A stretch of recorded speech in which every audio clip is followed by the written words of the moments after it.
Welcome back. We got some new tech going on. All right. Back from the fiery pits of hell.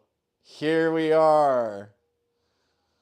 With an ad break and snooze it in 6 minutes or so. Whatever. We're chilling. Look, I found this corn drink. Look, it's an ear of corn, but it's a drink. It's corn alcohol with corn flavor added. Double corn for your corning pleasure. Anyways, we're going to make some shit today.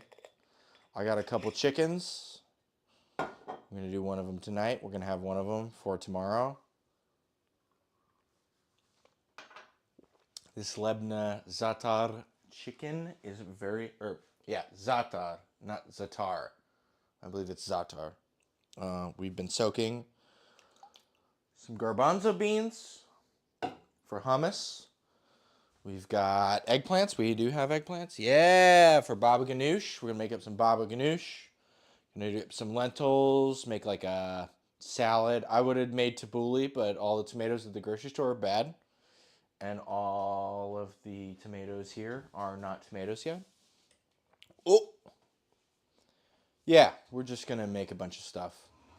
And we're going to make the beginnings of pita. I'm going to give it away because I'm not good at, there's just too many things going on. But I made pita this morning, so we'll have pita to make. But we'll make pita now.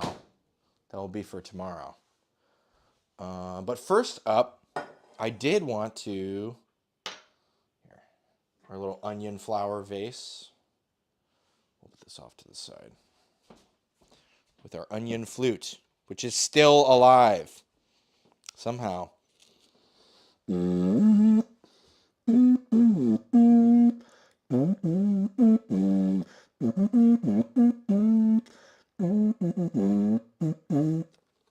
Yeah.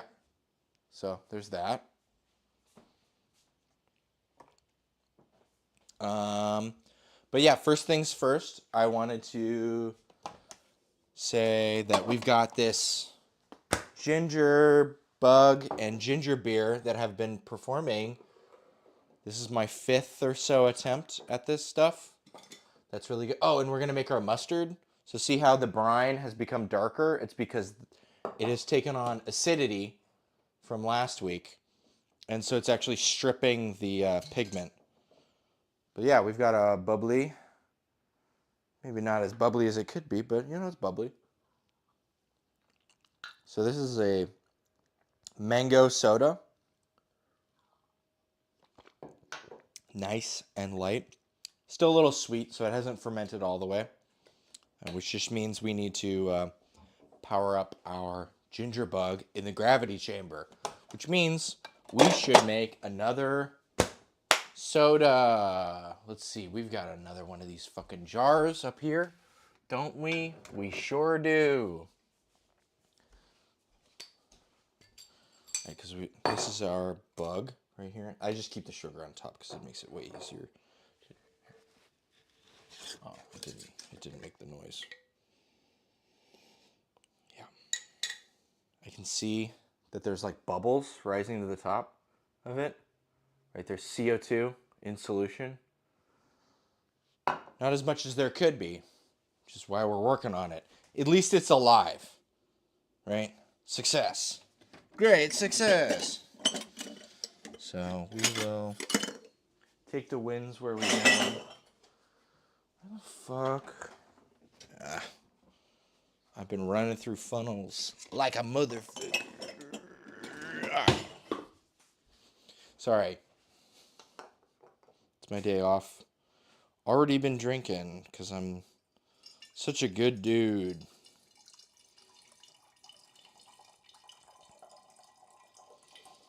And I'm trying to do a good pitch about, I want to get it to ferment as much as possible. And I want to save enough. We're trying to, rapid expand our bacterial production. And it's always good to take off almost everything, right? Like when you make for bread and you like take your starter, you let it expand, and then you grab that like critical mass and then huck it in another deal of it, and it gets that sprinting start.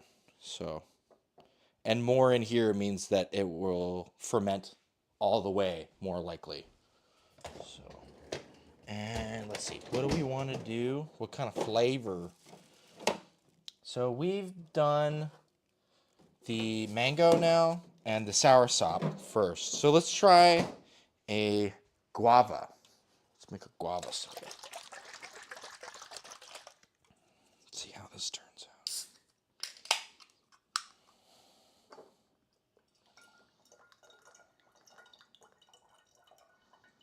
Oh.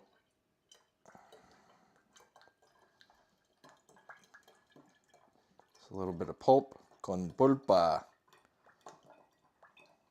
for texture and flavor.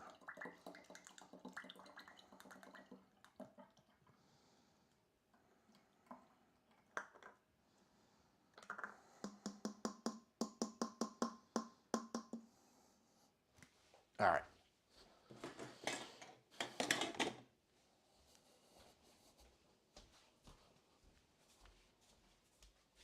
Sorry, we're a little late. We all had good attendance at the ass eating factory, so they threw us a little pizza party.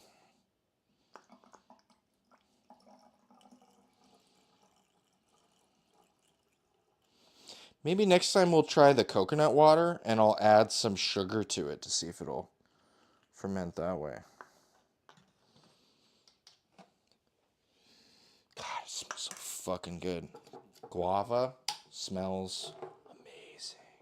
So we've got our pink 2B soda.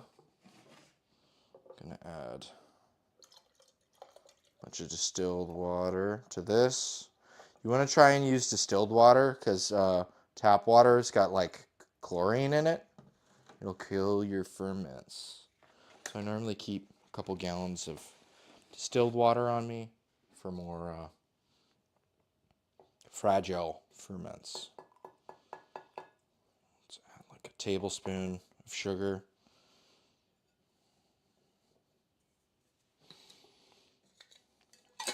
We'll give it a little shake.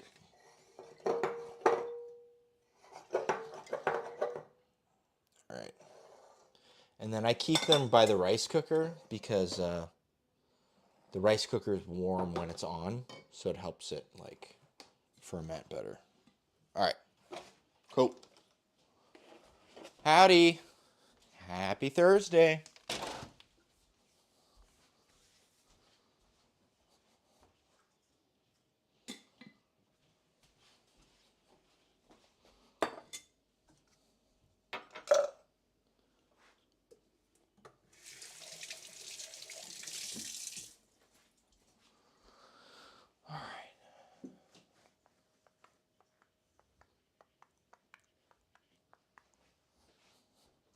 I think we should start off with our chicken. Both chickens. So we've got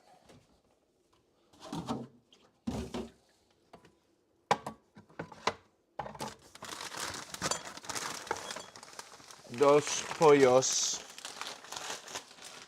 en una bolsa. Hey, Uncle Stinky. Good to see you. We've got this Lebna, which is a kefir cheese. It's really good. We'll make a cheeky little marinade with that. But first, we should get our chicken spatchcocked. Toss them on here. Let's grab.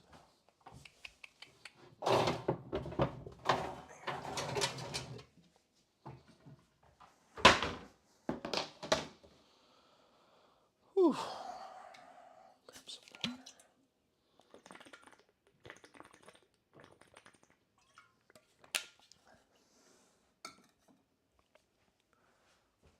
Oh, sorry, I got some BCAAs.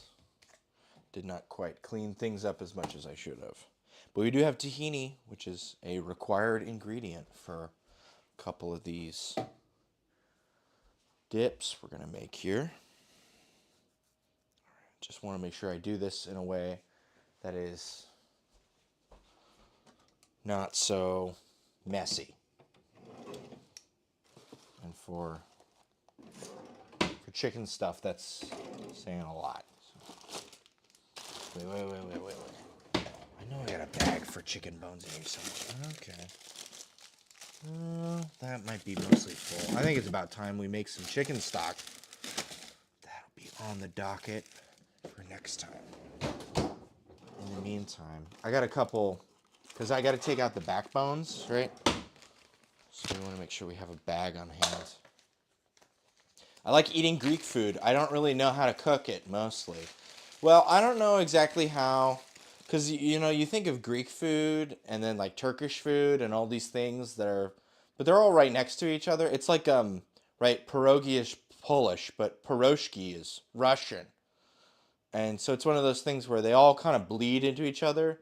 So I think of Greek food as, like, you know, I mainly take my Mediterranean and I go, like, either north end of Mediterranean or south end of Mediterranean, and then more west or more east. And then it's kind of a gradient of foods. And each country might have like a one highlight, but a lot of it tends to be the same sort of stuff. So this might actually be more Lebanese, actually. I was going to make tabbouleh, but we didn't have good tomatoes at the grocery store. I don't have any tomatoes right now. So this honestly might be a little more, like, let's see, what does the zataar say? Because I think this one says a specific place on it. We got some sumac in here. Za'atar mix, traditional Lebanese. So maybe we're making Lebanese food. Maybe we're making Greek food. You know? But yeah, it tastes good. And it's one of those things where you just kind of play around with flavors. And if you find something from a neighboring country or even a country across the way, you can make it work if you massage things the right way. I don't know. Sorry, I'm just rambling.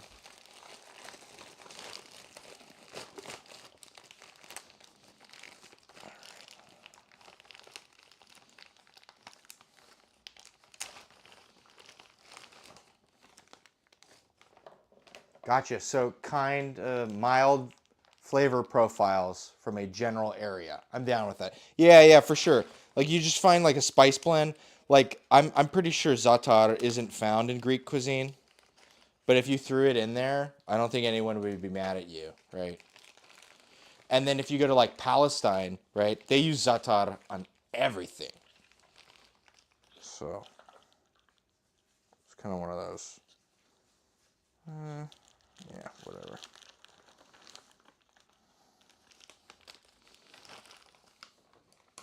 These shears are going to need to be washed.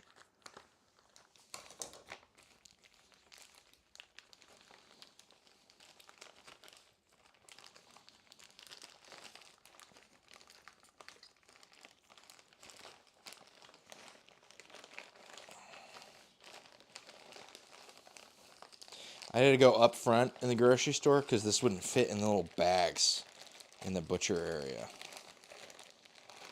I didn't want to get fucking chicken juice all over my stuff.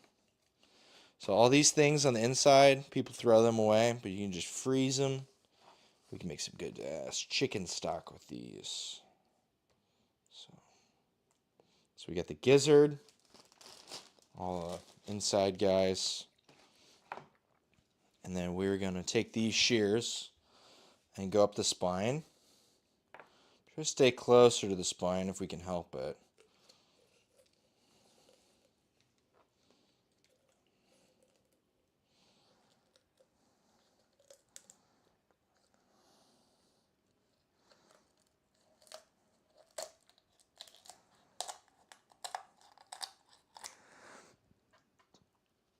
And then in the past, if I didn't really have anything to do with the spine, I might keep it on and just roast it with everything else. But I've got stuff to do with it, so we'll just take it off.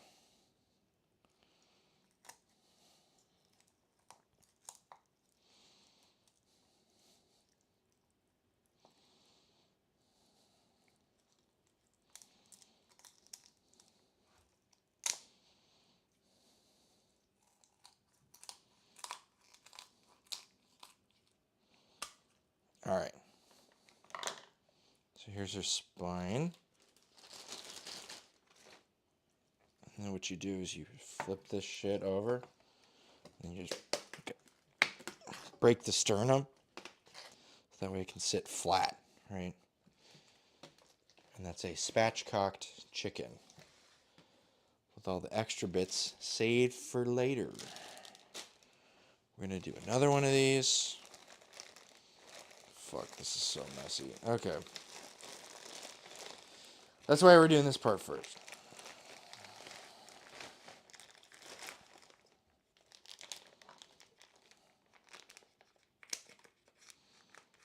And we need to make some chicken stock something. I think we already have some like chicken demi-glaze. We gotta start making like peppercorn sauces and stuff. Yeah, we have emotes. Look, it's me.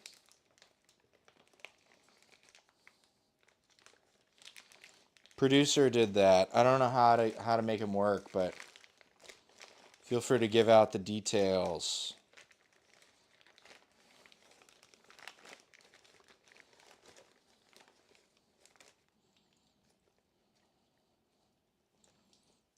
Oh my god, it's fucking drain yourself. Chicken.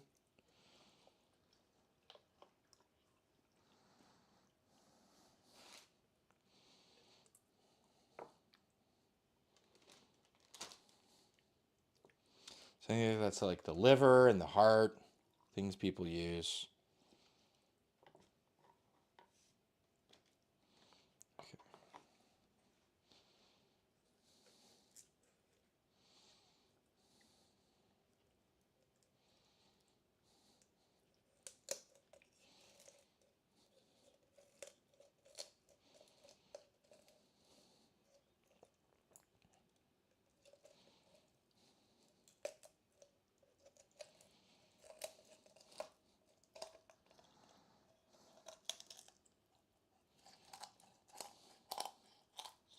Crunchy.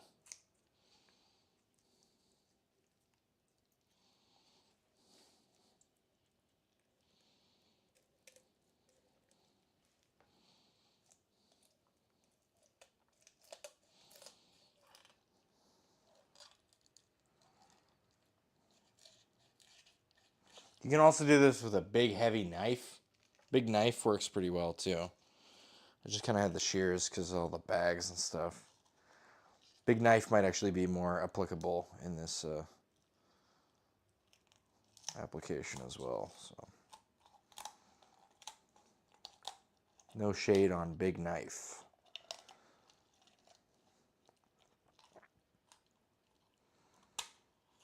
All right. Second spine. All right. And the giblets. No, okay.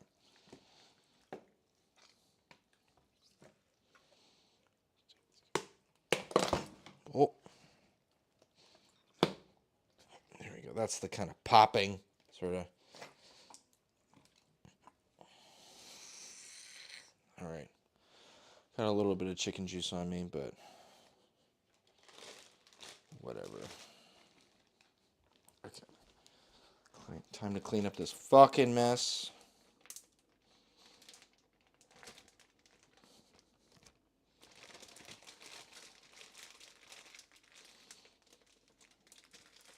And this can go in the freezer.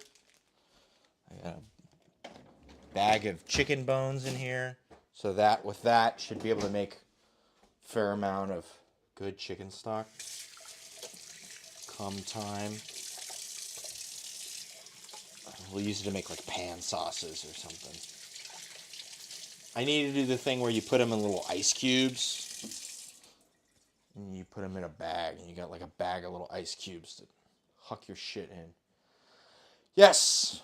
Producer. Thank you.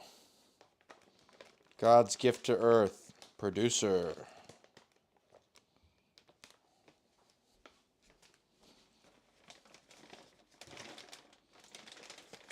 Okay, just... Oh shit, there was more stuff in here. What the fuck? God damn it. No. The giblets and shits. This is so... Well, this is so fucked. Okay.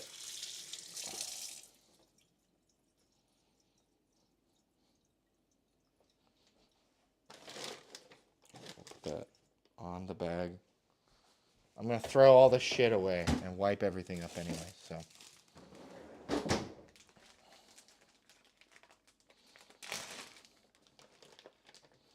I wouldn't care, but the whole point of this is to, like, you make use of everything.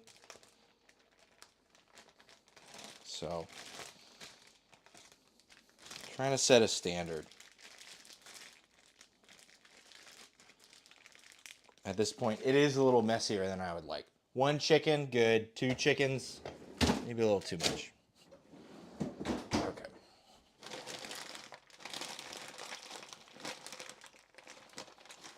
All right. This fucking mess. Get it over here. Oh, I don't know if I'm gonna add here or something. I thought there was a ad time dealio. I don't know. Producer's telling me about that. Need to like try to time my ads to wash dishes or something. Which is probably a good idea.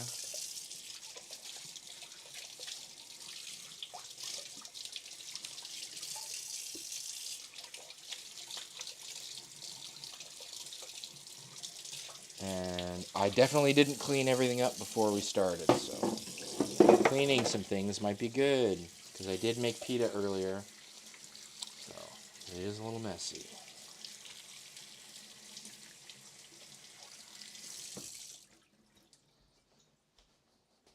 Okay.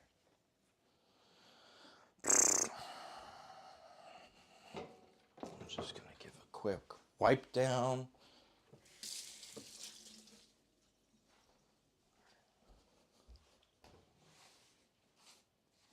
All in all, there's not really much of anything that didn't get on the bag or the cutting board, so I think we did a pretty decent job not externalizing our chicken juice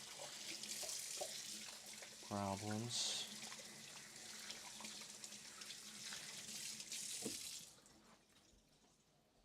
Almost done with my trellising job out back. I just got to get some hog fence for my, I got cantaloupes that I want to do up a trellis, so I can't just hang twine, because the cantaloupe's going to be like 5 pounds, so it's going to like hang really heavy.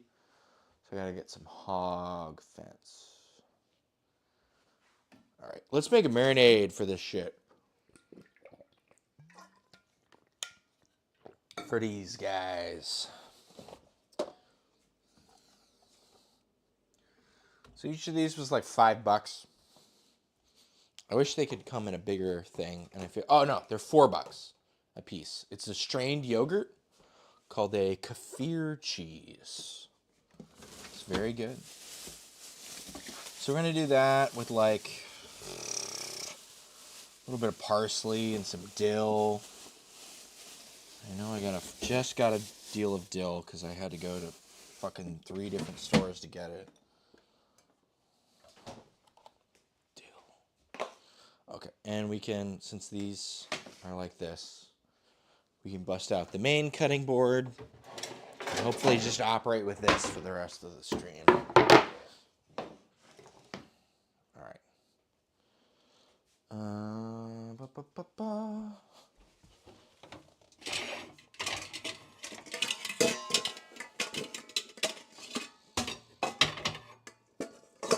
And one of these is going to go in a container and stay out, and And another one of them is going to go in a container to go in the refrigerator forever.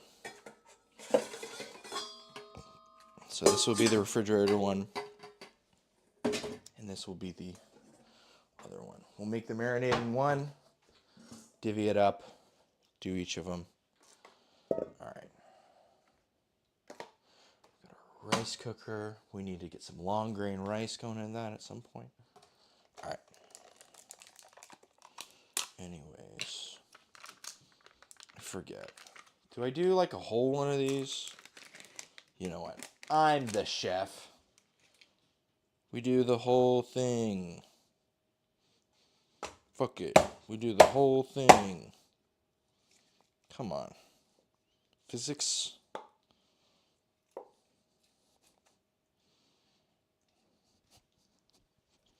Okay, fine then. Spoon it is.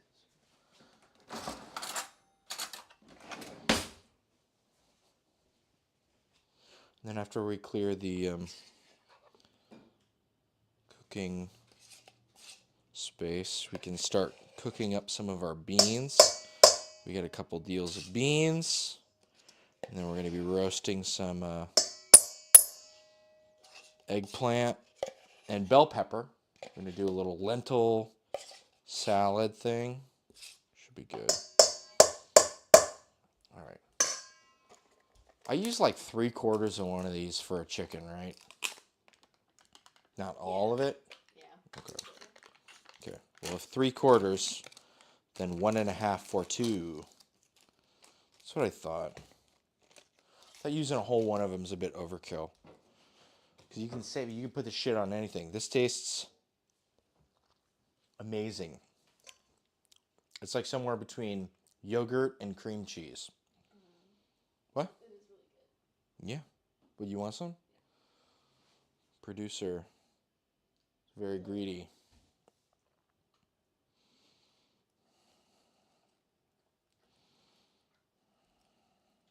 Alright. Take a big old scoop of this. It's probably enough. Leave us enough Lebna to, I don't know, do something with it, right? Because otherwise it's going to go in this marinade. We can take the extra marinade, heat it up, make a little sauce that goes on top of stuff. But, like, it goes bad, right? We want to use it on stuff. Not just have extra marinade to try to find something to do with it. Like right now. Nami. Alright. So there's that. I think I'm going to do up most of this dill.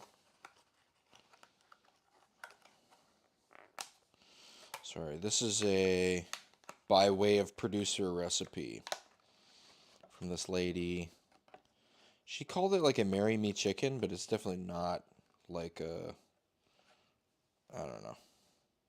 It's not your typical marry me chicken. It's fine. Because it tastes really good, so we don't care. Honestly, marry me chicken sounds very amorphous.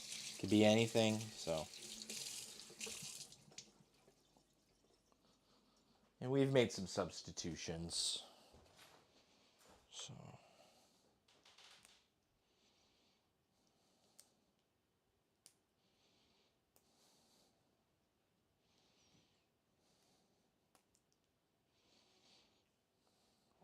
Dill. Smells very good.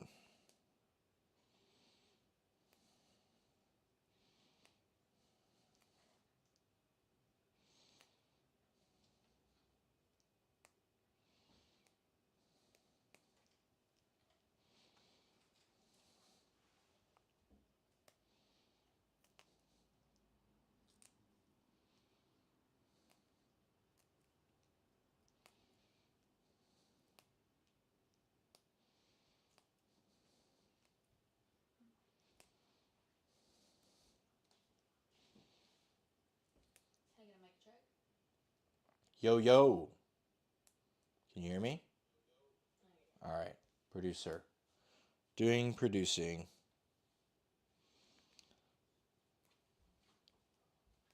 The thing was too high. Helping me check myself before I wreck myself.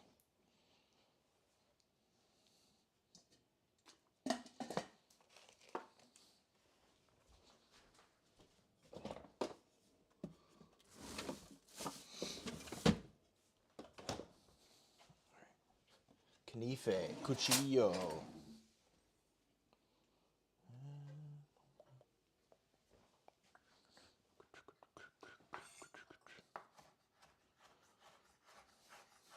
Yeah, they pickle quickly, don't they?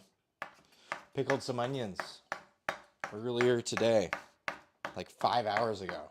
And they're already like almost all the way pink.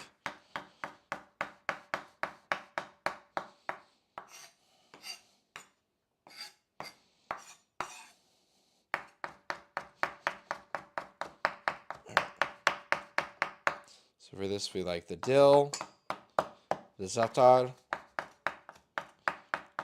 maybe olive oil, definitely lemon, black pepper, salt.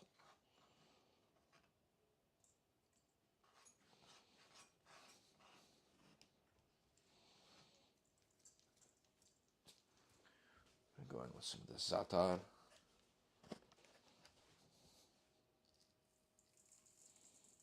Just like a shitload of it, you know. Oh, it smells so good. Yeah, a bunch of black pepper. Oh, camera's gone already. It feels like it did that quicker. Yeah. Feels like it's doing that quickly. Huh, weird. Hope that's not a new thing.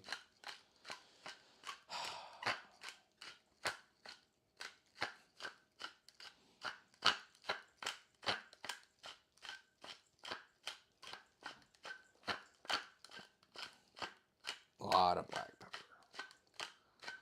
All right. Let's add some salt. Sorry, I'm a little robot-y today. Been trying to go back to the gym a little more. I'm gonna do a couple lemons just to start. We'll see where from there.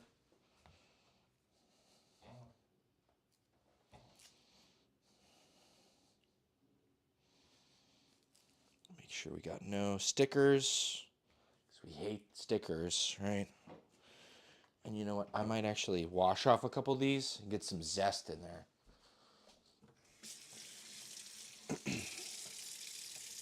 Just give it a quick scrub. Scrub them against each other. Always make sure you wash whatever you intend to zest. And if you're going to zest it, you should zest it before you juice it. Just makes everything easier, right?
All right.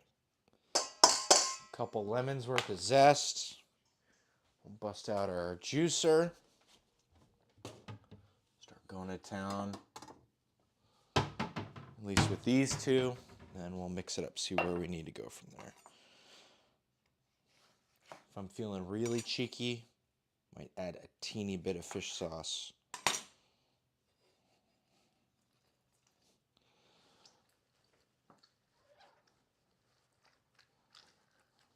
Just enough to add that zhuzh, right? But not enough to like taste it. Just gives it like a quality. An addictive, especially if it's a little low on salt. You can add a little bit of fish sauce. It's like salt plus.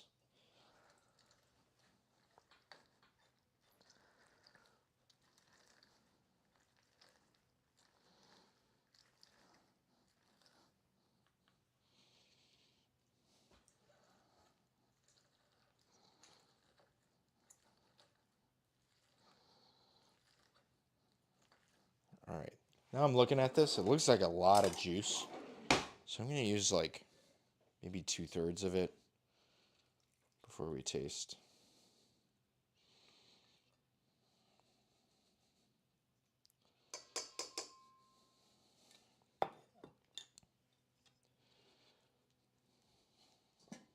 All right, we'll mix it up here. See what we got going on.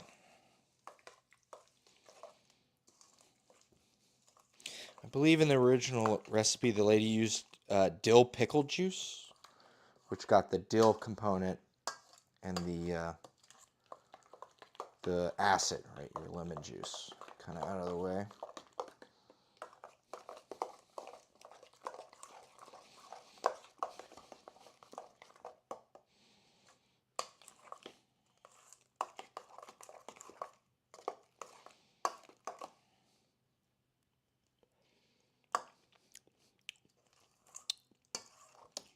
We could use more. More lemon. More za'atar. More dill. More everything, honestly. And I'm going to add that fish sauce I was saying. Normally I'm making one of these at a time, so I'm looking at it, eyeballing it for one chicken instead of two. And it's literally just like, that much fish sauce.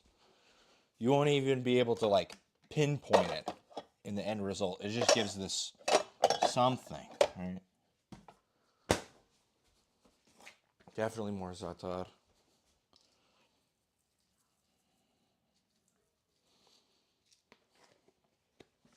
I mean, it should be a pretty chunky paste by the time we're done with it.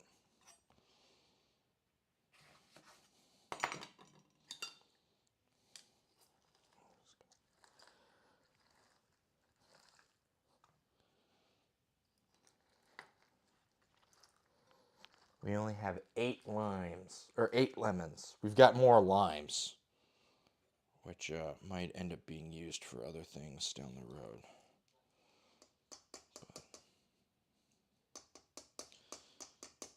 Because we're heathens.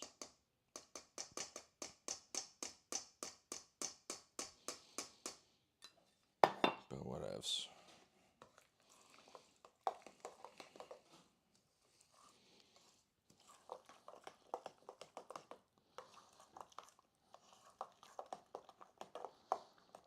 Yeah, it should be more liquidy consistency.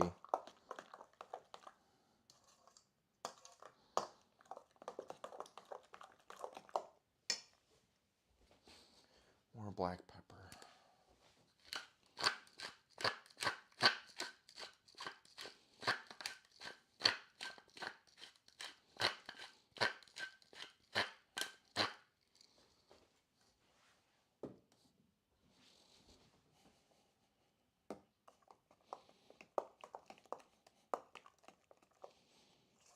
Alright, let's give another taste. Reassess.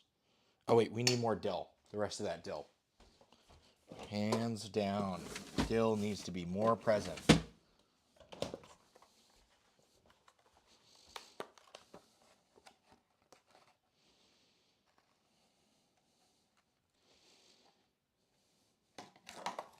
All of it. All in there.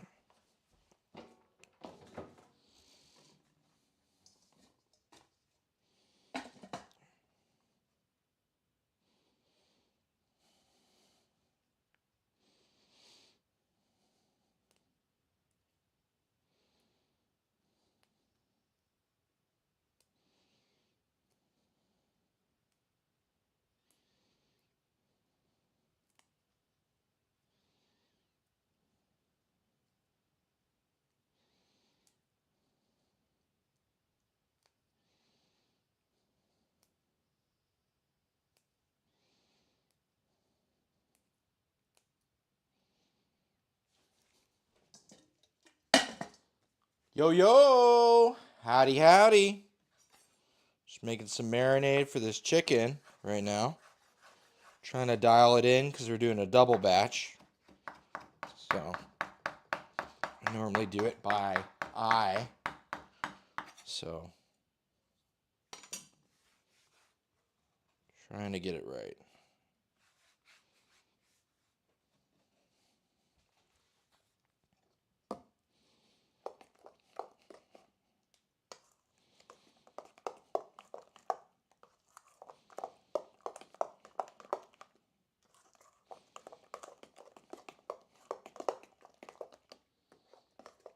You excited for the Superman movie? Honestly, I can't say I am. Just wear it because people say I look like Superman.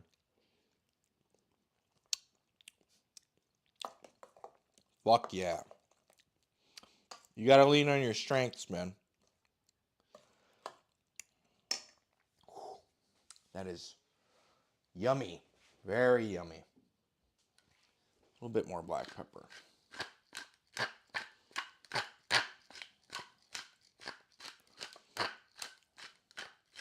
But we're dialing it in. A little more salt, too.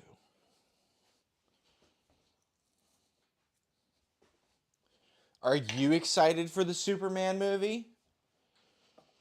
Who's Superman fighting this time?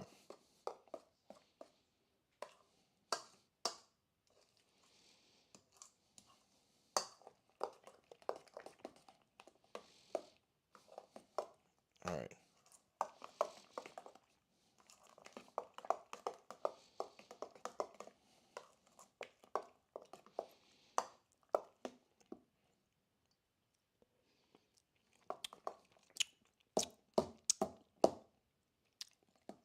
Yeah, this fucking rocks. All right. Yes, sir. All right. We're going to do half and half.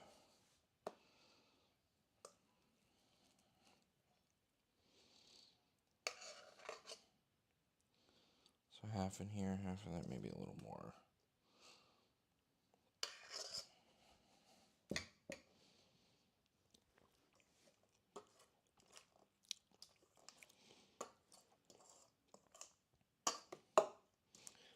Look at the amount on the bottom of this. Take that spoonful back. Sorry. All right, cool. It's looking pretty good. Okay. Now time to get the chicken in the chicken thing. Normally a whole chicken will fit in one of these guys, but it's a bit of a tight fit. So you gotta make it work.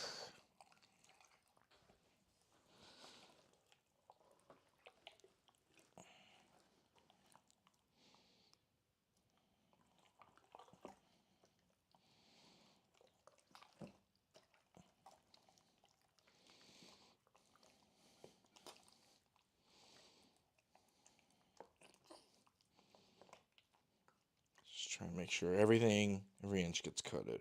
Right. All right. And so I don't have to wash my hands multiple times. I'm just gonna take this one straight up. Here, you know what?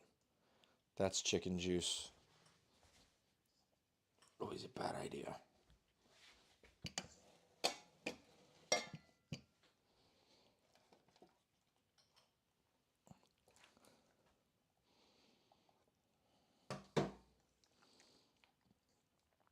Thank you for the affiliate. Congrats.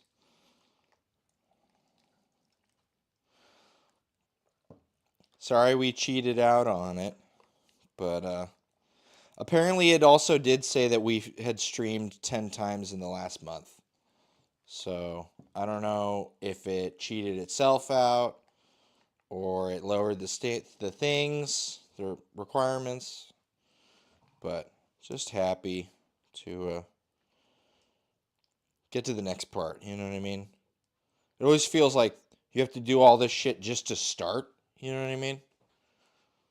You never start when you start. You start when you do like fucking 9 months of this. Great. Because why would I want to start when I start? Why can't I start most of a year in? I don't know. It's whatevs. We're having a good time. What else would I be doing on the Thursday night? Right? So, no big deal. Yeah, either way, amazing job. Perfect. We're appreciative of every one of you. Thank you for being here. Just gonna kind of try to clean this up a little bit. Okay. Just gonna go on the edge of that. So this is the one that we're using tonight. So it's gonna get this one. This will marinate for a couple hours. You know, I'll just leave it here on the counter. I know that's like a food hazard, but your marinade soaks in a lot faster if it's left at room temp. I am being basic tonight. Penne with Alfredo and slow cooker shredded chicken. That is perfectly fine. Most of the time, I make these meals and I just ride off them all work week. Like we normally make these, I make it on Thursday. It lasts until like Tuesday. And then we kind of scramble Tuesday, Wednesday, and then make another thing. So, but yeah, penne with Alfredo. I don't think, did I make the Cajun Alfredo on here? I cannot remember.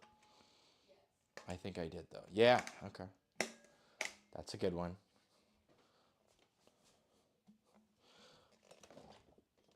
All right. So this can marinate for until tomorrow. And we are out of the chicken nightmare zone. Just give one last.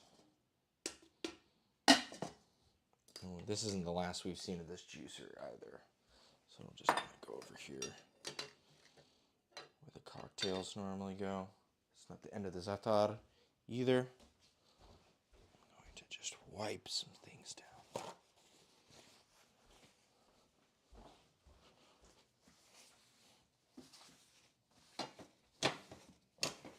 Alright. Cool. Let's see, are there any things that we can start on? I need to cook up some. Let's not use this. That's fine. I'm just used to cooking the beans in like metal pots. If I'm gonna be honest. So I think it might go over better.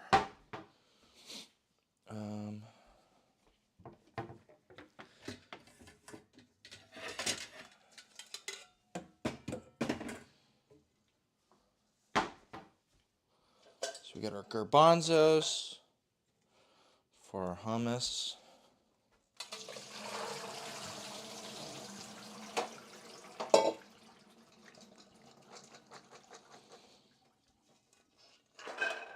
Get the aquafaba off of them. We'll fill that up.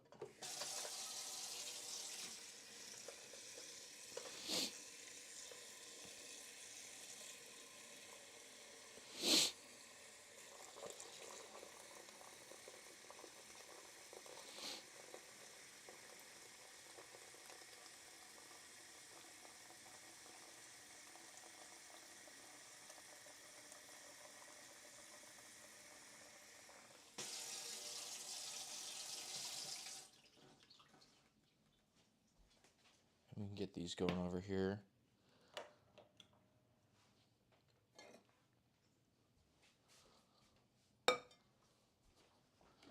With some salt. So it's all about messing around in the kitchen and having fun, experimenting. Sure is. Sorry, I'm always really slow on the comment reads. Add a little bit of baking soda. This will help the the beans like not turn completely to mush. The only problem is you got to add more acid, right? Because the baking soda is basic. All right, so there's that. That's going. Oh, and then we want lentil. This lentil salad. Moved my beans around because I got so many different kinds of beans. Here we go.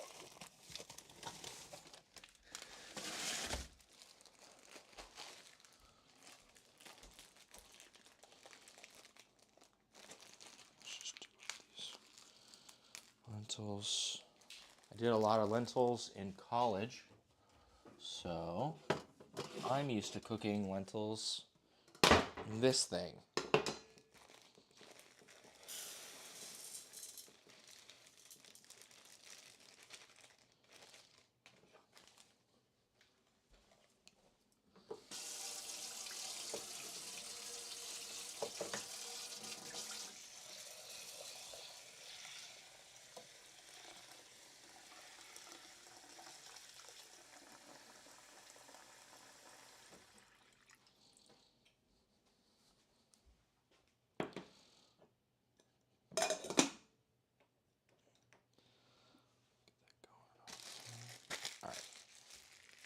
And from here, I think we're good to start up a couple other things that we can get. We'll save that for later, actually. Sorry, trying to game out what would be best to do. You know what we can do right now? We can do the mustard. Let's make some mustard. I've got this mustard. You see the colors changed. The brine. It smells wonderful. Like really crisp, but like before it was like a spire going through. It was like a needle going through my mind, but now it's like it's a little more rounded out. Less aggressively aggressive, oppressively aggressive. So we'll blend it up in this thing. We got some shallot and garlic in there. But I think we're just going to blend it up and add some liquid, depending on how much liquid we need. Let's see. Immersion blender. And this thing.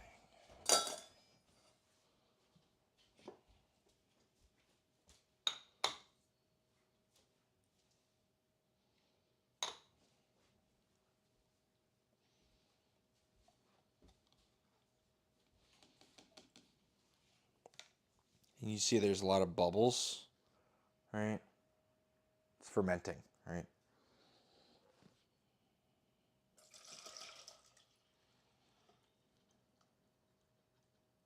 All right.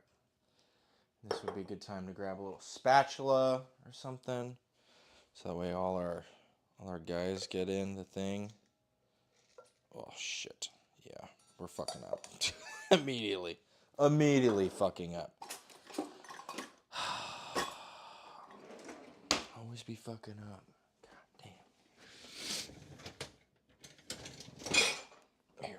we go. Oh shit.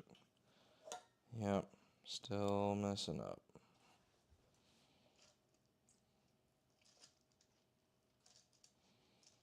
Whatever, we'll wipe it up. Who cares? This is gonna be a lot of mustard. Whatever, that's pretty cool. Honestly, not disappointed in that. Let's blend this down a little bit. Try to get some space.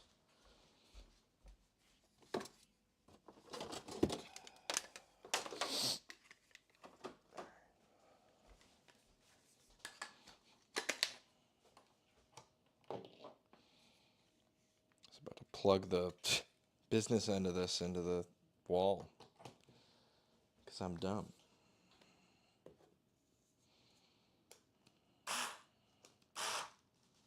Oh, shit.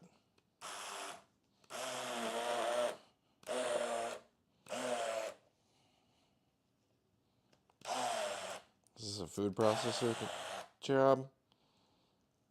I hope not. Okay, I'm gonna fucking...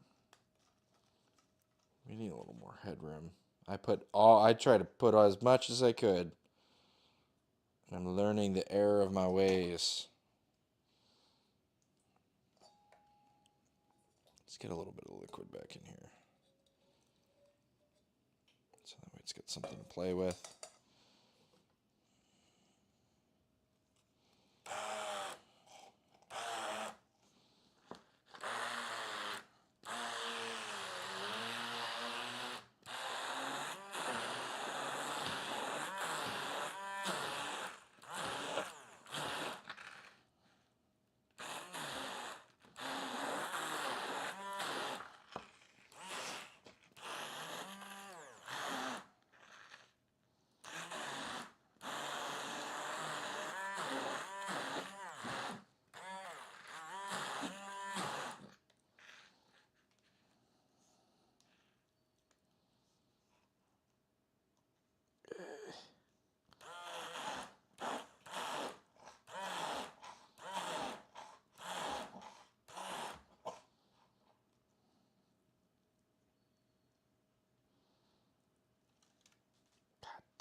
This is such a fucking shit show. God damn.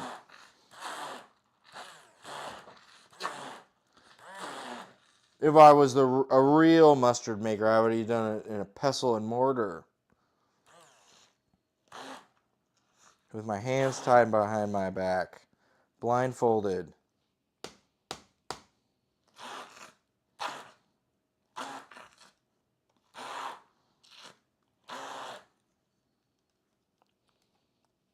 We're gonna just fucking scoop this shit back in. Get back in there.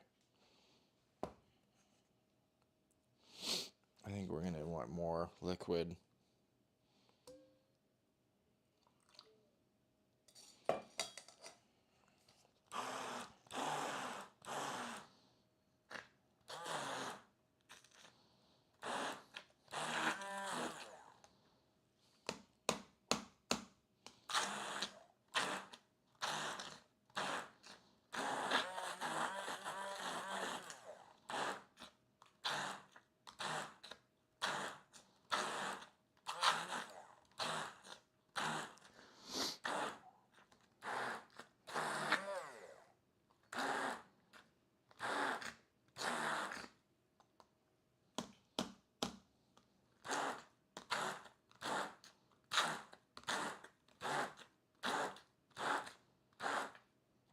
Smells really good. This is such a fucking precarious. Okay, we'll leave it like that. We'll leave it like that.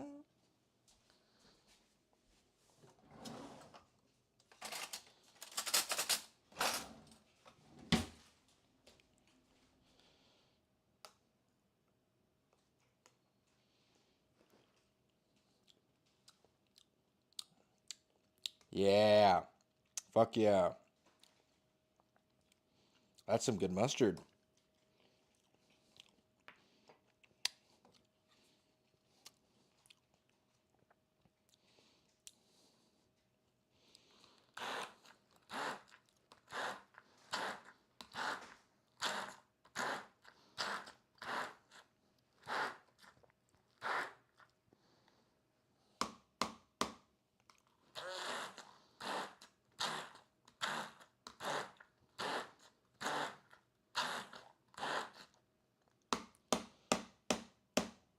All right, I think we need to dispense into another container so that way we can take the little last bit and add it back in. Are we going to commit to a quart jar? I mean, I think we have to. Yeah.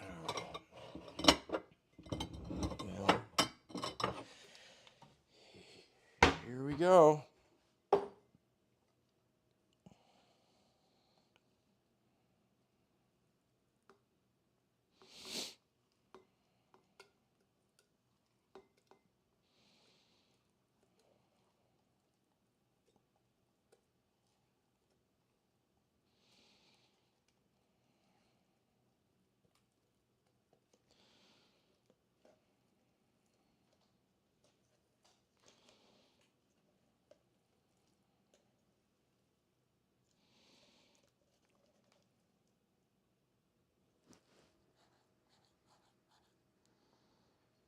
Honestly, it might be better to just fucking. Well, okay. I'm gonna stop before I start committing to more things again.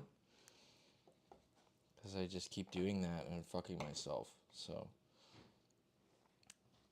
But I will do this because I feel like this might be a little easier. We're just gonna continue to blend this a little more in here.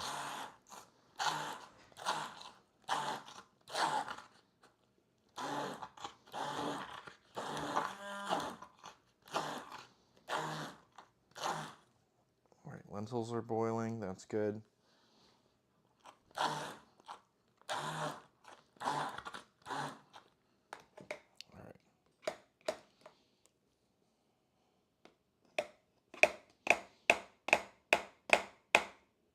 All right. From here. Okay. Calm down. You're good. You're chilling. It's fine. Okay. Just the seeds.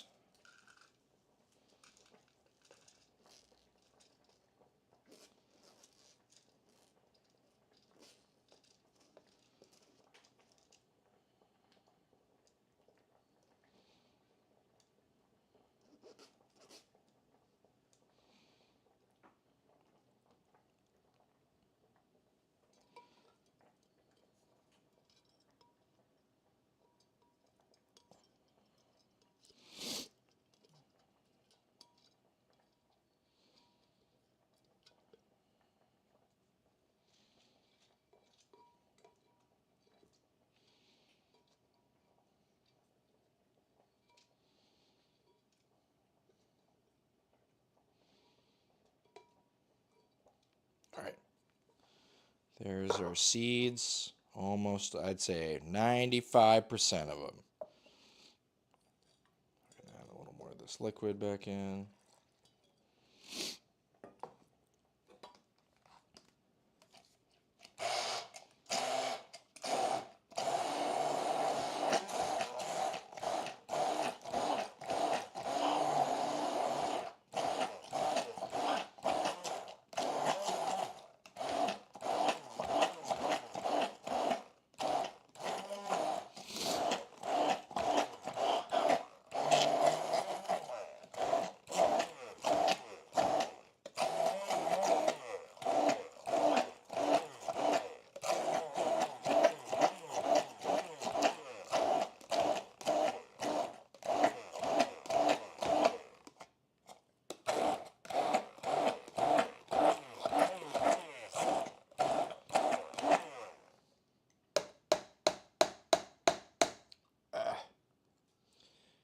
I feel like I like that consistency a little better. So I'm going to add a little more to this as well. I just want something a little more spreadable and less like paste. You know what I mean? Needs to behave by some sort of, fluid dynamics, right?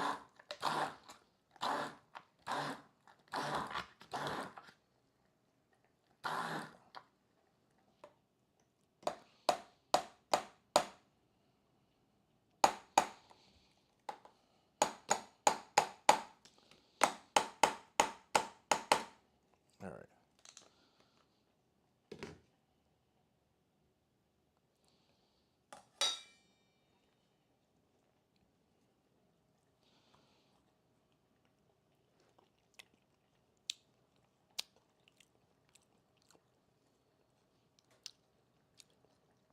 Yeah. That's fucking good. Put that on a brat. Yes, sir.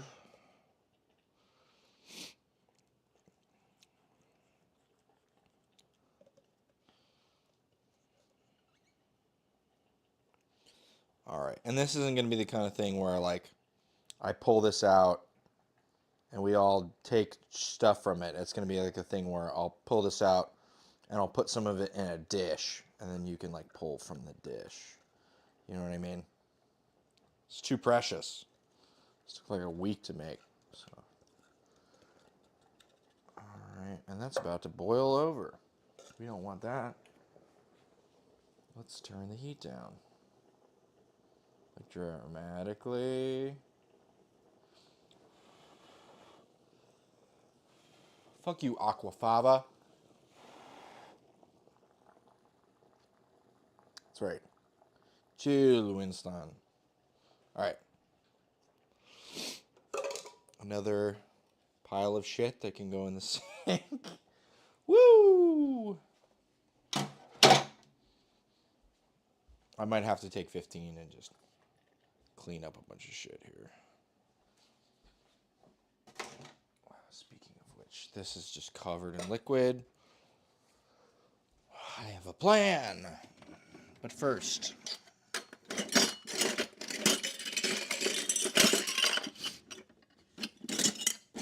to safety, fly, mustard. All right. Look at that. Pretty fucking good. All right. Okay.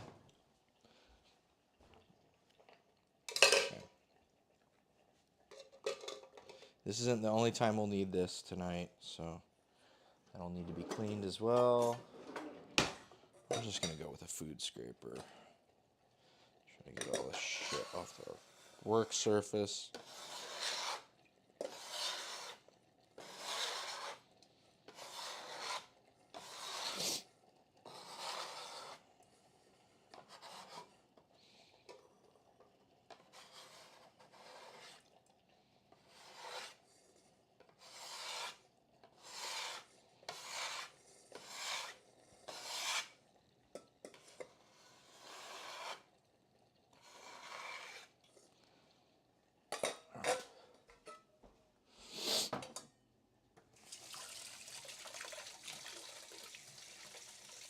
Yeah, I think I might take 20 here and just 15, 20.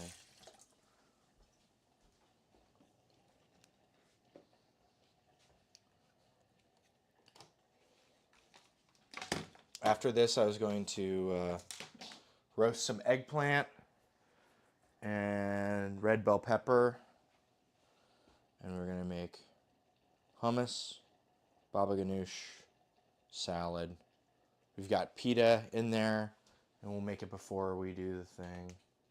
Yeah. It's coming together. Sorry, just trying to game it out in my mind. We got our corn liquor. I hardly know her. Let's see. There's a cachaça, or actually just cachaça in general, does give me like a sweet corn kind of vibe. So this actually is like a cachaça adjacent. I bet you could make some really good stuff with that together.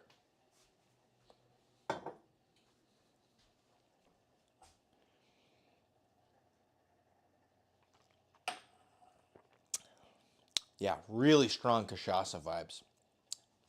I don't know why cachaça tastes like corn to me. Sweet corn. But it does. And not in a bad way at all.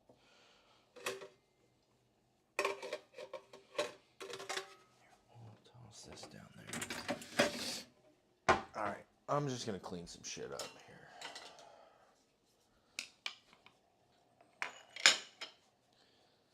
Alright, might as well pop up Coca-Cola as well, because we don't have enough things going on.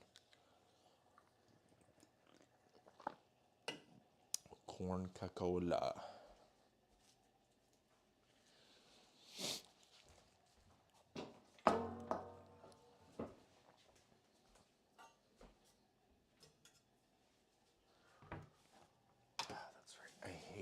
doing dishes with that hanging over the edge.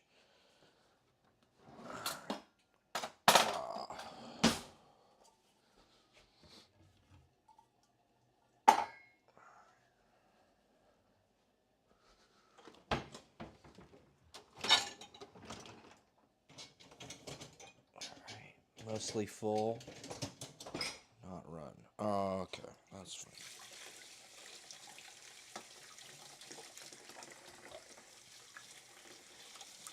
Gotta clean up the kitchen. It's fine. It's all part of it.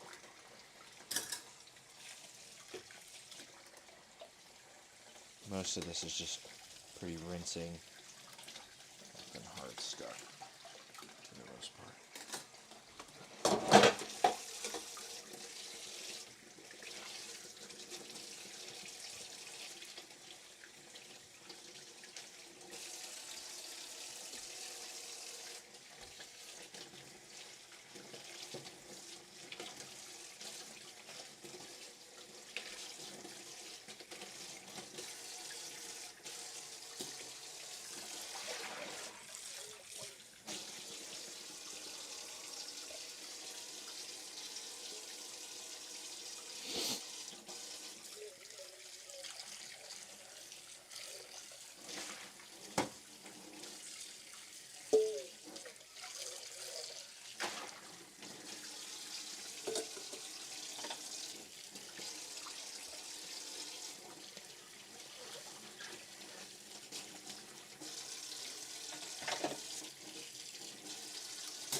Leave this up front because I know I'm going to need it again.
KitchenAid, we're going to need this again.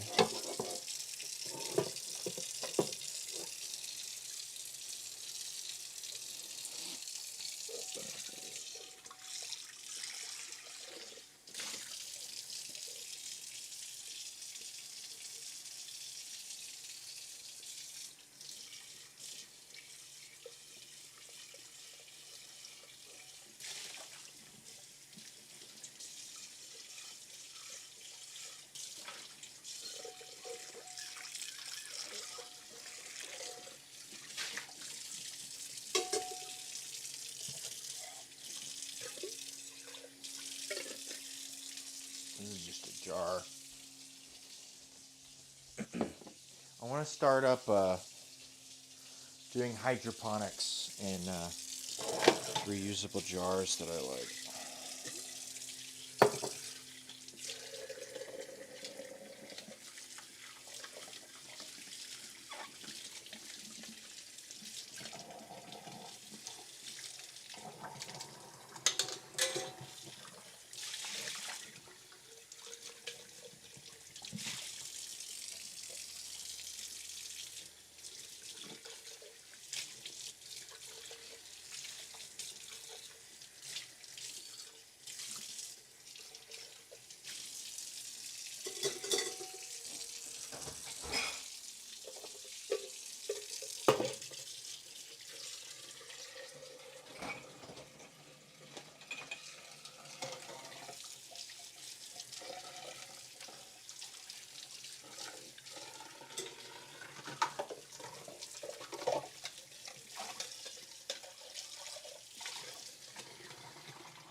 Huck it in here. Who cares? I think I'm going to need this again, so we'll leave this with the KitchenAid. So we need the KitchenAid bowl as well.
getting there.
Alright, we're definitely going to need to rinse that out.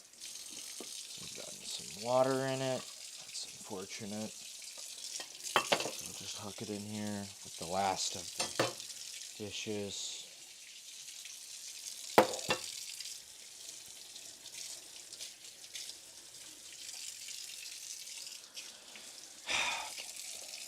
Home stretch.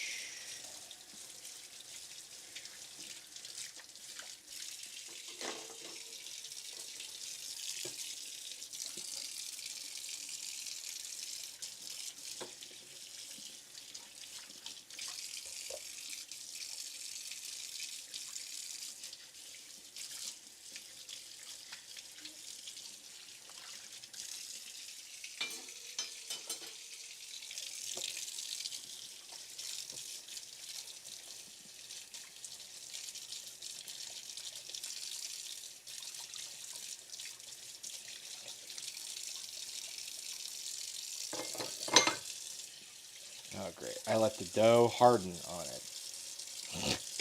Alright. Well, the one we need the most is the dough hook. So we'll just let that soak in this container. And we'll come back to it later.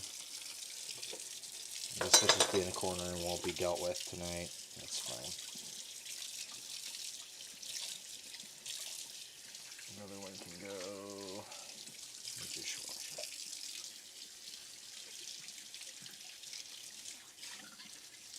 Silly me.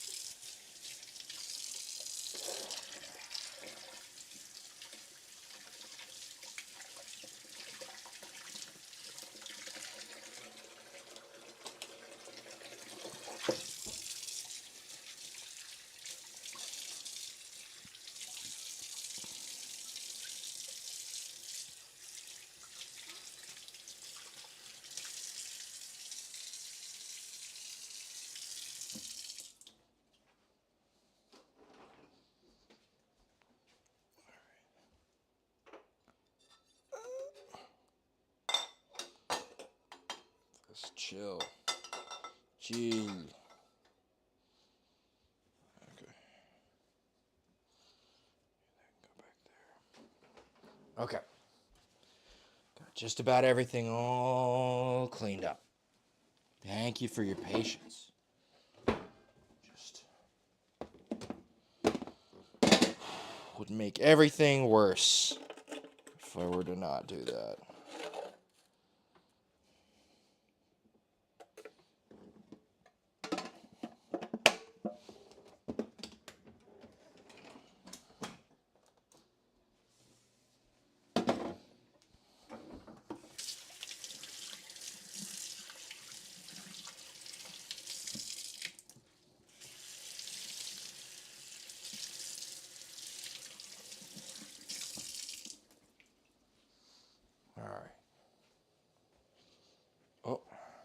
This definitely needs more water. Yes, sir. Not burning on the bottom. That's good.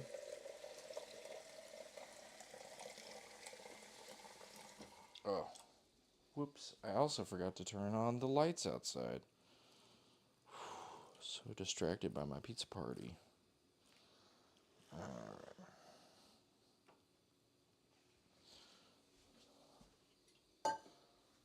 Our beans on beans.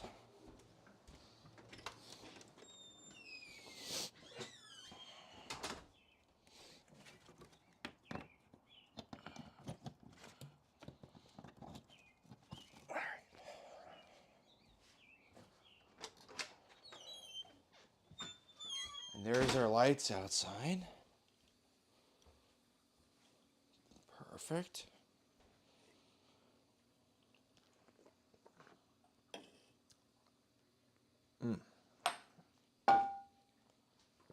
This guy.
Set this out here.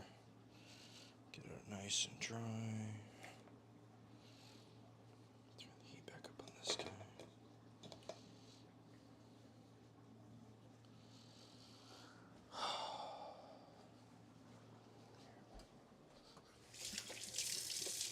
Make sure we got clean hands. I know you've just been washing stuff, but doesn't mean your hands are clean.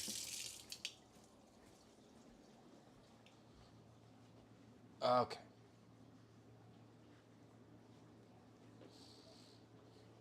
think I wanted to add some salt to this. All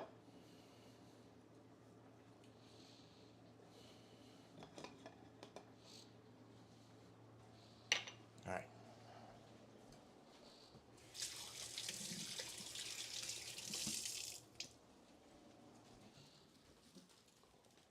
Cool. I'm going to add a little bit of rum to my Coke. Easy peasy.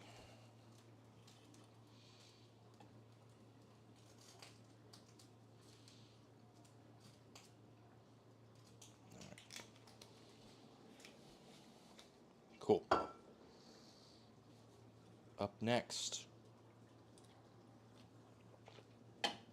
roasting bell peppers and eggplants for our baba ganoush, and also making some roasted bell pepper for our salad. We're gonna have here. How many eggplants do we have? We have considerable amount of eggplants. Let's see. This is 4. Yeah, it's quite a few. Before you go hucking them in, you got stickers on them, right? Don't want to bake a sticker. Nobody wants to do that.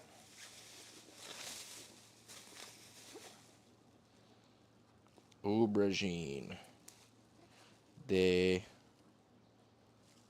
Selma, California.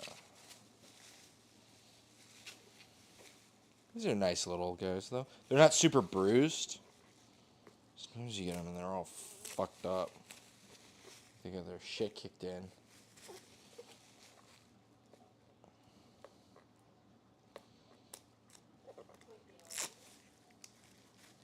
Hmm?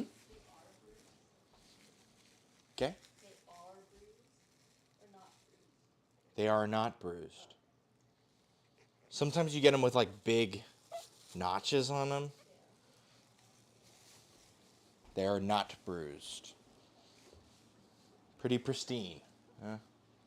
Sometimes they'll have like these fucking lines on them. You can tell they're at the bottom of some box in the back of a truck. But these are pretty nice.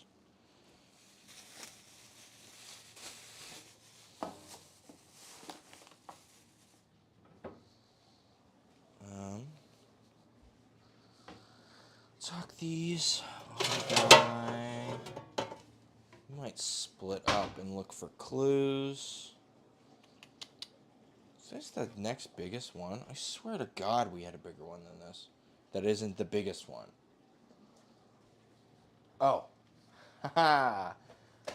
It's in here. Dun dun. Alright, that's fine. We'll just use the big one then. That's alright. We have one big one in here. That's fine. Let's use this one. And then we'll pull them out as we see fit. Okay, shit. Gotta pay attention to that.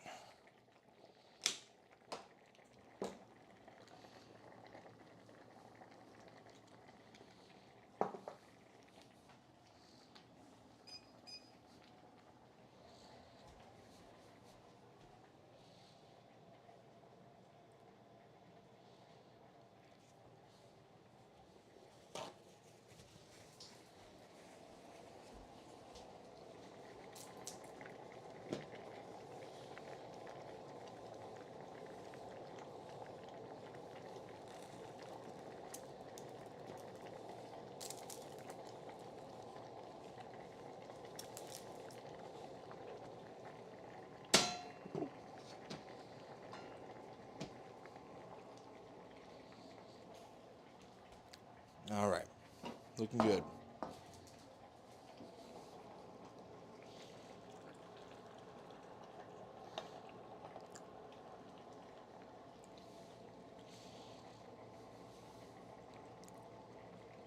All right, and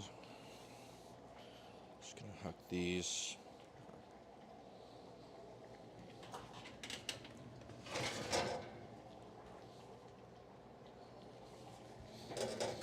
Put these guys in the center.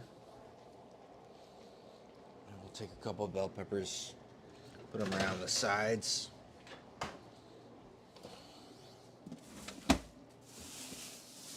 Got 1, 2, couple tomatoes, 3 bell peppers.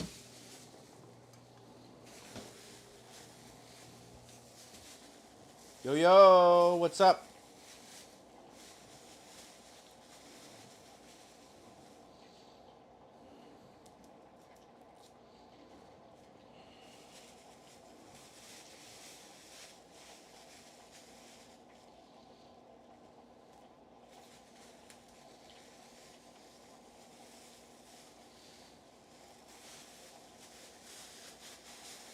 Did I miss anything? No? This one's got a little bad spot in the bottom. The bottom. Alright.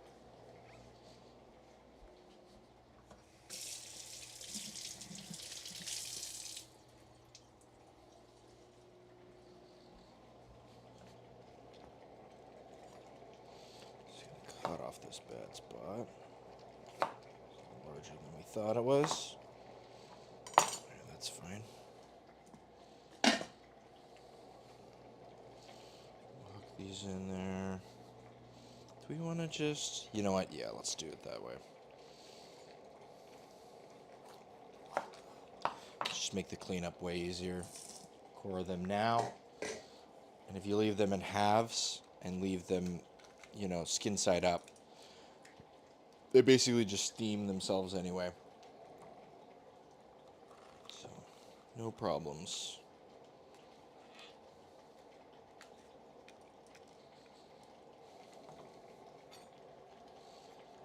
Makes for an easier post.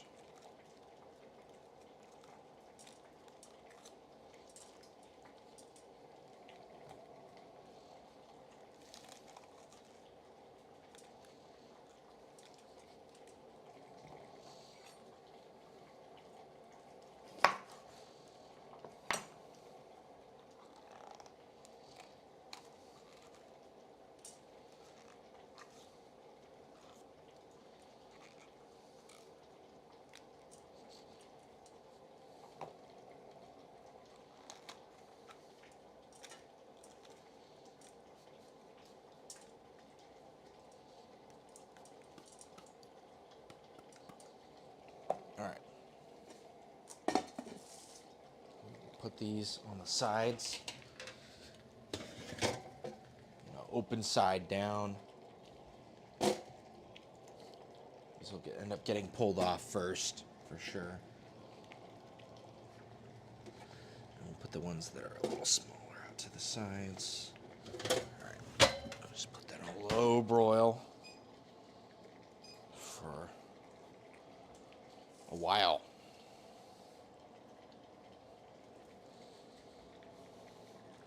Let's take a little bit of inventory on our beans. Okay.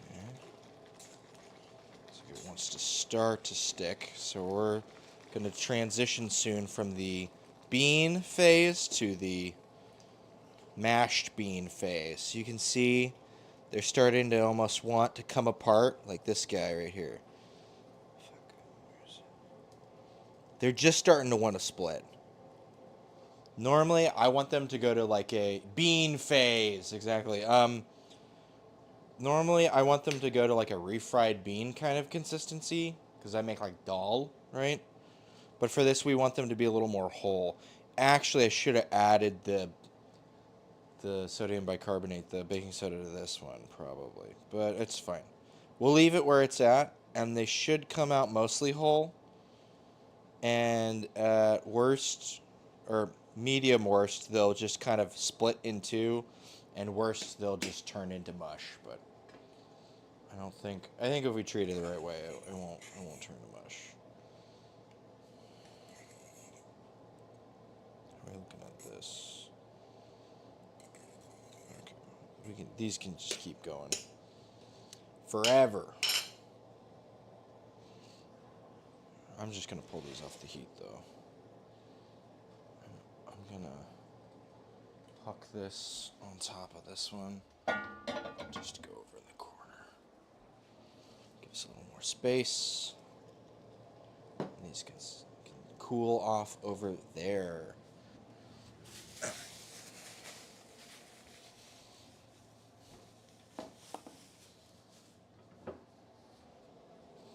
All right, so we are doing our lentils. We've got our garbanzo beans. Yeah, we've got almost everything going that it can be going. Chicken is marinating. I want to hold off on the pita until I'm about ready to start making this pita, which would be after this comes out of the oven, because I would like to reuse that same thing. What happens after bean phase? Salad phase? I don't know. Mercury in retrograde?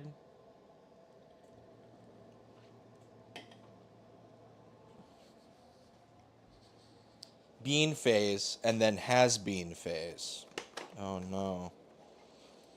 We don't want to talk about that. Nobody likes the has been phase. Alright. I can get a deal of rice going here. Hell, maybe we can make a little cocktail. How about that? That'll be a good one.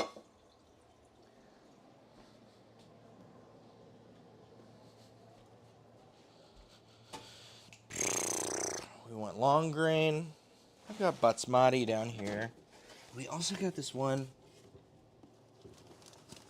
in like a fucking sack with a zipper on it. Super basmati. Sia rice. Naturally aromatic. Okay.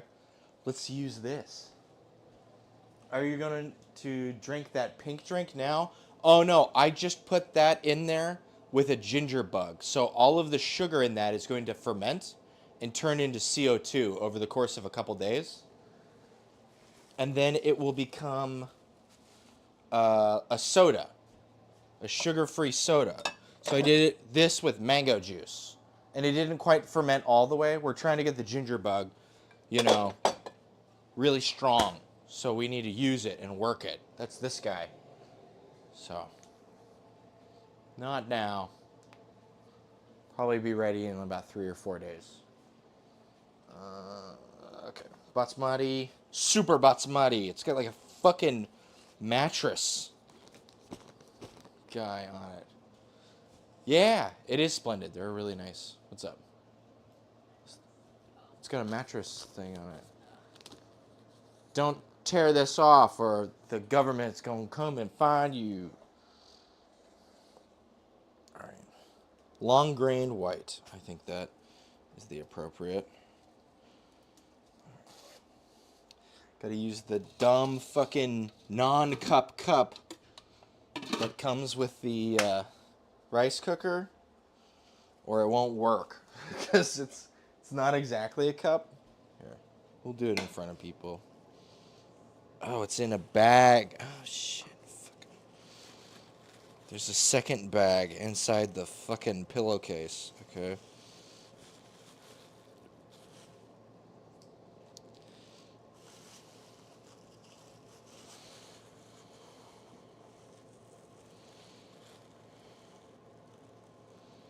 It is very long.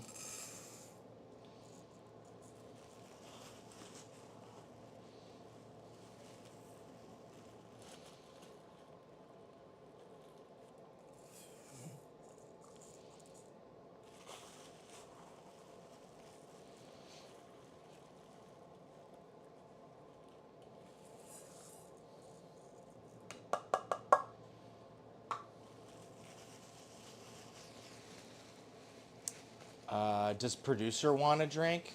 Producer doesn't really drink. She likes Coke Zero. That's why we have a bunch of Coke Zeros.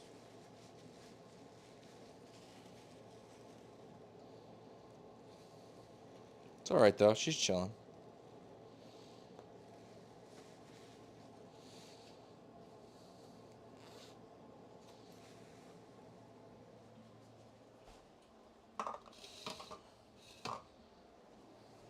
But I'll do up this rice. I'll make a cocktail. Something mango. Mango and corn. This is fucking weird. Alright. Mango or corn. I'll give these guys a quick rinse. Although there's not a lot of starch on this. Right, because it's long grain. Long grain has much lower starch content.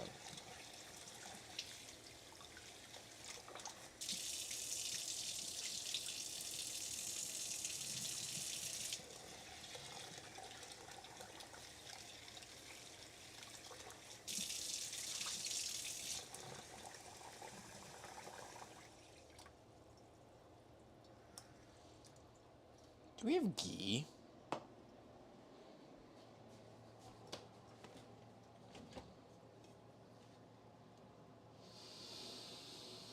No, we don't have ghee. Yeah, that's fine. It's whatever. It's alright. We'll just do the rice as is. Sometimes I like to add a little bit of ghee and some, if it's long grain, and like maybe a couple cloves of garlic. But we'll do just ghee, or just rice. Sorry. Blech. Menu. Cancel. Long grain white.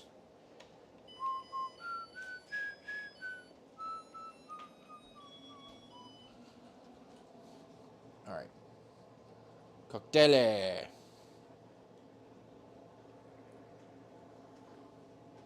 Let us think. What do we want to do? We have this corn thing. I was just enamored by the glass. This corn texture. So funny. I'm definitely going to keep this.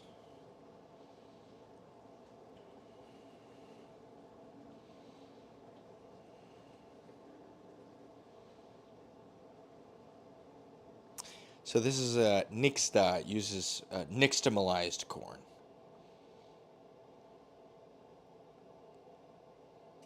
Distillería y bodega Abasolo, Estado de Mexico. Well, if it's cachaça-y, we could lean with the mango and the cachaça idea. That's not a bad idea. So that'll be our sweet.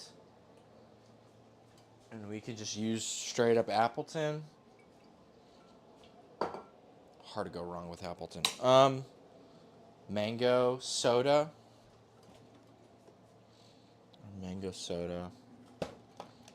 And then we need something with tiki bitters and lime.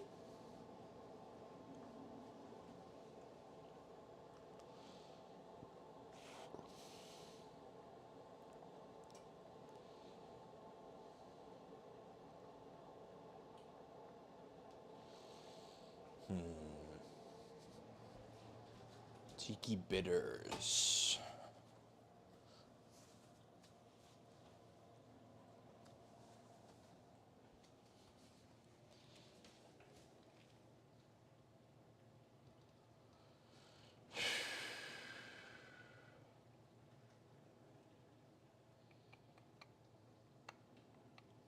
Yeah, let's use some tiki bitters.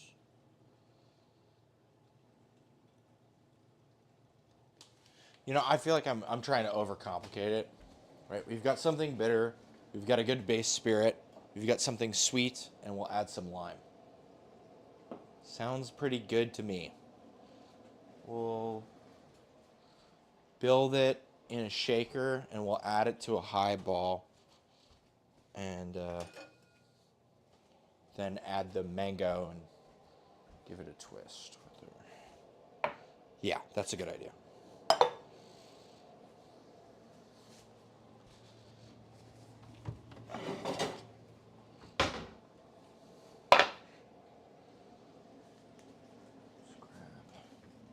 Cuchillo.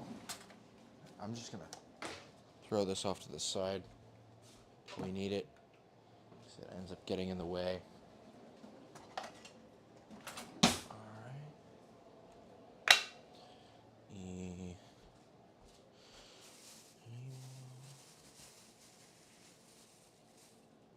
This guy needs to be used.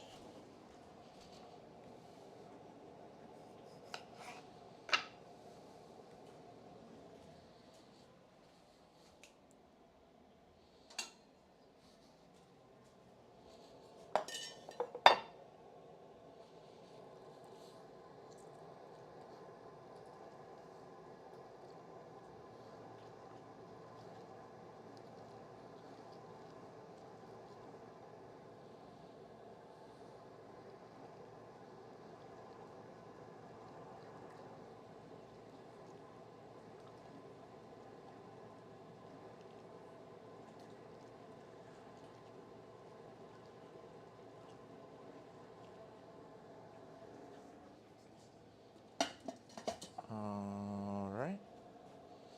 Ice. Helio.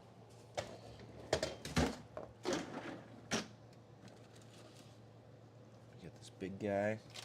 Use a couple of these small guys.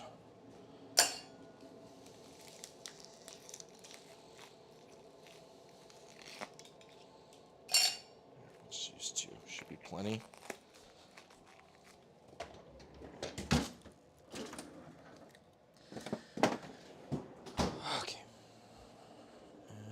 Jigger.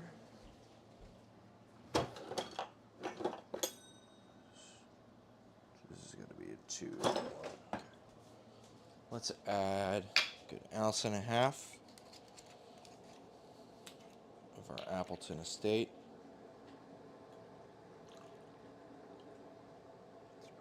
About 1.5 ounces.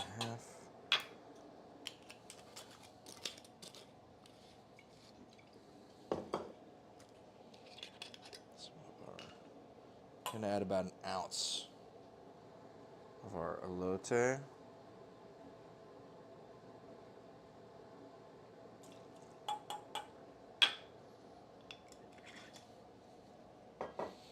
Then I always like just over 1 ounce of lime for something like this, which is almost always a whole lime. That's part of why I like it that way. Okay, we can shake these ingredients, but first I would like to add some salts. Just a teensy bit of salt. All right. And the bitters will go over the top.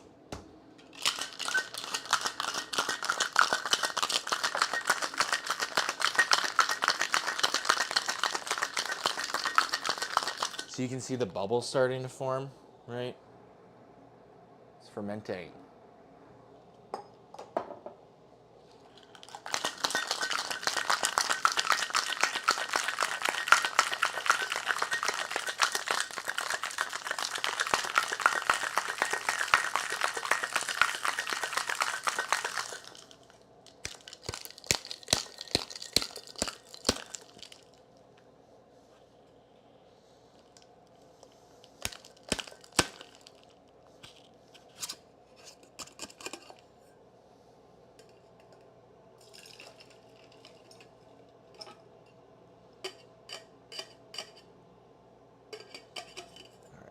So we got our spirit.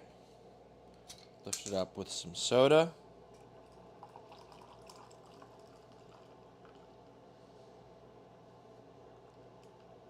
A teeny bit more. We'll give it a turn and then add our bitters.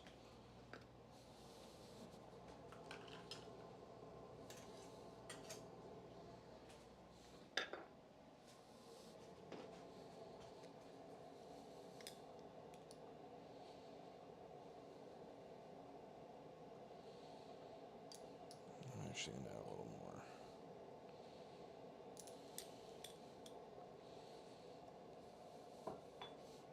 All right.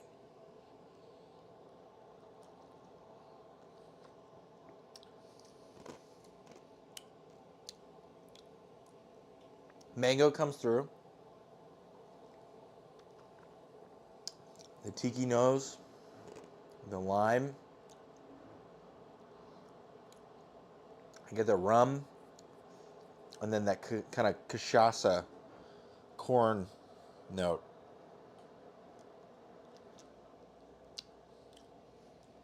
Solid, very solid. It reminds me of like what was it? 5 years ago, 6 years ago. I used to do mixed drinks with Doritos, sodas, like a lot.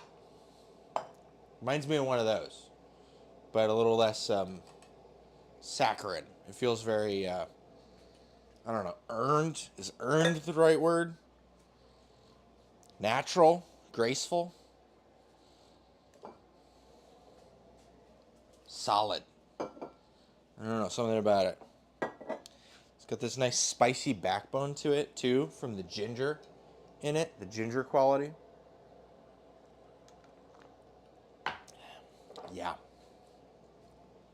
That is wonderful.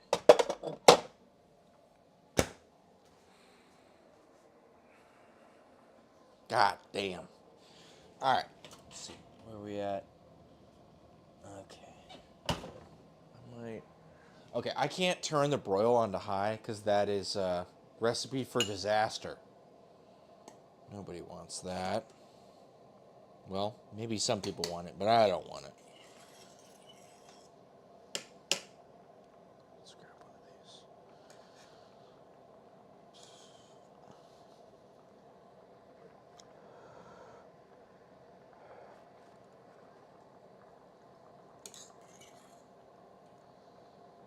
Garbanzo beans are about done. So that means we can start in on this part.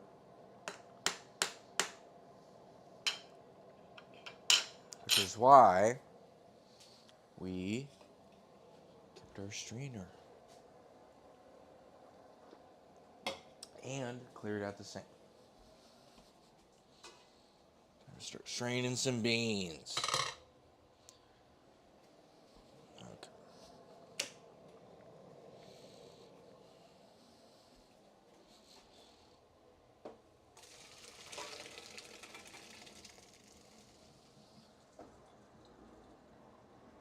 Steamy. Ooh. Yeah, all these are hot right now.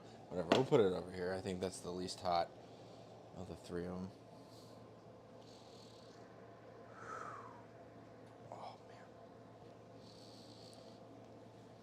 Still kind of roboto.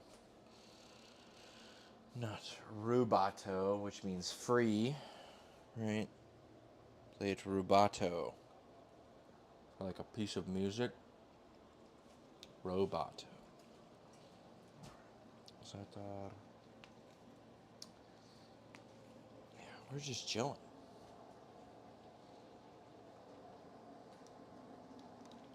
I got a little snack over here. Might grab a little bit of my snack. Can't hurt. Just some bread and cheese. Pretty simple fare. Some pickled onions.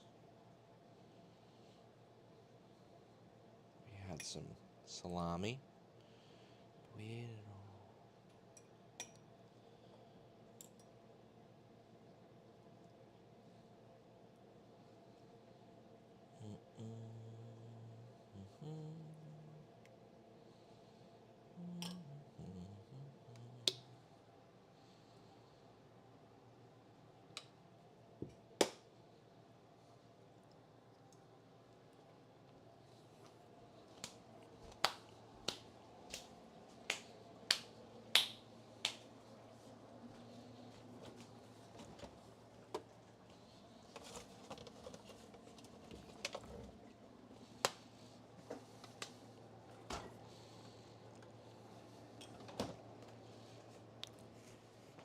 I got this spring mix I was thinking about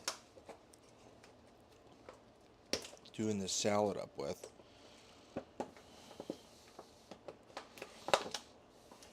Am I dumb? Sure am.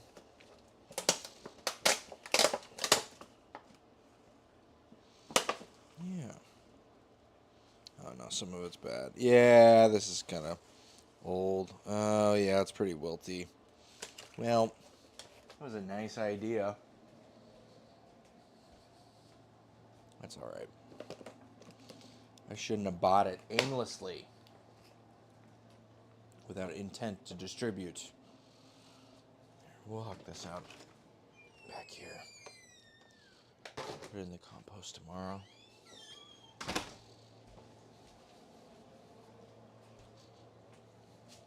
You know, after we pull off, I think we'll just head straight into making pitas. I think that's a good idea. Look at these. These look pretty good. Not too bad. I will say the stand mixer is helping considerably. I was holding off on it because, you know, money. But one of them found its way to me. So we are happy to have it.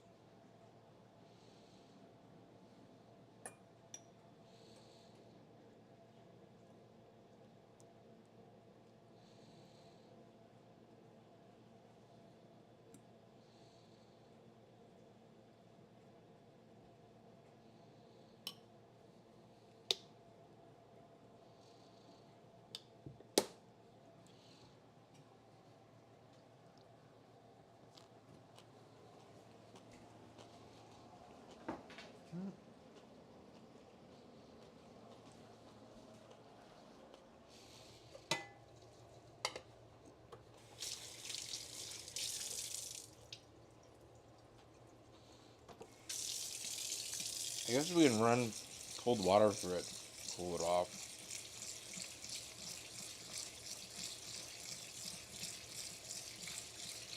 Don't know why I wasn't doing that. Being a dummy. That's right. So, I've gone back and forth. There's the skins. And I'm told that it's good to pull them off.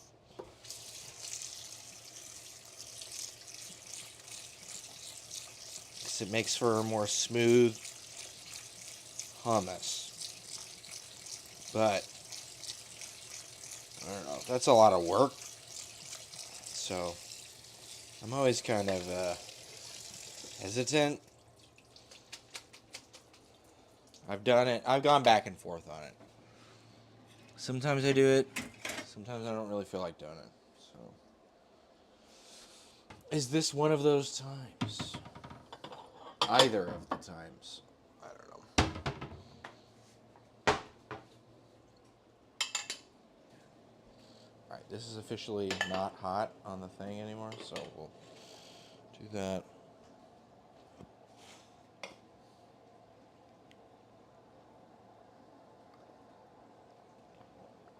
Yeah. Yeah. That's a fucking home run.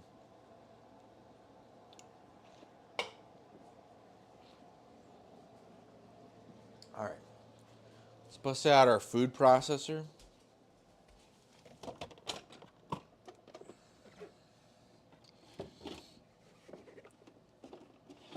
Sometimes you can get away with the immersion blender, but hummus is pretty blendo demanding.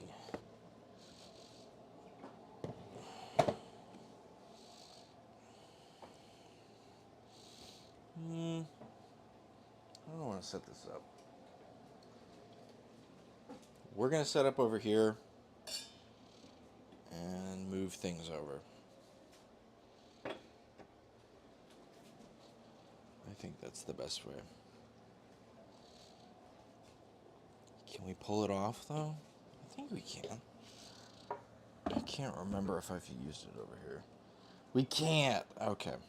We have to do it the other way. We do have outlets down here. So let's just slide this over. You're going to have to look at the back of my head for a little bit. Sorry. That's just the way the news goes. Alright. Oh, you know what? I totally forgot to put garlic in the marinade. That's what it's missing. 100%. Exactly what it's missing. Okay, well.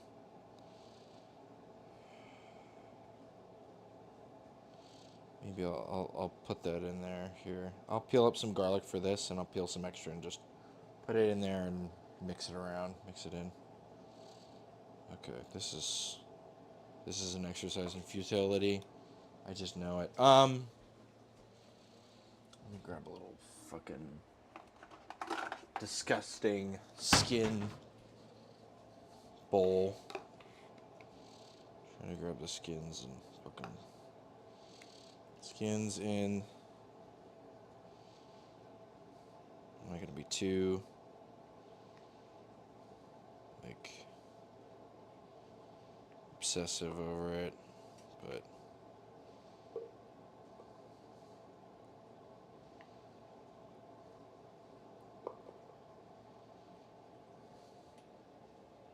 I say as I get really obsessed about it. Ah, man. God damn.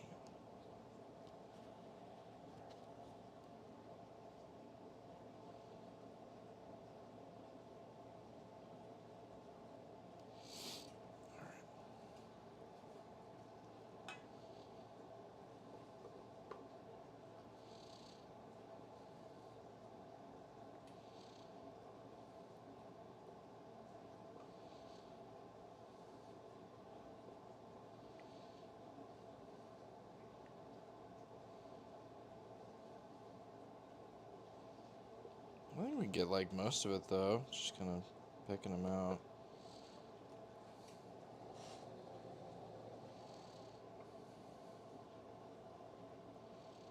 Oh shit! Picking them out and fucking throwing them right in there. God.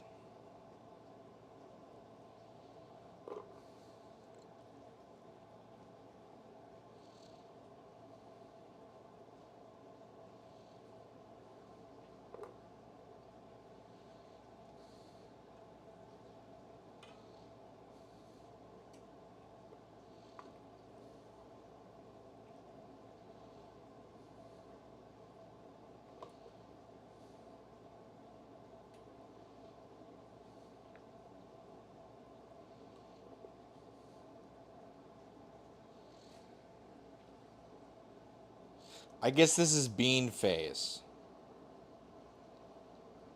So maybe I do want to know what happens after bean phase.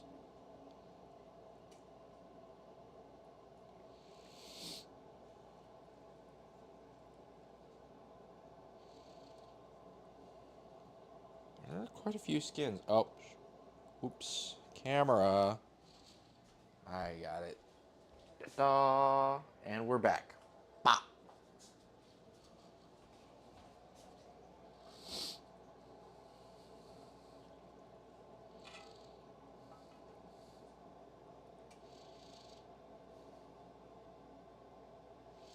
Do kind of clump together.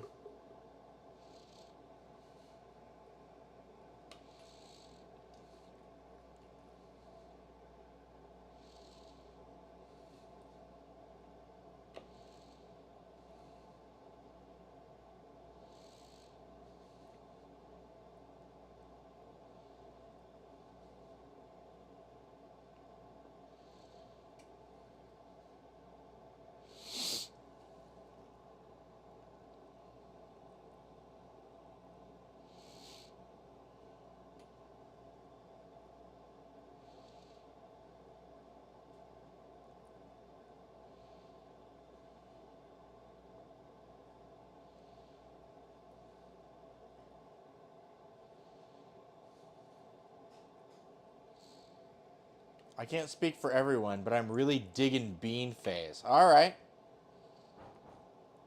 That's fine.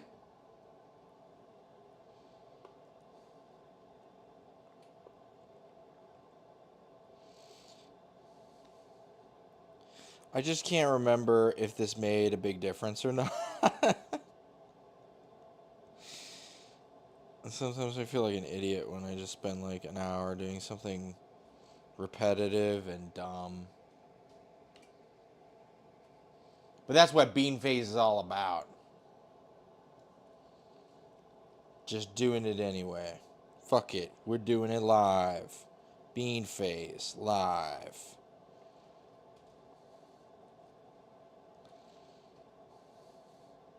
You know, for some people, it's not just a phase either. It's just a way of life. You know what I mean? It's like being goth. It's not a phase, Mom. Shut the fuck up. Okay, sorry. Maybe it's not. Maybe I'm making this way less relaxing. Sorry.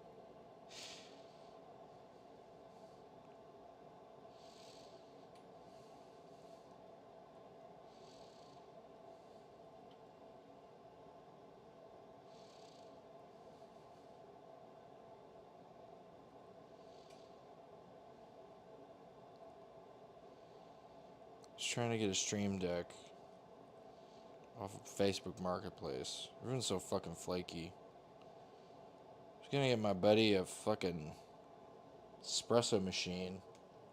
Had it all lined up. Just needed some fixes that I think I could definitely fix. Whew. That shit did not come through. I got everything set up. The person marked it pending. It's a good price. Good for me. The description was like, this has been in my closet for years. I need to sell it at some point. Would you like to buy? And then like, I was like, okay, I'll buy it. Got it all set up. 12 hours before, oh, I gotta sell it to someone else. Bitch, it's been in your closet for years. You can't wait 12 hours? What's up? Huh? Okay, fine. Whatever. You'll never make it to bean phase. You're just gonna be stuck on, I don't know, shady deal phase. Fucking raccoon bartering tactics phase. Fucking stuck on that Sebulba grind set. Just trying to get fucking something for nothing.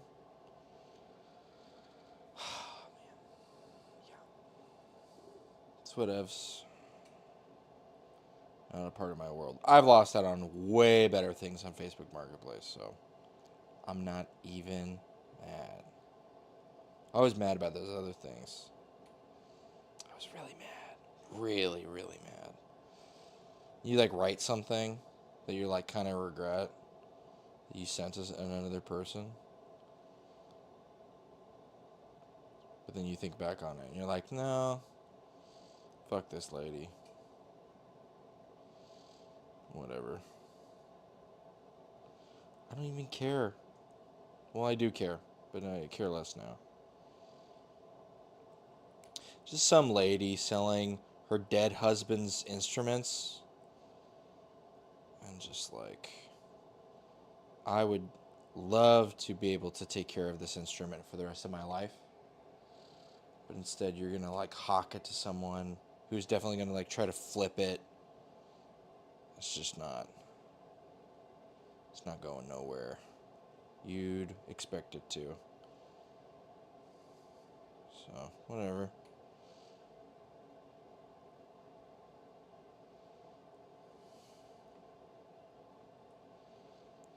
just sucks when there's no like pay it forward mentality. How the hell are you supposed to cobble together a fucking life? There's zero pay it forward. And every article of something from the past needs to appreciate in value, right? How the hell is that supposed to work? Does any of my shit appreciate? No. No. Well, you want something for nothing, huh? You want a handout? No. Get back in the kitchen. Get back to bean phase. Oh my god, I feel like I gotta sneeze. Definitely don't want to interrupt bean phase with a sneeze. That would be improper.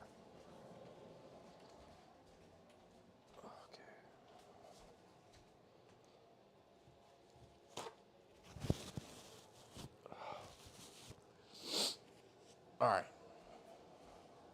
There we go. Back to the grind.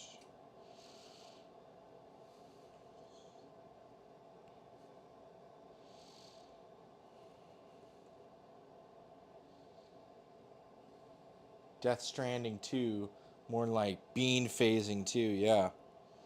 I got a baby strapped to my chest, trying to see the beans that were plants that are now ghosts.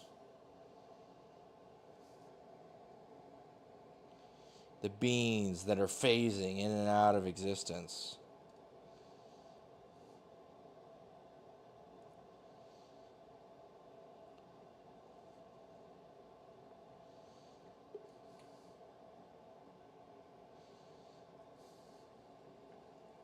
Exactly.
Hey, it's Sigma Boy. We're on our bean grind set here right now. We're in bean phase. So, I'm sure this is something you can identify with.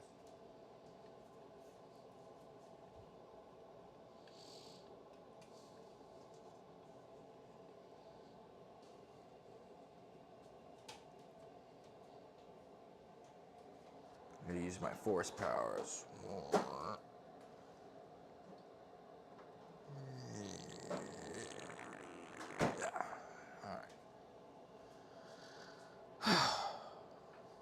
Takes a lot out of you. But look, we got rid of all of these bean skins. Apparently this is not the tastiest part of the bean, the skin. So, like cutting the crust off your bread. Although I don't agree with that. Crust is good, man. What are you dumb?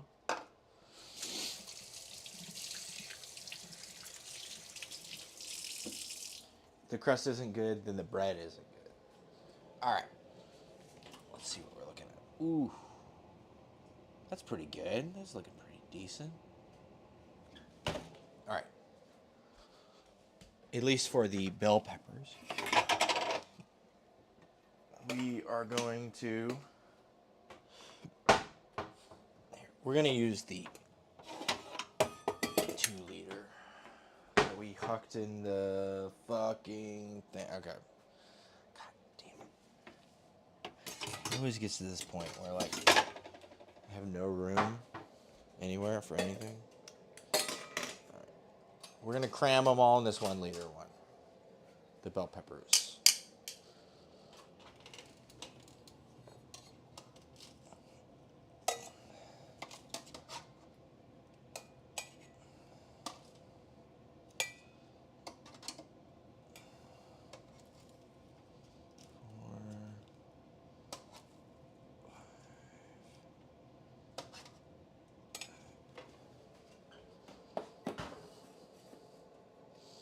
They'll fit.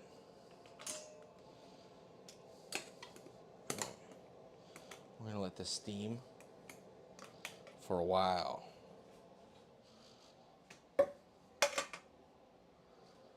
Okay. In the meantime, we can make the rest of this hummus.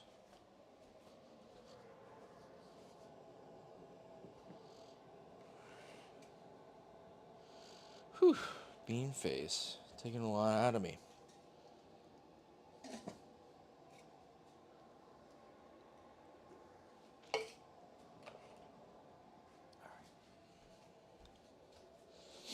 Don't get mad at me, but I did add baking soda, which is basic to this, which means we could put fucking like 5 lemons in that and barely make it there. So I'm gonna make an executive decision and just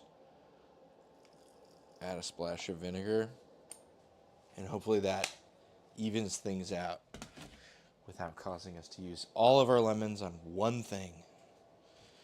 All right. Let's peel a bulb of garlic. That's probably a good use of our time right now. This one.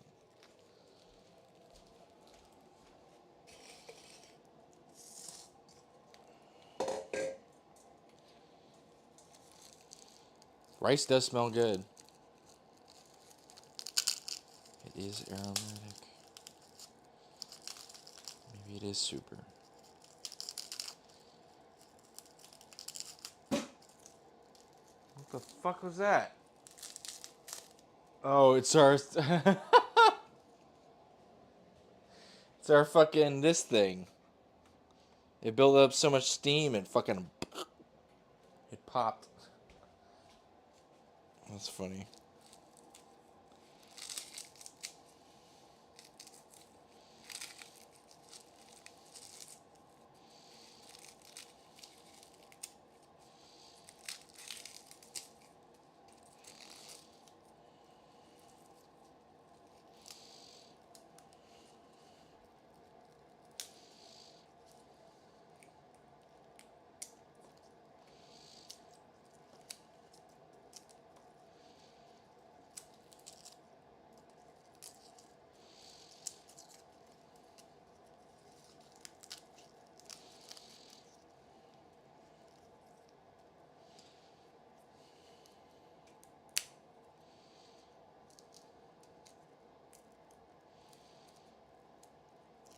Odd.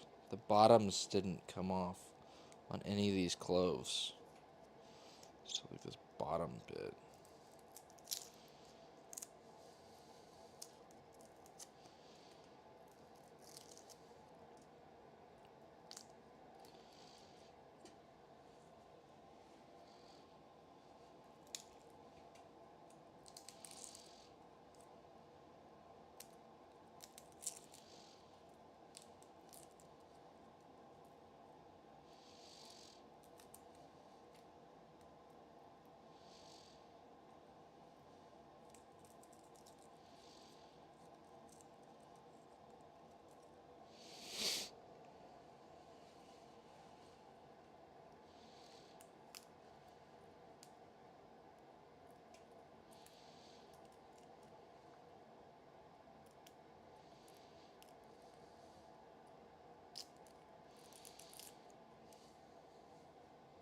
Yo, whoa, Mediterranean food.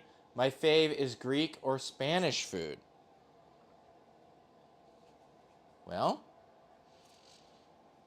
we're not exactly making dolmas here, but we've got a good pita going on. I'm going to make like this lentil salad. Should be pretty good. We've got our garbanzo beans for hummus. I've got some long grain basmati going on the rice cooker. And we've got eggplants in the... place the cloves in one bowl, then cover it with a second bowl, vigorously shake. Yeah, see, the thing with a lot of these where it's like just beat the hell out of it is you end up like really damaging the cells of the garlic in a way that makes it really sticky with the coating already on it. And then you get this sticky bit with the papery bit, and then you get most of it off, but it never comes off cleanly. I don't know. From my experience, when I was a kid, we had like these like rolling things, and my parents, we would can like 50 jars of tomatoes, and they wanted garlic in the bottom of each one, and they would just hand me like 4 bulbs of garlic and go peel, and then I would peel them, right? And at some point they gave me this like tool. It was basically just like a rubber tube, and the thing that you would do with it, you would like roll it, and it would, all the shit would come off, right? Which was good, except I was handing them to them, and they're like, no, there's still stuff on this. And so I was like trying to get it off, but it was all sticky, right? And at some point I just stopped using the rolling thing and just started. This one's a little different because for whatever reason the base bit didn't come off, so it's going a little slower than it should. But there, I mean, it is a skin, right? It's a topologically, it's a 2-dimensional thing. It has 2 degrees of freedom, so you can do it. Fastest way for me, right? You grab it like by both ends, you pop it, and then you grab it the other way, and twists, double twist, and it all just kind of comes off, right? You just go at it at one angle, and then you go at it at a 90-degree angle the other way. Pop. And then it just comes off. For the most part. This one's a little different because the base stem is still attached for whatever reason. But, yeah. And it all comes off. All of it. Do you marinate chicken with yogurt? Yeah, so I actually have a whole spatchcock chicken right here with lebna. So it's a strained yogurt. It's known as a kefir cheese. So this might be more considered like a Lebanese cuisine. And I also did it with zataar, this is Lebanese zataar. So, very good.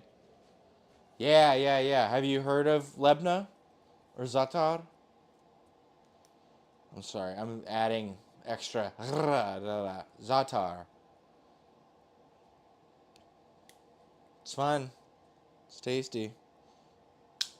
See that pop, right? And then you go at it the other way.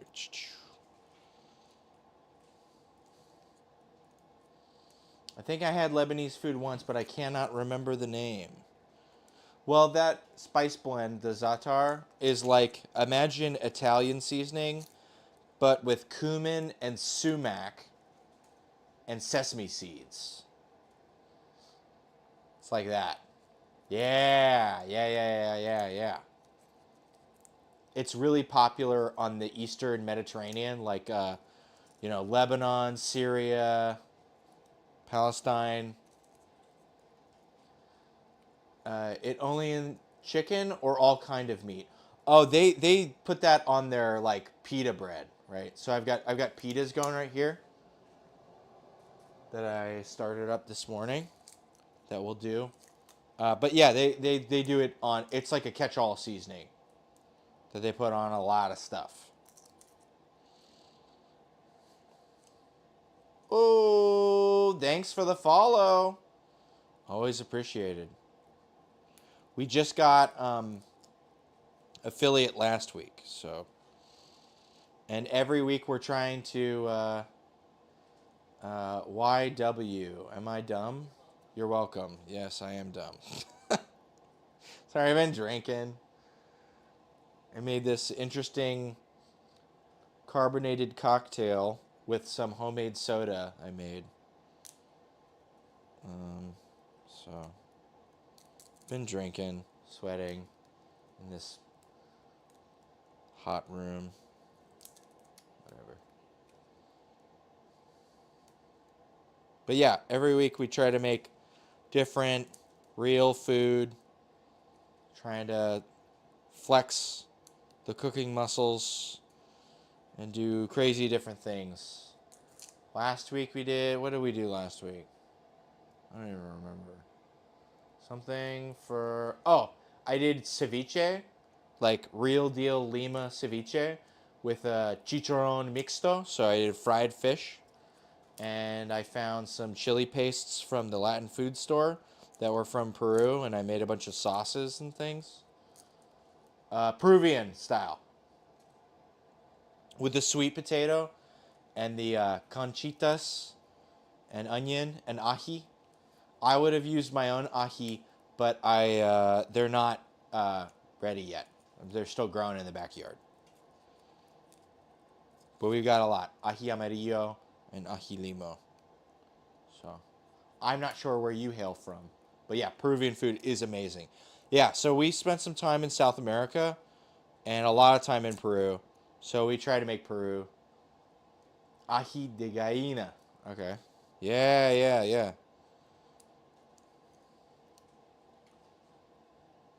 With chicken. Huancaina. All that stuff. Yeah, I'm actually growing huacatai as well. The Andean, or no. The black mint, the marigold. We're growing that here. We're in the Pacific Northwest of the United States. For reference. But the climates are actually somewhat similar to the steppe, so we can grow quite a bit of stuff from Peru, which is really interesting. I was riding the motorcycle around the Sacred Valley, and it looked almost just like the Pacific Northwest, so it's wonderful. Like the farmland, anyway.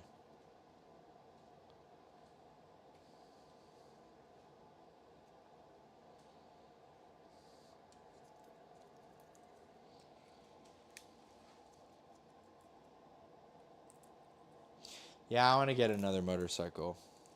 It's been a hot minute.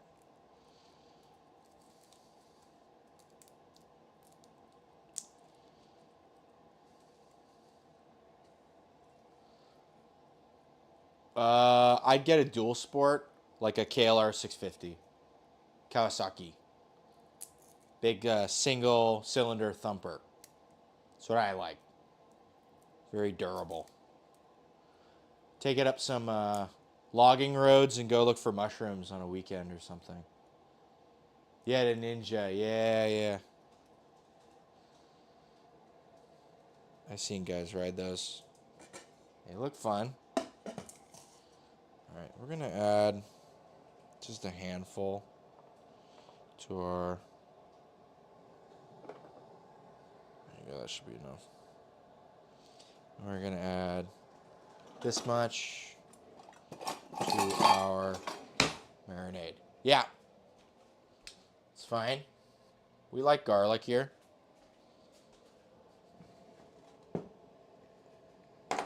By the way, it's going to get a lot of fat from the tahini and the olive oil. And so it ends up rounding out a lot of that spice, right? So a good handful is what is required. Or it just won't come through. That is lentils, yeah. We're going to take the lentils and make like a salad. I just roasted up some red bell pepper, so we're going to have roasted red pepper with lentils. I got a bunch of fresh aromatics out in the yard, like oregano and thyme. And we'll use some of that. Some other things. And make like a nice kind of... I got some feta that'll go in there. Ooh, thanks for the follow. We appreciate it. Cucumber does go well with lentils. I've got some cucumber that will be added.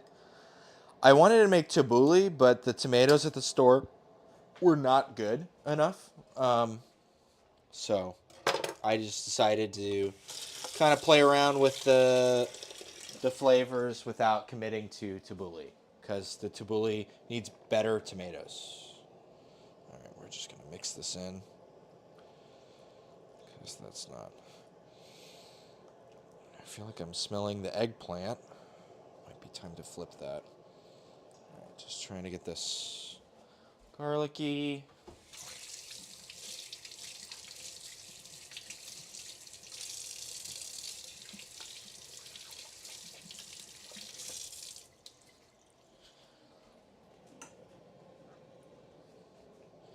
Have you had cachaça before?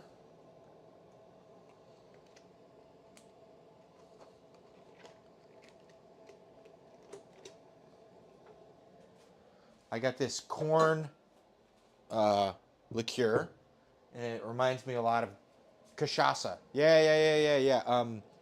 It's like a Brazilian rum. It's a sugar distillate. Rum is more Caribbean. But I always get like fresh, like sweet corn notes off of cachaça. And so this corn liqueur reminds me a lot of it. Yeah, for caipirinha. Yeah, see. Exactly.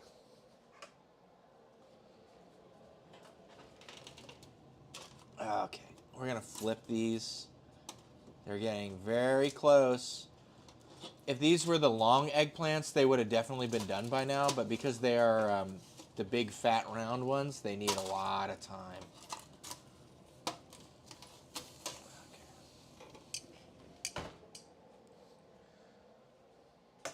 But yeah, this corn liqueur is very nice.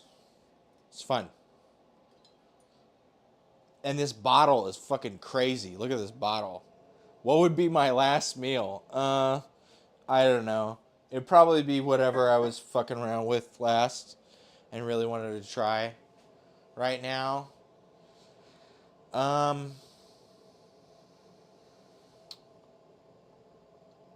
don't know. I mean, sushi is really hard to beat. We just had the ceviche with the chicharron mixto, and you go back and forth from like the sharp, clean, raw fish to like the fatty with the tartar sauce with the ají in it and all that stuff, like the pepper. Yeah, I'd probably have that. What we had last week. I'd probably have that again for my last meal. It's fucking good. It's really, really good. Like dangerously good. And we spent time down in Peru, so it's got a place in my heart. We spent enough time down in Peru where it's like we grew to be like when we left South America and we came back to the United States. It was very jarring. Oh, sorry, camera. All right, and we're back. Bop. I love pisco. I have some right here. We actually made pisco sours last week. with the, this is quebranta, right? We made pisco sours last week with the ceviche. Yeah. We did it with the, you do the bitters and then you draw the little hearts through them with the toothpick. Did all that. We also made chicha morada. Yes, with egg white, of course. Egg white is non-negotiable for sours here.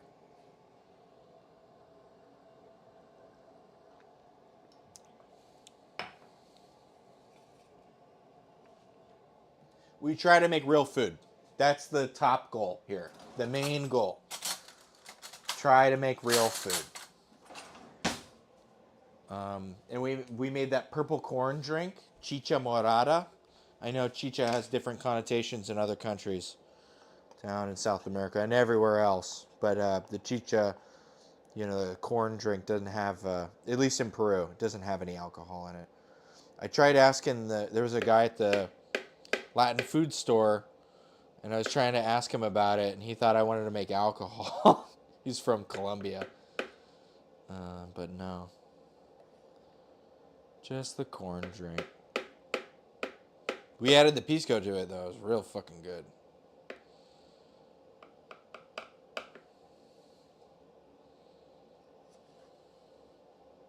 Sorry, just adding some of this.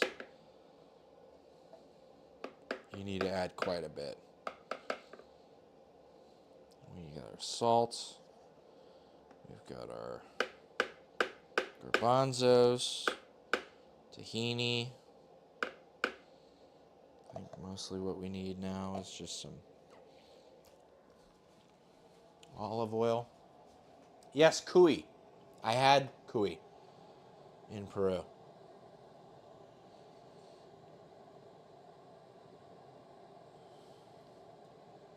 It is good. It's more like rabbit,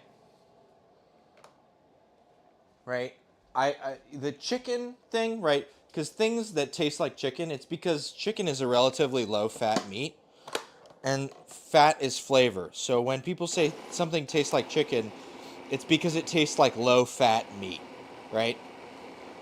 And so I would consider it more like rabbit in the sense that there are many places in the world that think of a rabbit as a pet, and there are some places in the world that think of rabbit as food.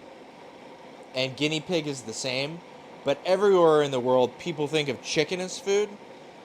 And so chicken has been selectively bred by the entire world to be meatier and juicier, right?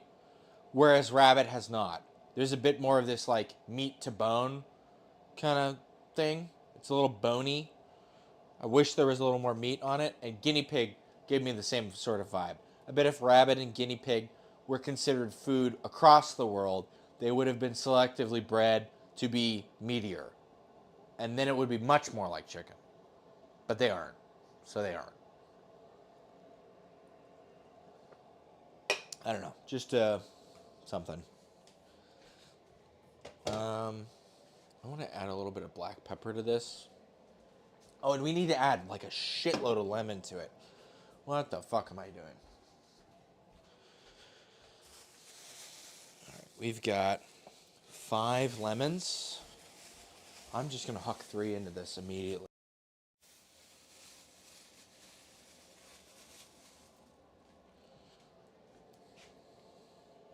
Have you had cuy?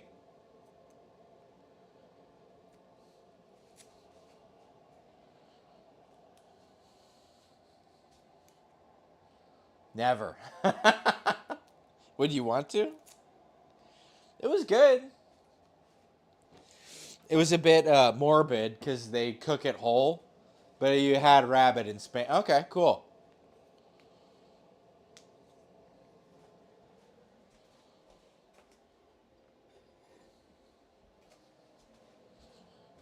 It's very similar. Paella. Oh, we made paella, seafood paella, 3 weeks ago? 4 weeks ago? 3 weeks ago. With, what did we use? We used shrimp and octopus and feel like there was something else. Maybe it was just shrimp and octopus. But yeah, we did it. I got this big flat bottom motherfucker here. This guy. We don't mess around. Oh, mussels. We added mussels too. This guy. For the paella. Big flat bottom guy. We got the sakura all nice. And everything.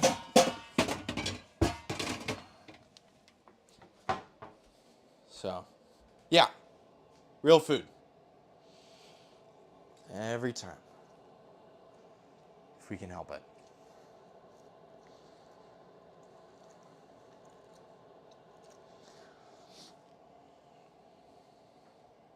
Should make Ecuadorian ceviche next time. How does that differ? Sorry, we never made it to Ecuador. We wanted to. It was 2022. There was a lot of COVID stuff. And things not. Shrimps. Okay, cool. Any other with lime and ketchup? Oh, okay. So it's one of those. Sure. I'd be down to make another kind of ceviche. I got some Mexican coworker. Tastes like Bloody Mary. Yeah. I got some Mexican coworkers who were asking me about it. And they were talking about their ceviche has always got clamato in it. The clam tomato juice. Clamato juice. That's crazy, but very interesting. Yes. That is producer. The moderator.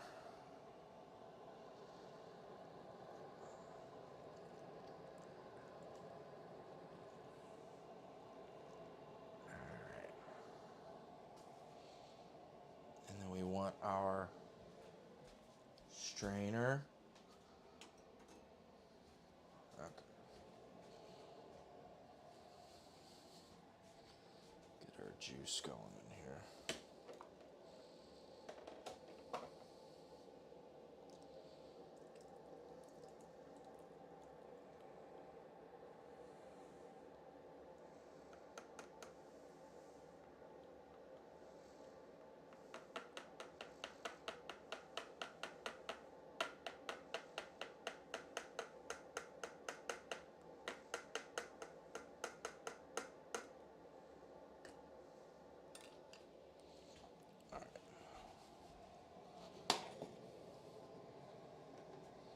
Are you a professional chef or foodie? I'm just a foodie.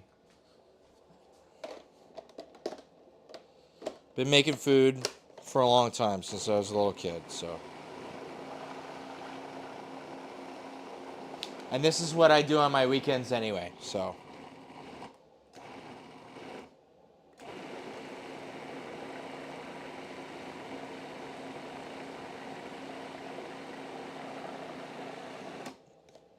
Alright, we're gonna try to dial in some of the flavor here, and then we get the consistency with the ice. You gotta blend some ice into it. I think the eggplants are just about done. If I were to guess. Yeah, they sure are.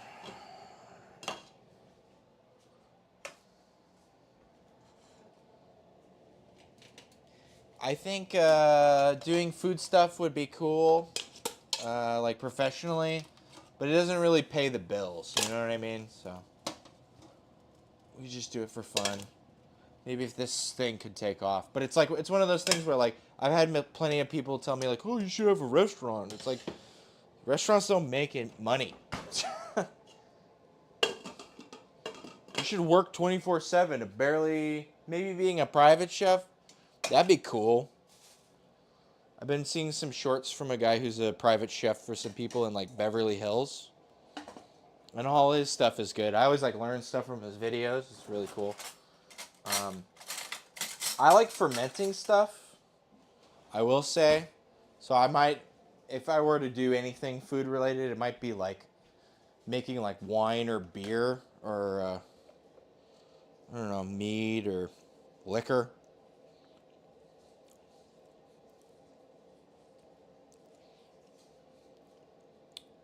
All right.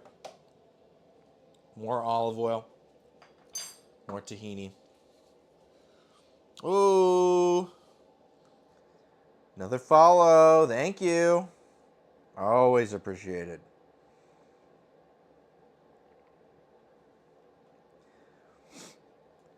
Yeah, this fall I want to start doing some more stuff. I've got some fermenting equipment in my garage. I just need to get a good setup in there. And sometimes I do gardening streams in the backyard here because I've got like a big ass garden. But yeah, food is always like the centerpiece of all that stuff. I don't know.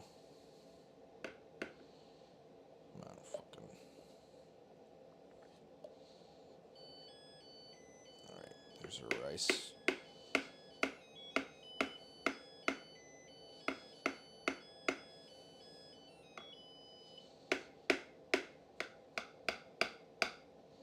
God damn.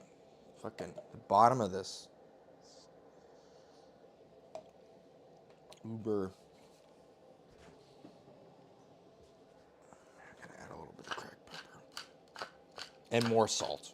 I think more salt is a good idea. I'm glad I added the vinegar to it, because otherwise we would have blown through all of our lemons. Just trying to get it not alkaline. Sorry, I'm facing the wrong direction. I'm sure I'm missing something on the chat here. How's the hummus? More chickpeas? Parsley? Parsley would go on top. Like it'd be a garnish. It would go. I'm trying to dial in the.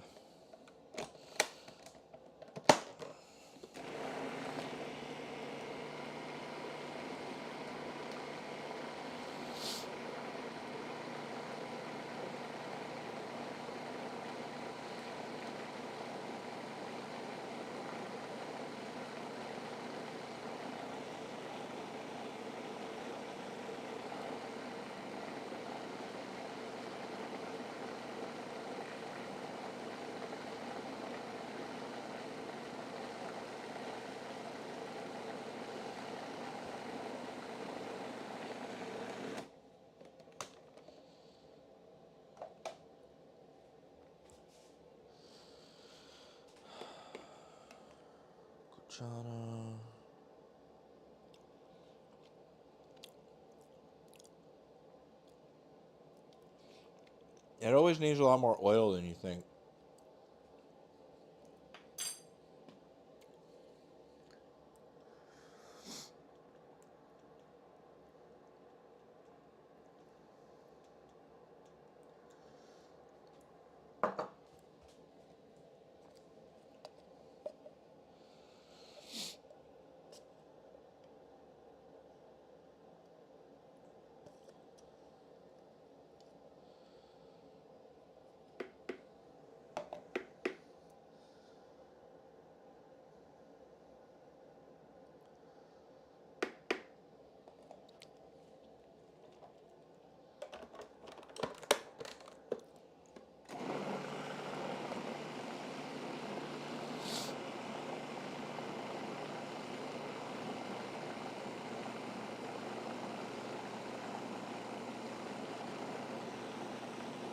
What ingredients do you think are overrated? A lot of times I do think parsley is overrated. I will say. Like I don't ever add a ton of parsley to my chimichurri. And I normally cut it back with like cilantro and green onion.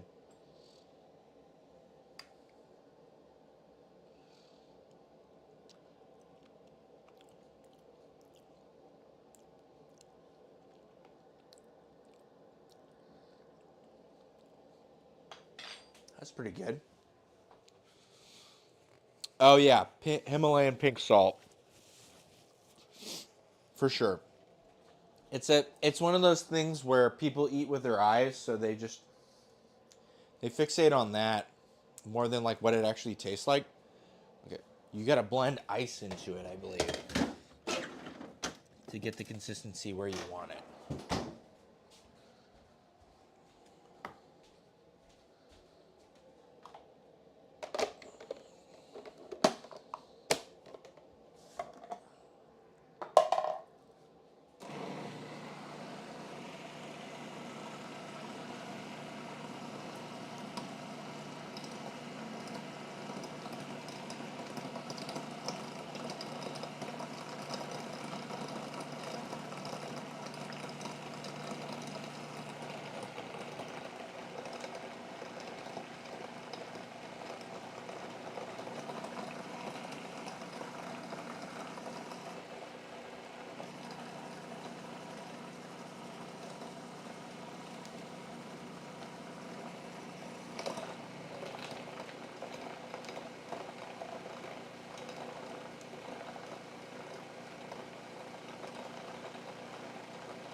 All right.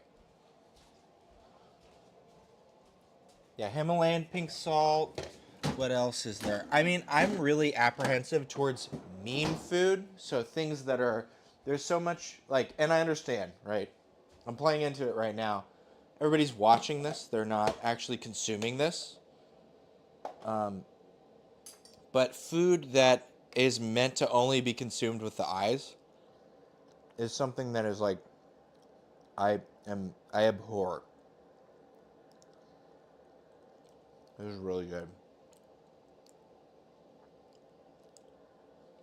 Yeah. Nice. Very nice. Great success. All right. I'm just going to move this off so I don't have to dedicate space to it on the counter. Or at least on the counter over in the cooking area. So that'll just kind of hang out over there. Cool.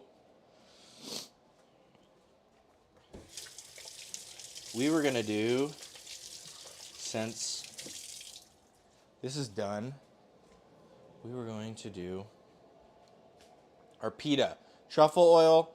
A lot of the things with the truffle oil is it's artificial truffle oil. They add an ingredient that's like smells like feet, and they just add that to it, and they go, yeah, it's truffle oil. So all the artificial truffle oil is meant to smell like feet. It's weird. I don't know. It's kind of funky. Oh yeah, it is funky. All right. I'm going to do pitas. So we are going to put the. Let's see, how did we do that? Oh, that's fucked up. Okay. We can't use that big sheet that's in there right now. Excuse me. So we need to use. Actually, okay. I need to preheat the oven to like 500 degrees. And I've been streaming now for 3 hours. Yeah, pitas. I need to use the restroom, and so I'm probably gonna take about 5 minutes here. So I will be back soon. I just got to venture down to the pits of hell to use the restroom. Oh.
All right.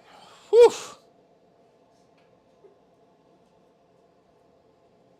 We're back. And badder than ever.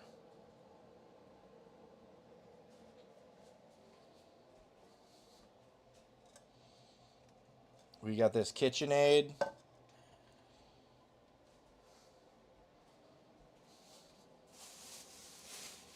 And we gonna use it. I got this KitchenAid. I ain't afraid to use it. Oh shit. I need to be preheating the oven with this thing in it. Good idea. Get in there. Oh shit, I didn't move the. Okay, I'm fucking around. Hmm?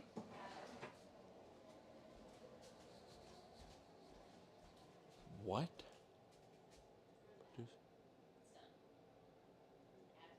Oh, there was an ad. Okay. Ad. Anyways, ad is over. We're back from hell. All that shit. Just trying to put my sheet trays on the right rack. Okay. Let it preheat. Okay. KitchenAid. To the spots.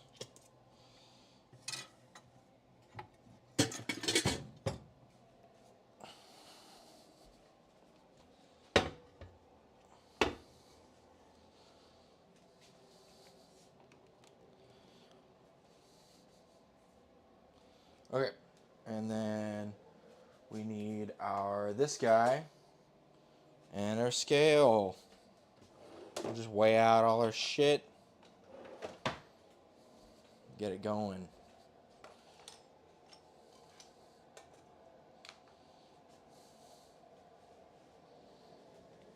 I got a screenshot of what I need.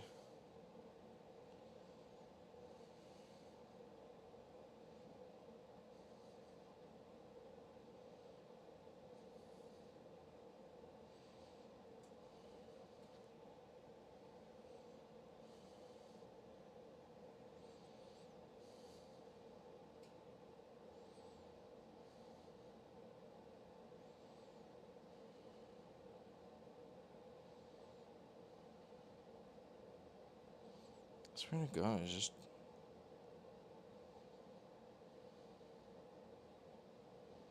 How the fuck did I... Okay, whatever.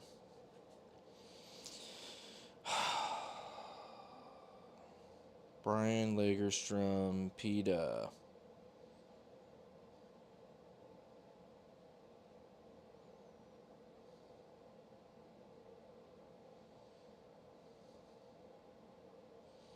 I'm sure I've fucking taken a screenshot of this a billion times. All right, 450 grams bread flour. And we're doing this for tomorrow for our Dungeons and Dragons group. And the pita over there will be done tonight. But just showing you how to do a pita from the beginning, and then it'll go in the refrigerator and it'll look like that.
Need some warm water for our instant yeast.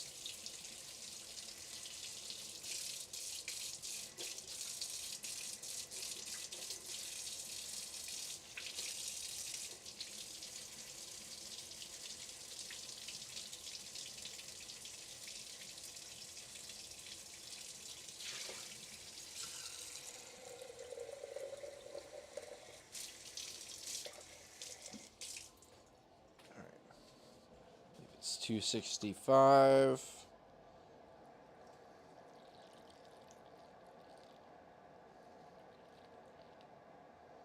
All right, that's fine. A little over. Who cares? It's fine. 50 grams oil.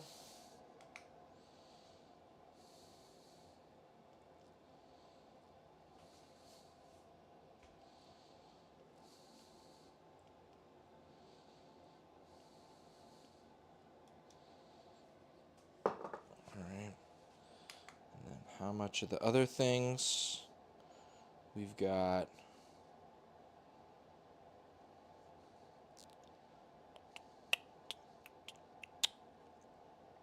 8 grams instant yeast, 15 grams sugar, 10 grams salt.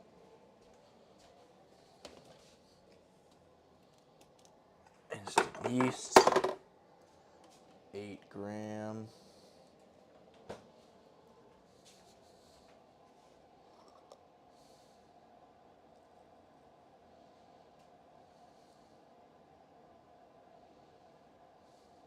All right.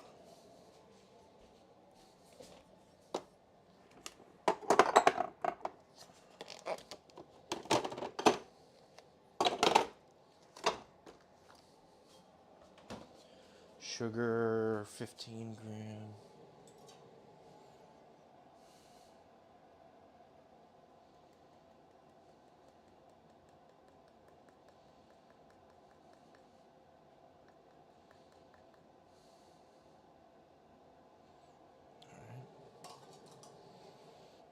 And then salt, 10 grams.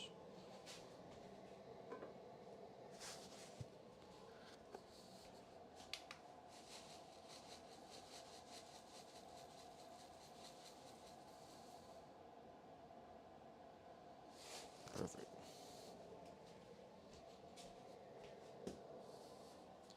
And now we need to finally wash off this dough hook. It's soaking for this very moment.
We do it for a couple minutes on low, and then we increase it to medium for a couple minutes. And I don't know, it comes together or something. It'll get there.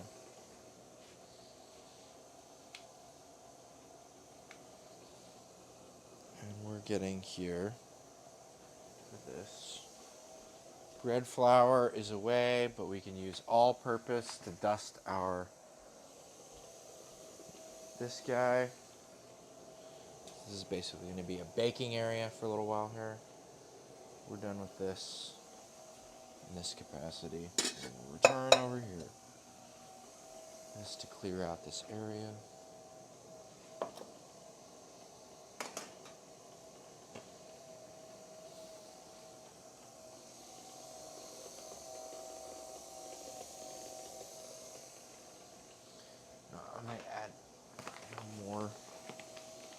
flour because I think we went a little over in water, and I want to make sure it's like got the right hydration. There's nothing more irresistible than fucking with something while it's going. I just gotta fuck with it. Okay, well, there you go. I went over on most of the ingredients a tad, but then under on the flour, so you get a little antsy. I'm gonna fuck it up. I know. It's gonna be too wet. Oh.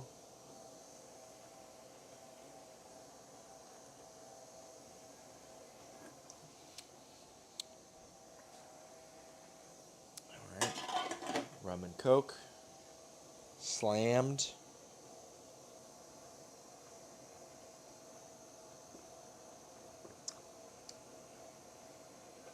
I don't know what to call this drink. Mango, corn, and rum.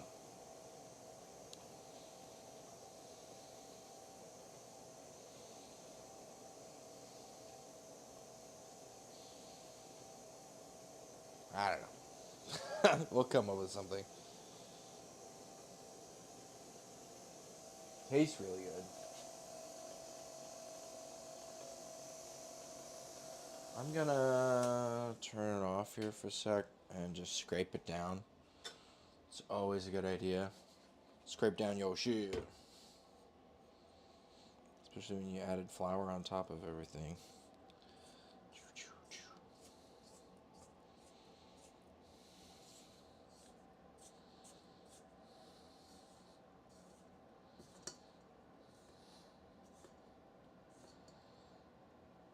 Oh. Maybe that's why the flour is at the end of the thing. Because the flour stays at the bottom and the... Oh, I'm learning how to use a stand mixer. I just got this thing. And, man, this shit is making a lot of sense. Because the water will combine with the flour, but the flour won't combine with the water, or whatever. You know what I mean? You won't have a puddle at the bottom of your dough, but you'll definitely have a dusty little desert.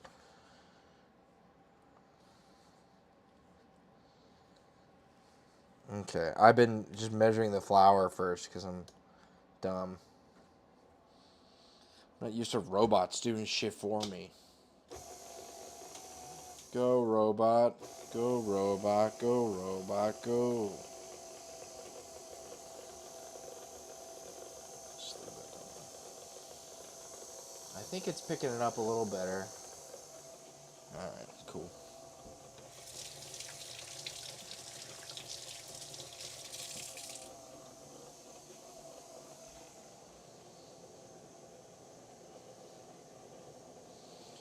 We're at 450 right now. This is a good time to clear our area. Get this shit ready. Ready.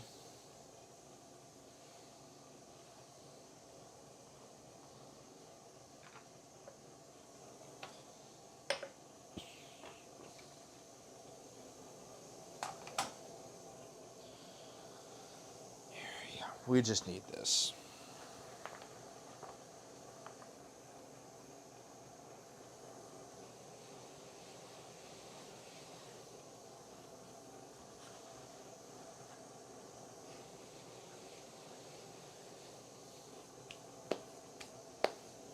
And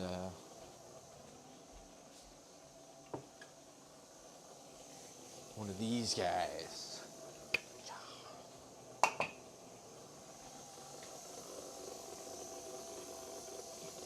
Try again. Make sure we're not harboring any flour.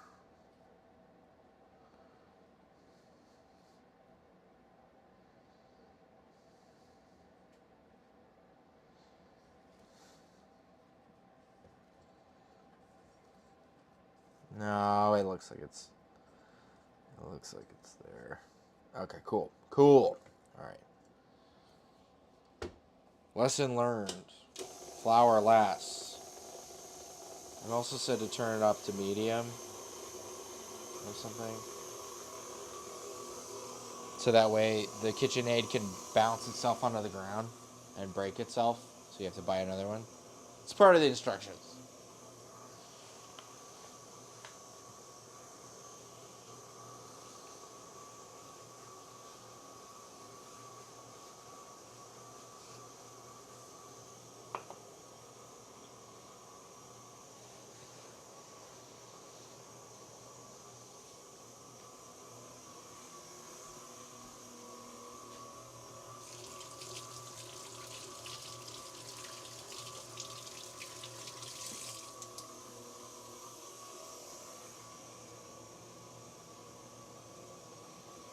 Get like, you want like a big ass towel. That way it like covers itself. You put it in like a flat bottom fucking something or other. You cover it in a towel. That's what I do. It's, you treat it like a tortilla.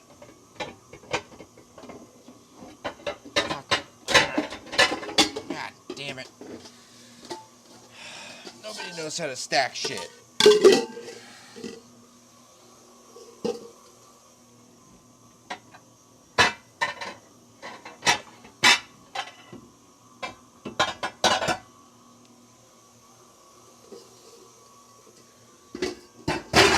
Alright.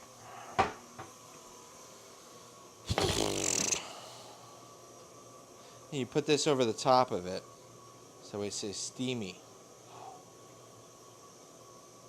Smart. Fucking smart.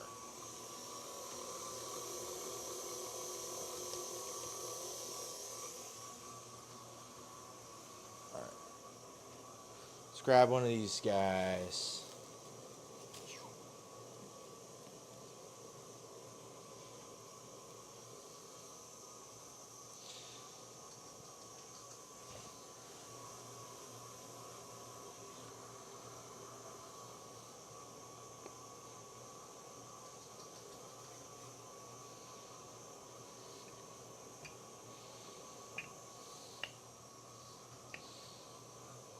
Oh shit. No.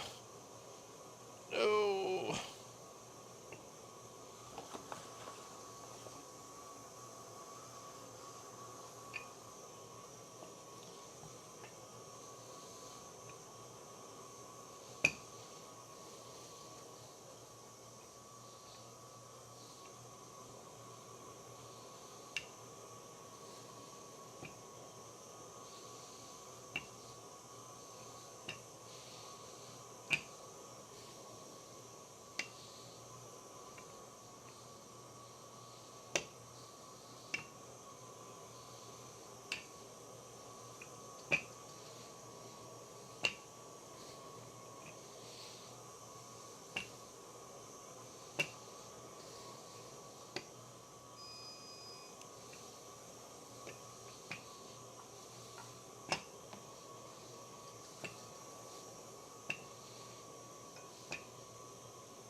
I feel like this might be enough time.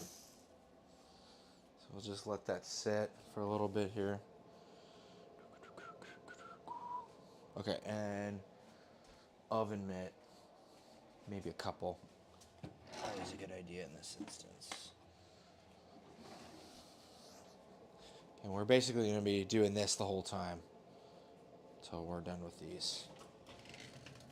Okay, it's a little smoky.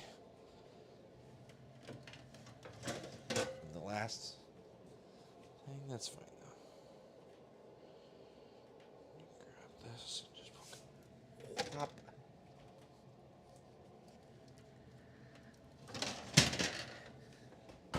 And we'll let it go. And we'll probably end up using this guy.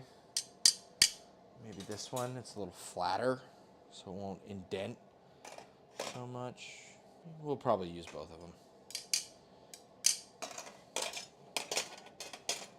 They'll sit right there. Come on, calm down. Chill.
Oh, yeah, big puff.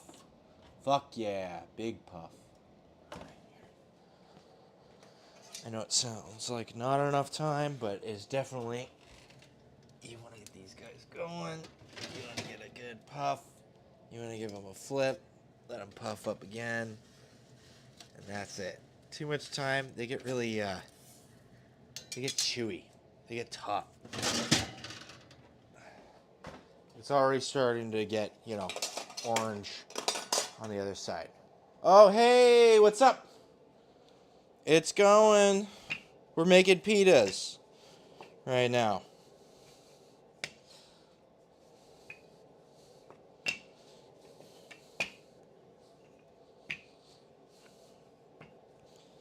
I got some chicken marinating. We're just going to do these pitas right now. And I got more pita back there for tomorrow's Dungeons & Dragons. Got another chicken in the refrigerator for tomorrow's Dungeons & Dragons. We're going to make this like lentil kind of salad. We just made hummus earlier. And we're going to make some baba ganoush. Got some rice. Good. Super basmati.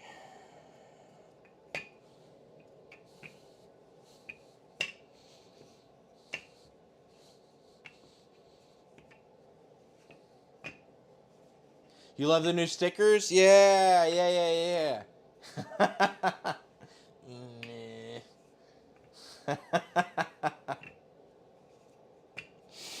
Yeah, they're fun.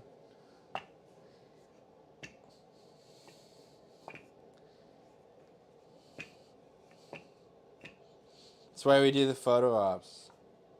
For sticker. Oh, shit.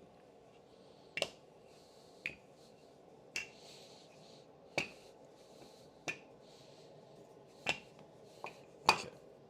That's about where we want that. Pull this off.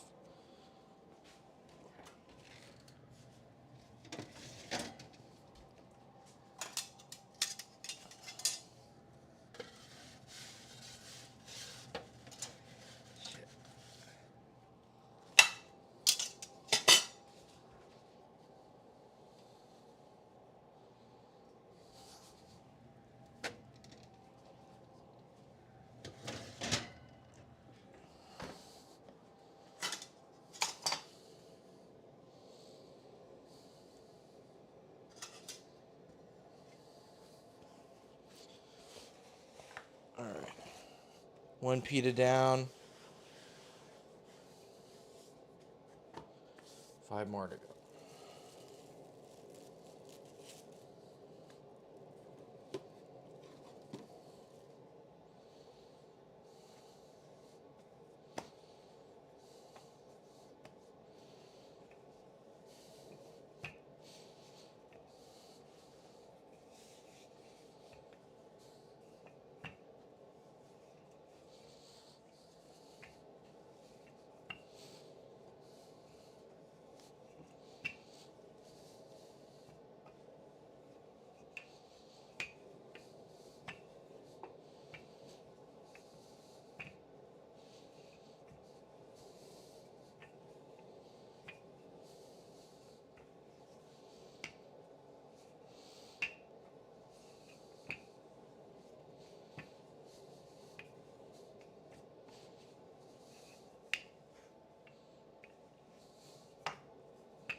A little bit longer for the puff.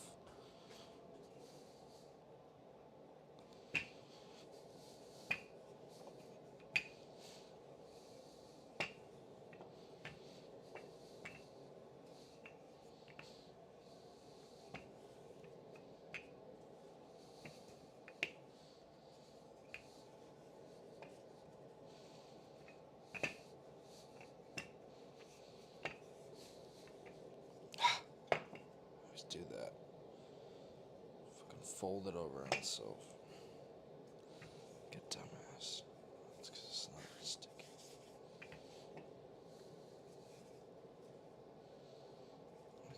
gonna fuck it up more if I do anything else.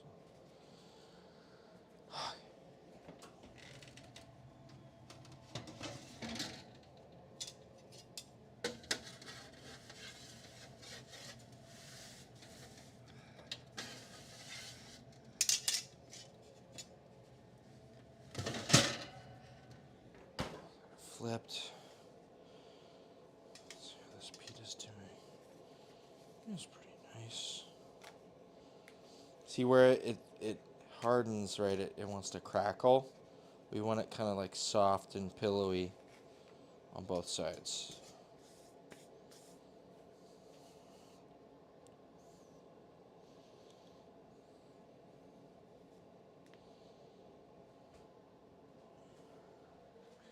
I'm actually gonna get another Coke here.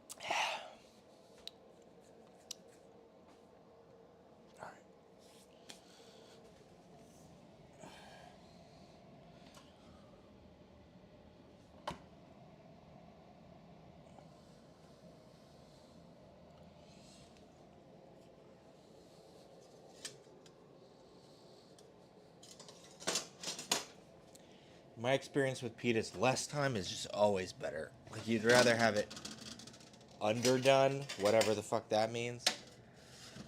Like, there's carryover cooking, there's all this stuff. Like, you just want it less done than whatever you think it needs to be.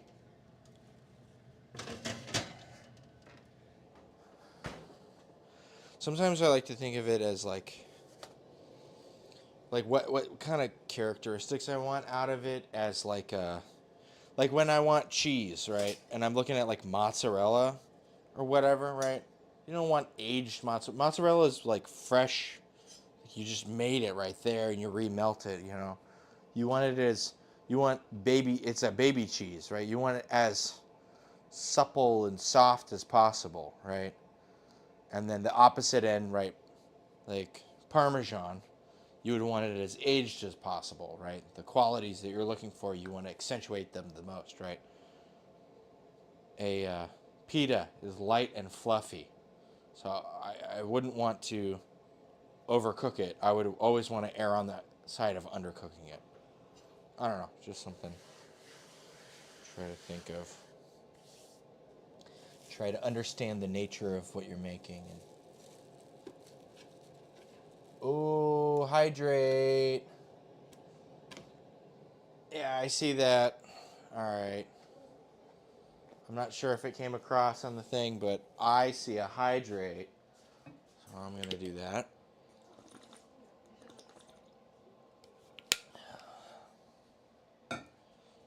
Yeah, we added the hydrate thing, so if anyone wants to make me drink water or things that aren't water.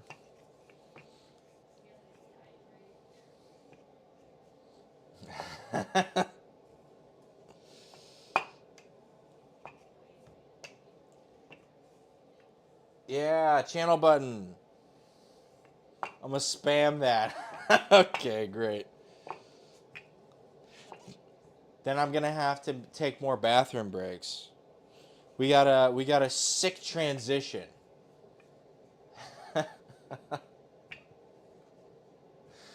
Yeah.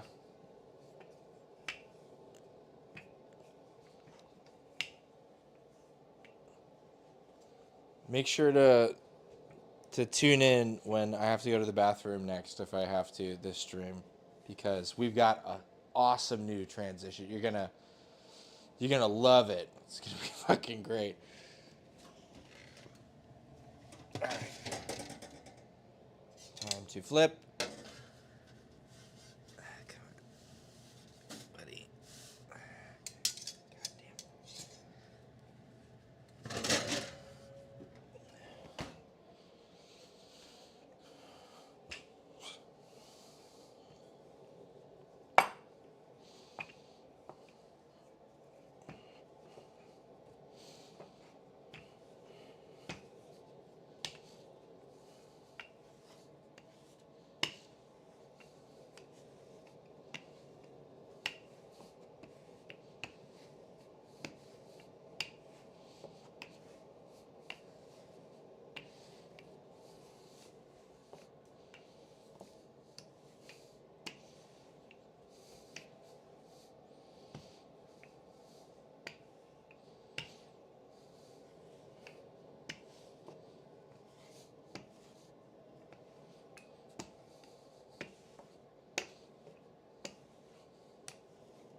Check out this corn liquor I found. It's got this corn on the cob bottle.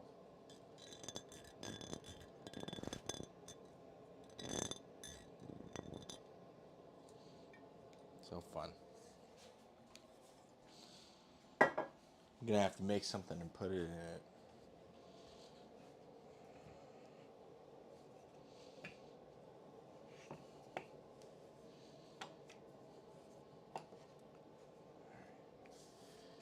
Okay. Open. Sesame. Yeah, see, this is what we want, right? Pretty not cooked on both sides. Just nice and soft and pillowy. And you kind of steam it like a tortilla.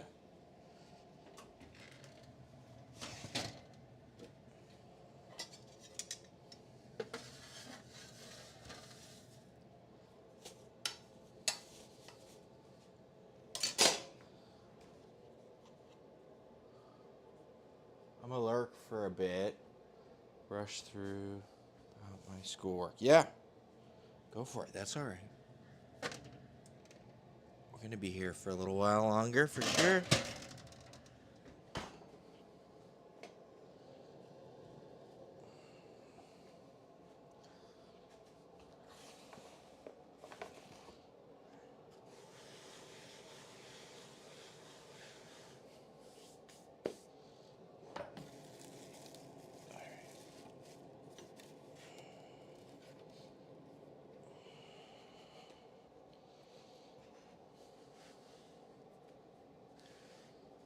Didn't we have something for lurk? Ah, you got a presentation. I feel you. I've been there. So I think it's Producer needs to reinstitute some of the commands.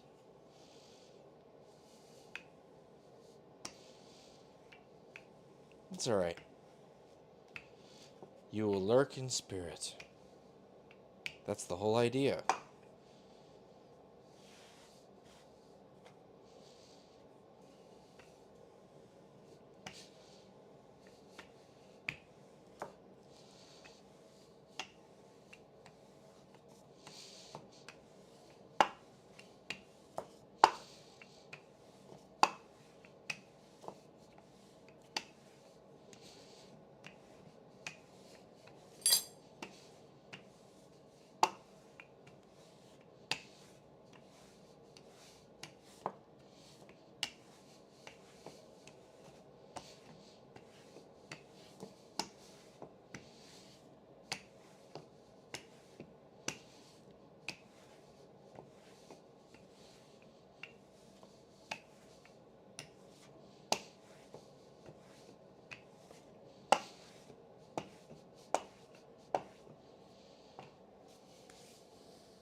We'll let it go for a little bit longer.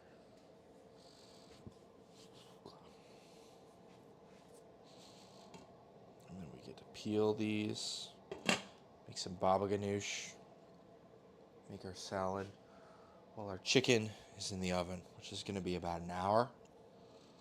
Whenever we finish these guys, we can just go in the oven. And then we'll finish our pita, our new pita, get it on there, back in the refrigerator. Both those guys, it's in the oven. It should all come out / be done around the same time.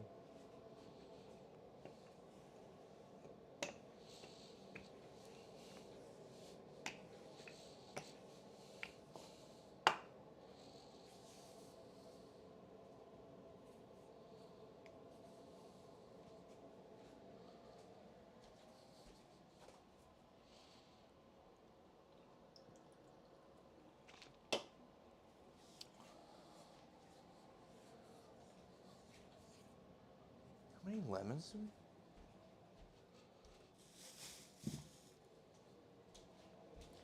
Swear to God, we had like 3 lemons. Didn't we? Ah, here they are. 2 lemons. That's fine. We didn't need to add anything alkaline to our eggplants, so 2 lemons should be plenty.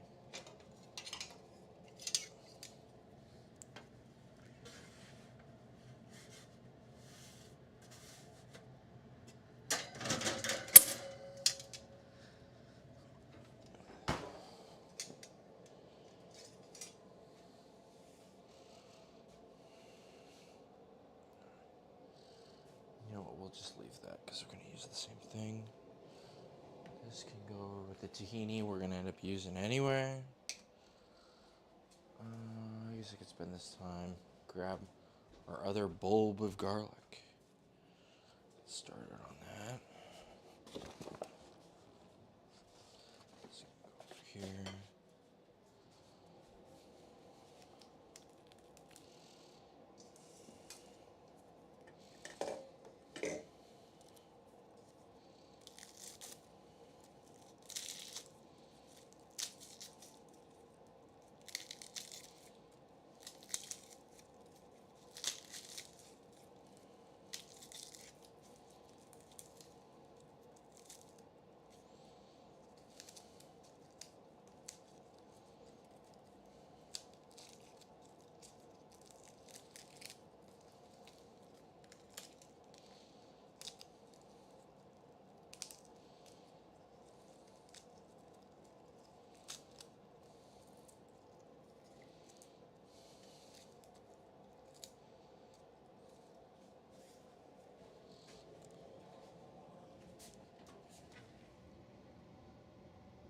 We've already flipped this one.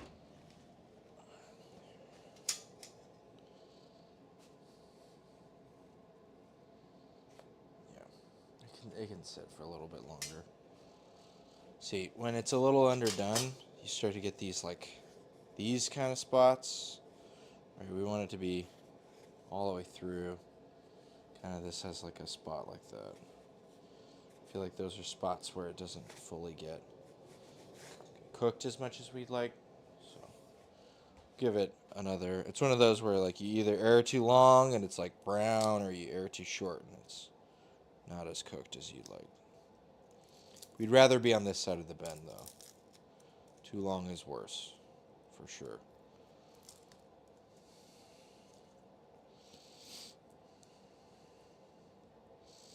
Uh-oh, the bottoms of these cloves are a little wacky.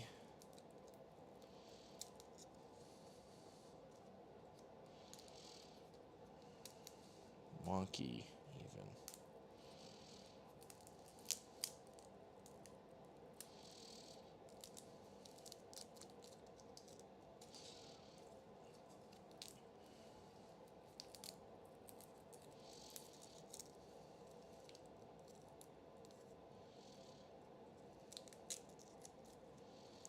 Well, there's good parts of these. Just cut through and see what's good.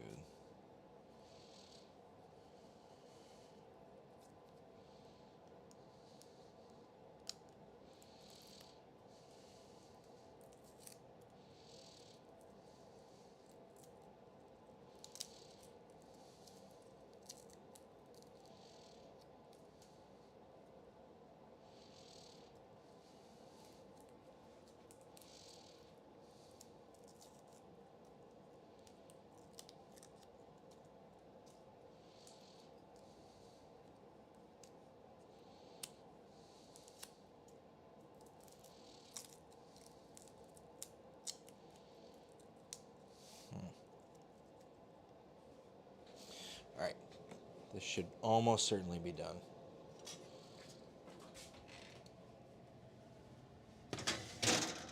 Yeah, we got a nice little puff on it. Yeah, it's looking good.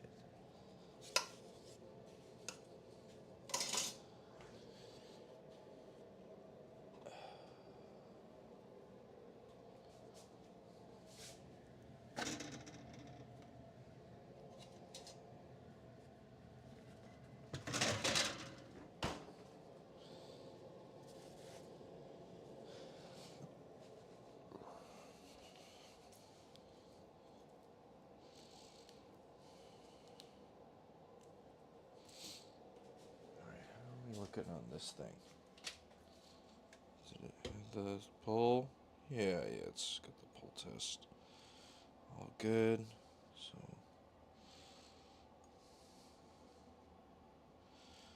get this going for tomorrow.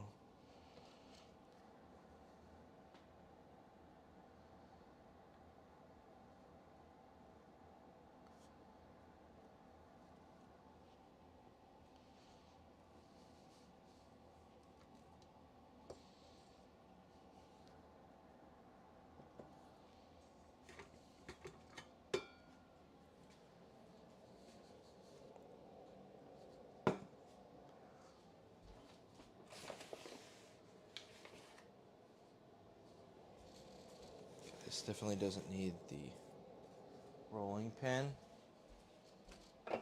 Just need to weigh out some guys.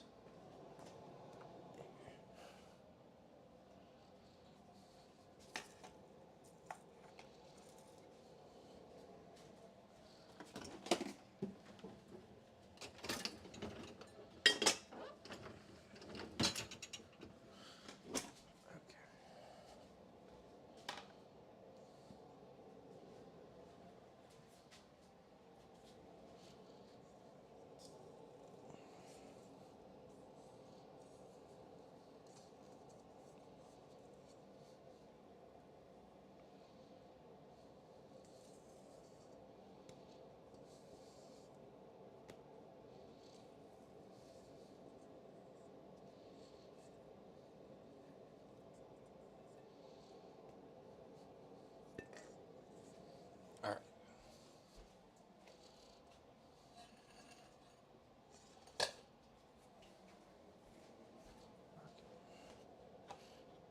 I believe we want to weigh out components that are 130-ish grams.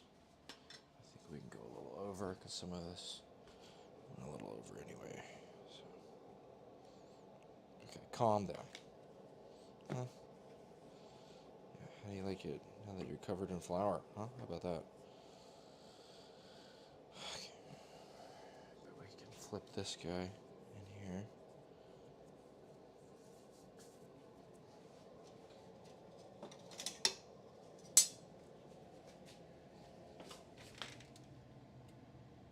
Maybe a little bit longer.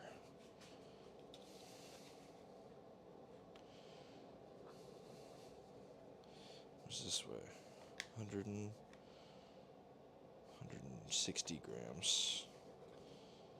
How about this? 138. Perfect. That's what we want to see. Just gonna stretch and fold. Stretch and fold. Stretch and fold. Stretch and fold. Give it one of these guys. Kind of crease the bottom. Get a little twist. Go back at it. Go right there. We'll just do that with the rest of those. And then that'll be the pitas for tomorrow's Dungeons and Dragons session.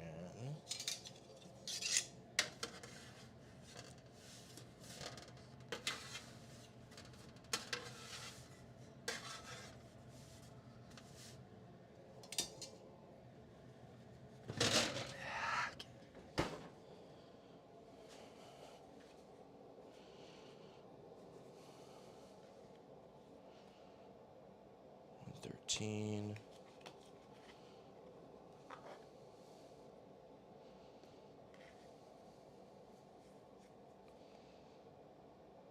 42.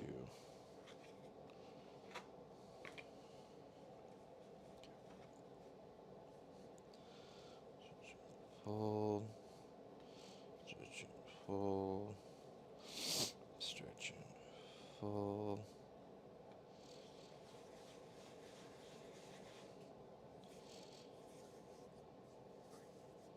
Twist and pull. Go around again. Numero dos.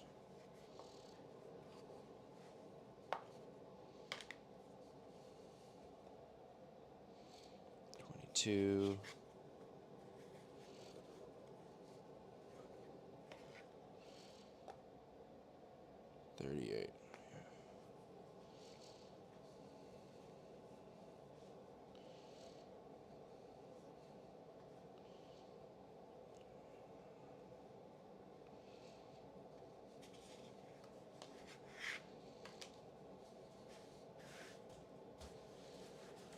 Sorry. Make it just. Hi. Sorry, the camera does that.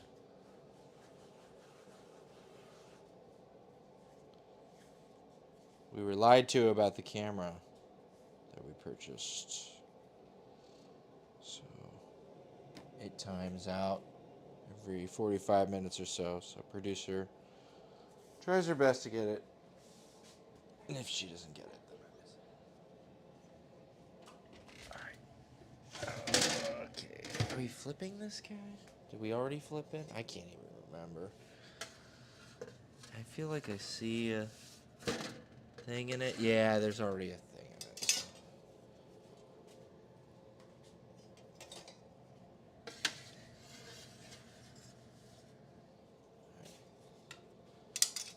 Well, these are our pitas for tonight. And then I think we need to lower the heat for sure. Let's lower it to like bake 375. I'll just leave the door open. It's too hot right now.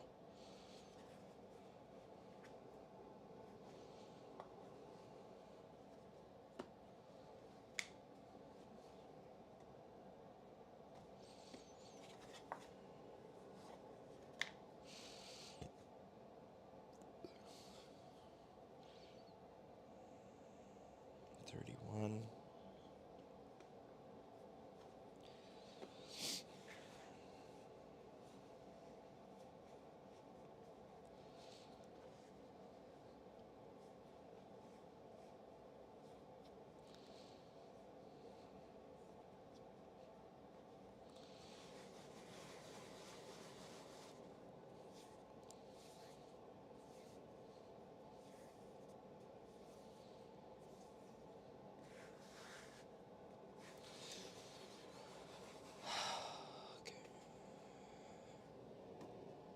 Guess the rest of this is 2. It feels a bit off, but we'll see. This is 163, 150. I'm gonna add a little bit. 150, 150. We'll add another little bit to this guy. Toss it in there.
What are we? Okay, we're down to 297. Damn. Okay, we jettisoned a lot of heat there. Real quickly. That's fine. We're working on it. I'll get it back just as quickly.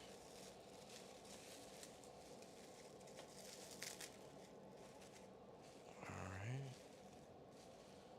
And this will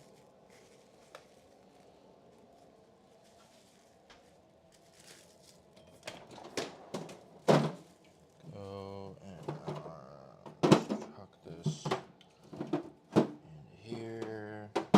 All this shit. Look at that. Okay. We got our chicken. Next up, on deck to go in the thing, we just gotta make baba ganoush and salad in our hour or so of waiting time.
That's bad.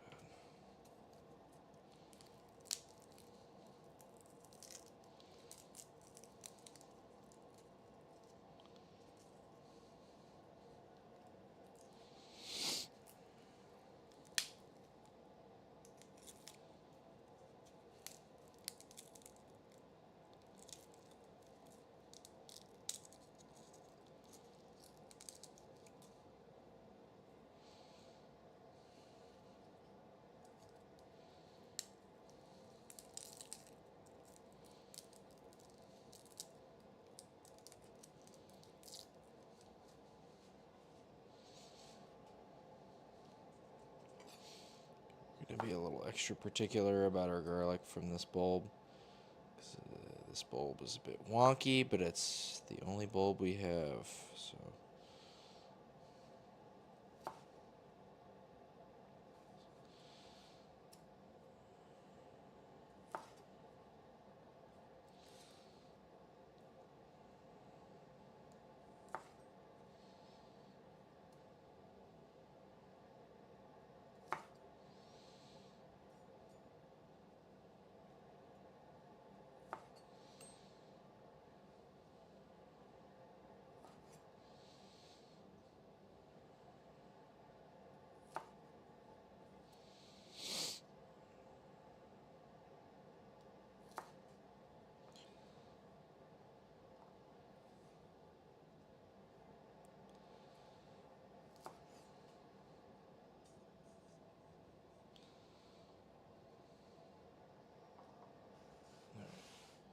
There's our garlic.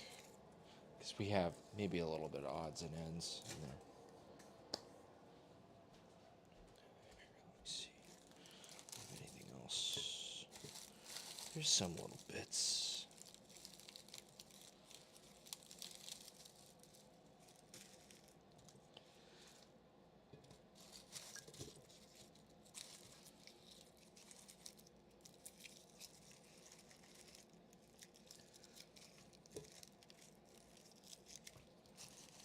Handful. Plus some less than stellar. Yeah. Alright.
That's a little more garlic. That might be enough for our salad and our baba ganoush.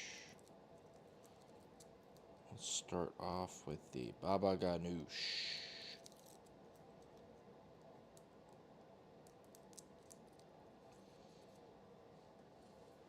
Probably a good idea.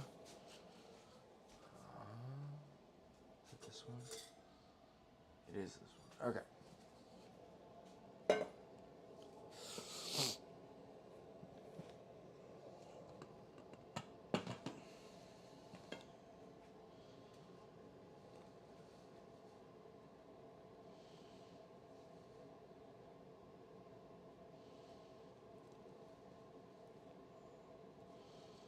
Although this is still pretty hot.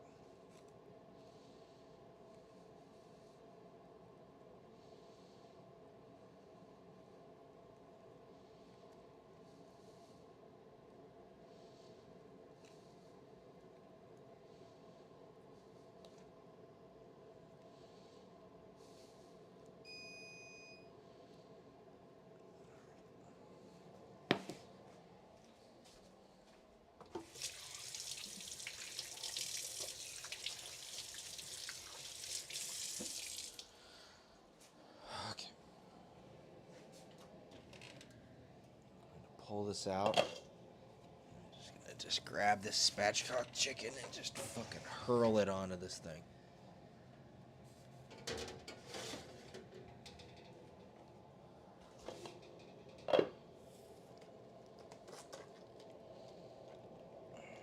Grab it by its.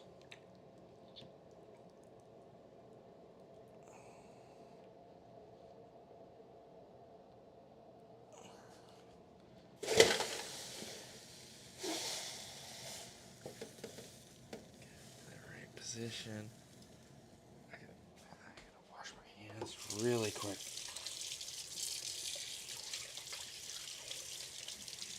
Okay.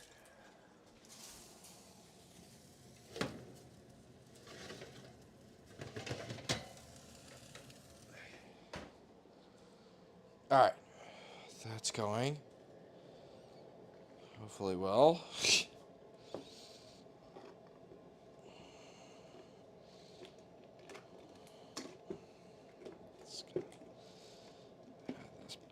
Top. This will just go over there. Okay. Back to our baba ganoush.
You can tell the side that's more charred comes off actually a lot easier. The other side.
Try and get as much liquid out as we can.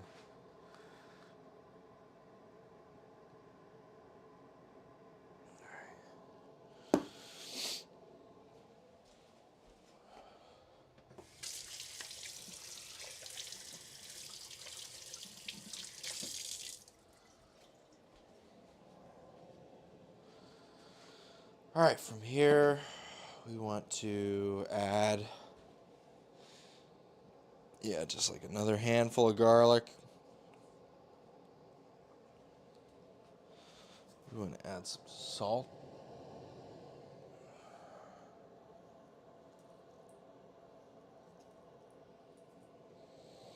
We want to add lemon.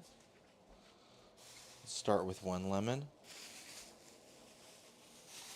but I'm sure we'll need more.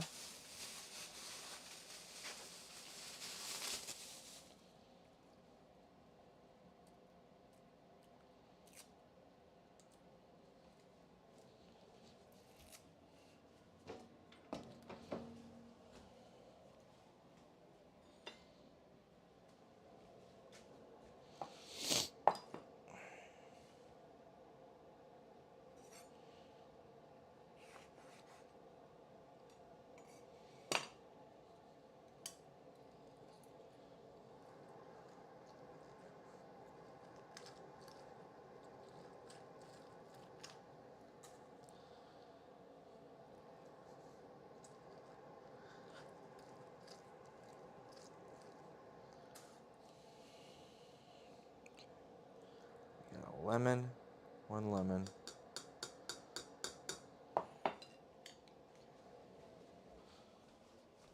Use all the rest of this tahini.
I'm going to add just a little bit of cumin. And then I have some Aleppo pepper. We're going to use that. Dried Aleppo.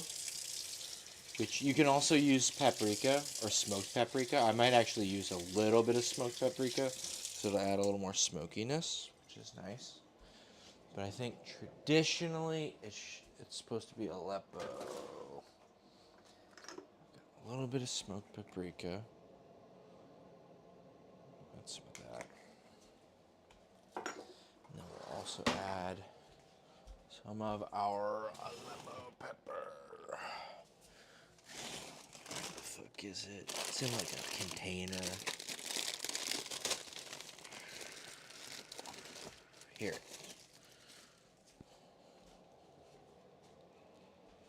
Aleppo pepper. I believe it's a variety of pepper originally from Syria. Got a little scrape on my.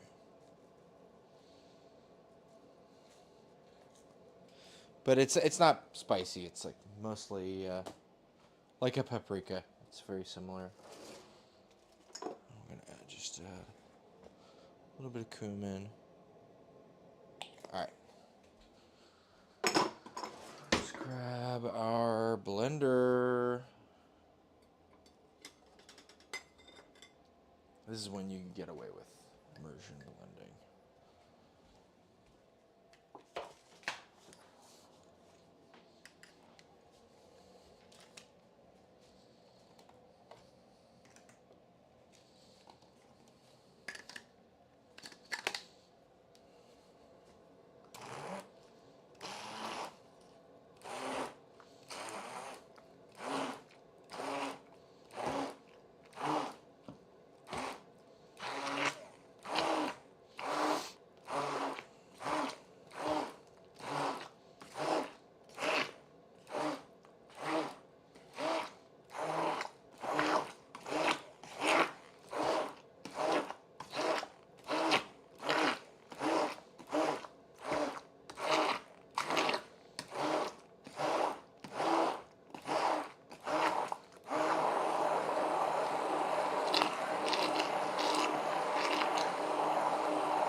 Let's give her a taste.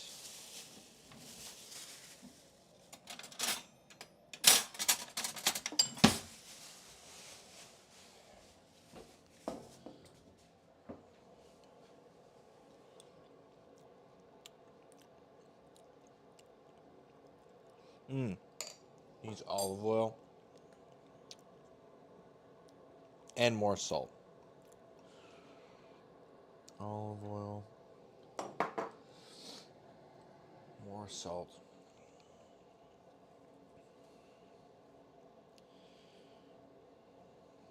And we're just going to add the rest of this lemon, and we're going to figure out what acid we can add to this. We might need to add a little more vinegar to this as well. That's fine. We've got some good balsamic vinegar that might add some sweetness to it and help in that way. We also have limes if we're really desperate. But I think we won't need the limes today. For this, anyway. Just baba ganoush with lime is... I'm sure you get some strange looks.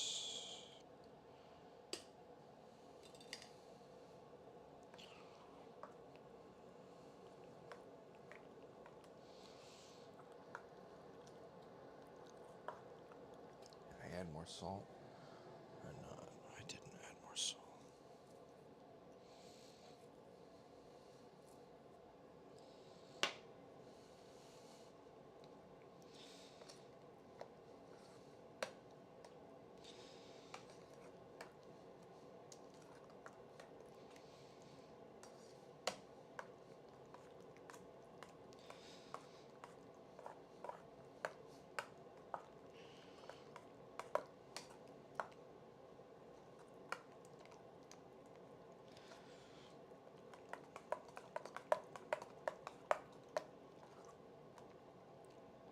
Let's try again.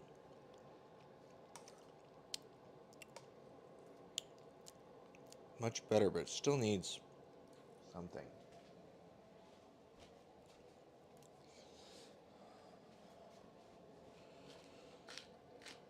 Black pepper.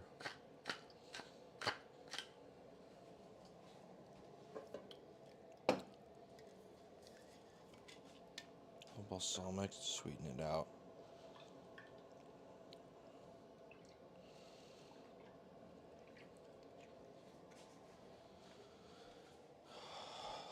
Let's work into our new deal of tahini.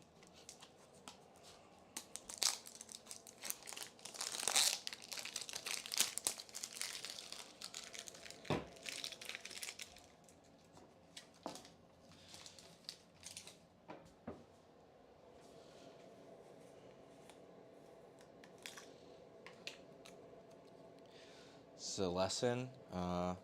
Always go to the applicable food store.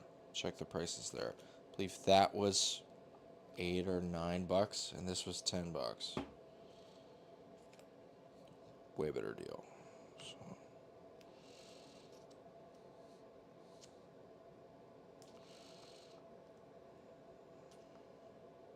God damn! Just get the fuck out, dude.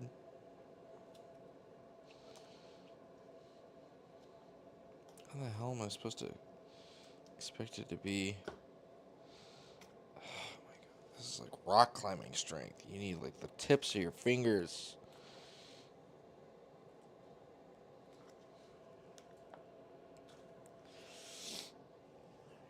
Let's just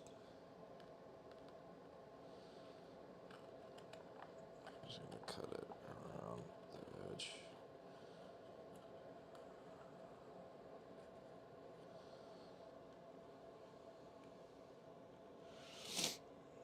Oh.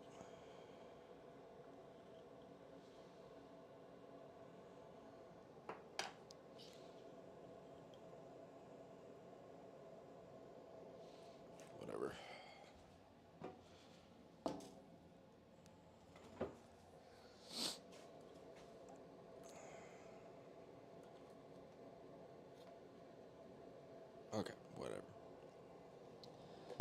This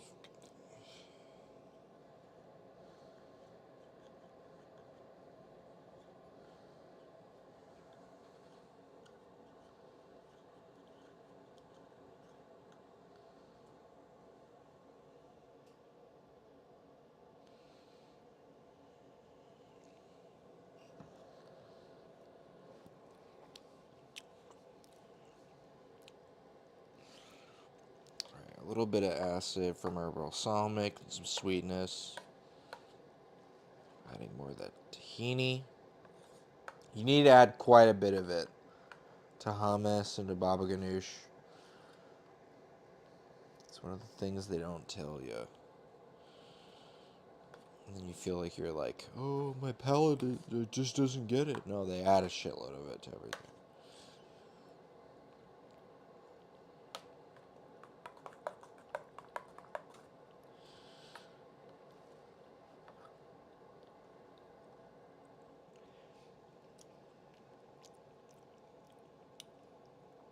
There you go.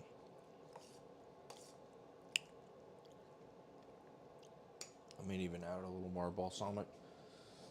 That sweetness is really helping bring out the fruitiness of the eggplant in a good way. We like that.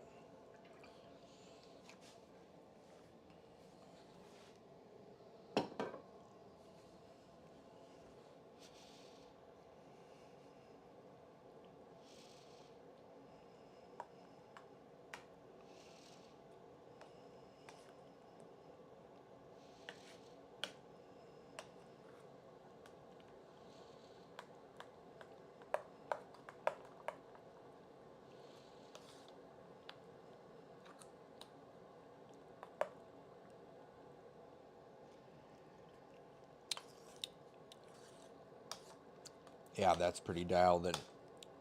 Nice. Really smooth. I feel like I'm getting embraced by the eggplant flavor, right?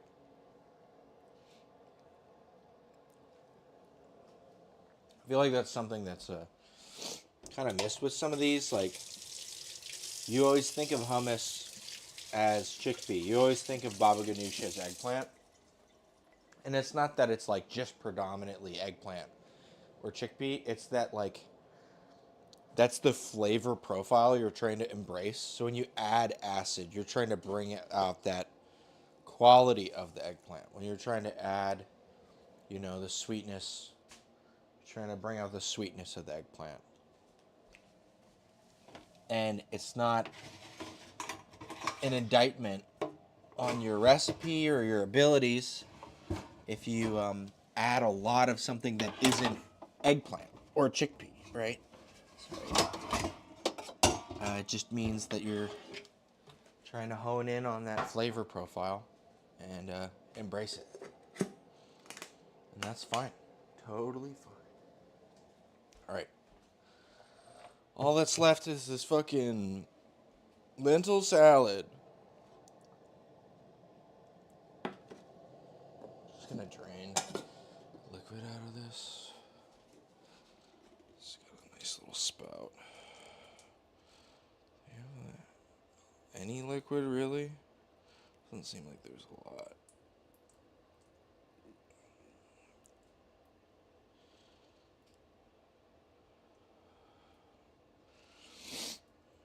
Just let this kind of leak out for a little while.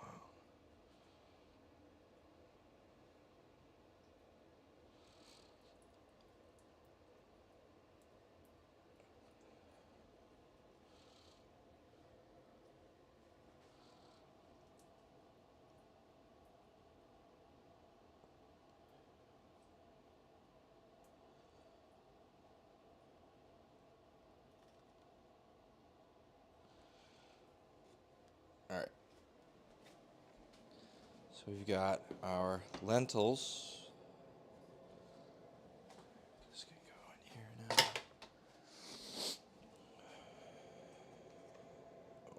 Probably want the spoon not sitting in here forever.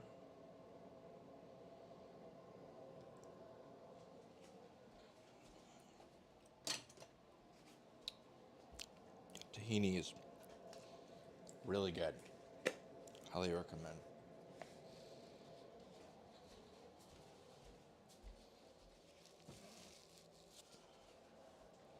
All right. To do this, I am just going to commit to the big salad tossing bowl for when you want to toss your salad.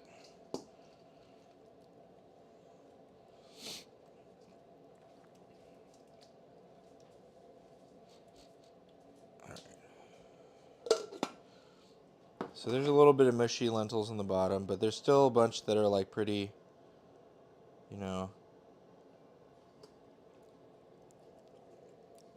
If you smash them, they'll be smashed. But if you don't smash them, they won't be smashed. Oh. All right. From here, definitely want to add these bell peppers. And then we've got some, oh, yo, what's up? I'm cooking, we made some pitas. I just made baba ganoush. And I've got some hummus over here that I made. I've got some chicken in the oven that I marinated in a blend of some Lebanese stuff. Zataar, lebna, dill, that sort of thing. So it's kind of Eastern chicken, yes.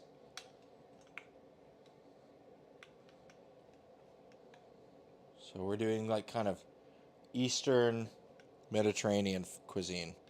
Oh shit. I put hot stuff in this and now it's cooled and now it doesn't want to come off. The lid is stuck. I feel like I've done this before. Depressurize it.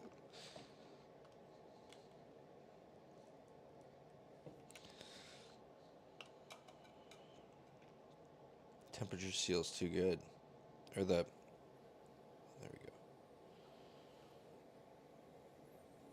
Chickens are the best. Use your Superman powers. You gotta think smarter, not harder. Okay, cool.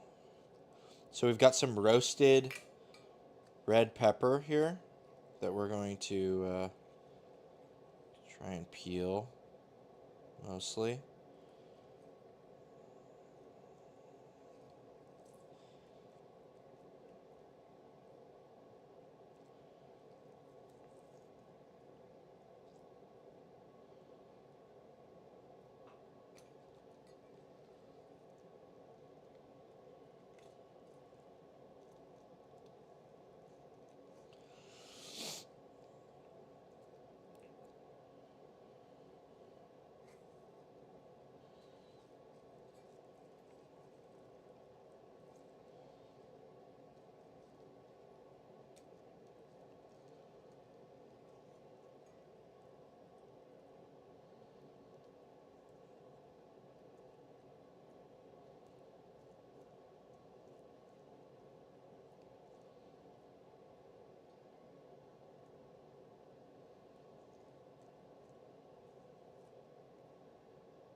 I'm feeling hungry. I want to make some noodles. All right.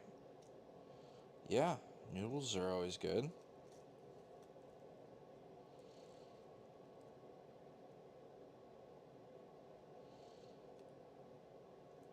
What kind of noodles? I'm afraid I know what kind already, which is fine. Oh, hydrate, hydrate, hydrate. All right. I'll get some water here. That's a good idea, honestly.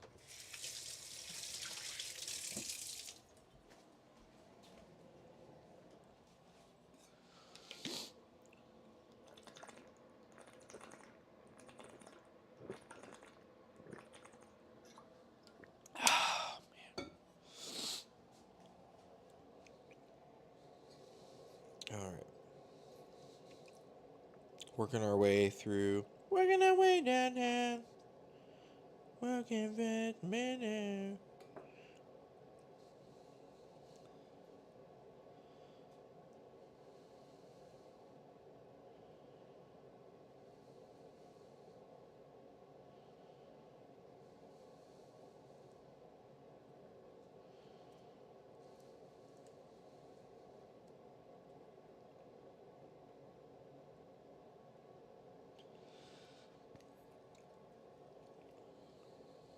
Yeah, I've been cooking for a while. Most of the time, I cook for like 5 or 6 hours every Thursday. So I do Dungeons and Dragons on Fridays, and so I basically prep a dinner party every Thursday.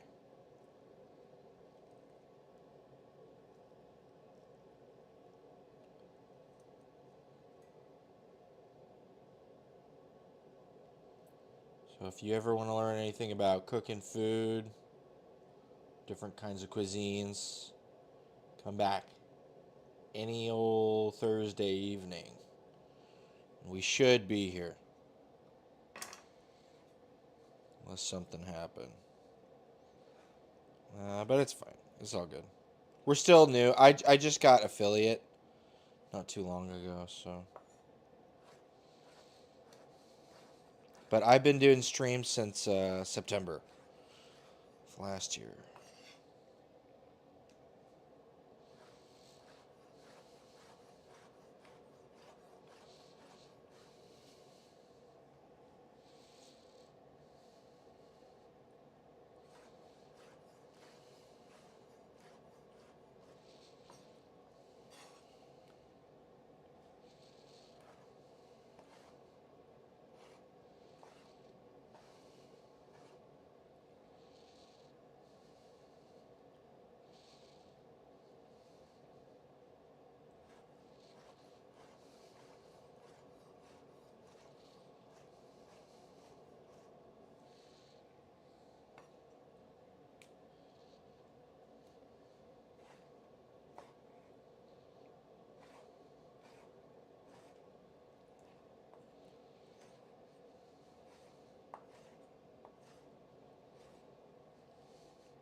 Alright.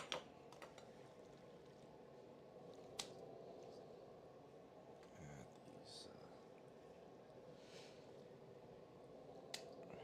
red peppers to our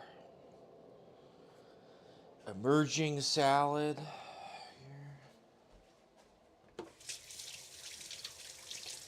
Some cucumber next, pretty sure.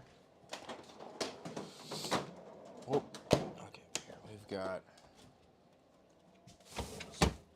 a couple cucumbers. Got a deal. Some flat leaf parsley. And we got half a red onion. I think that's a good place to start. Clear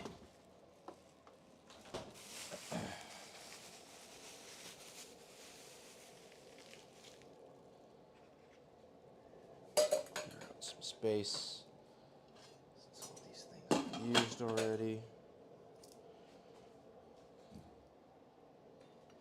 We used all our lemons. So we don't need this anymore.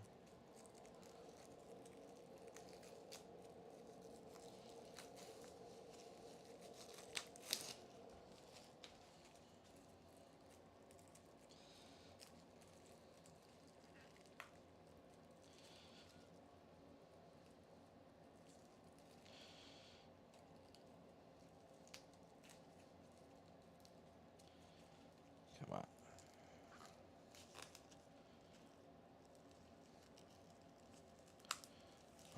God. Just get the fuck on.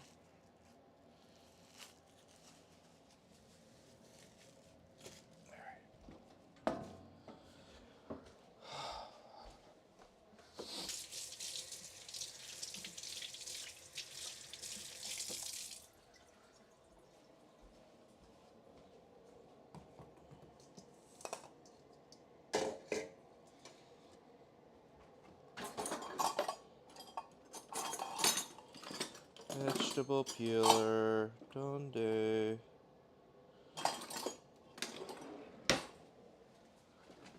is clean. Start it in here. It's not in here. I did not clean it up earlier. So it has to. Swear that was not there the last time I looked.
Maybe just one cucumber.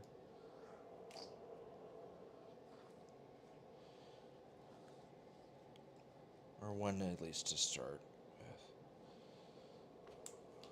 Fucking. A little less than one, I guess. Just dropped a piece on the ground. It's always good.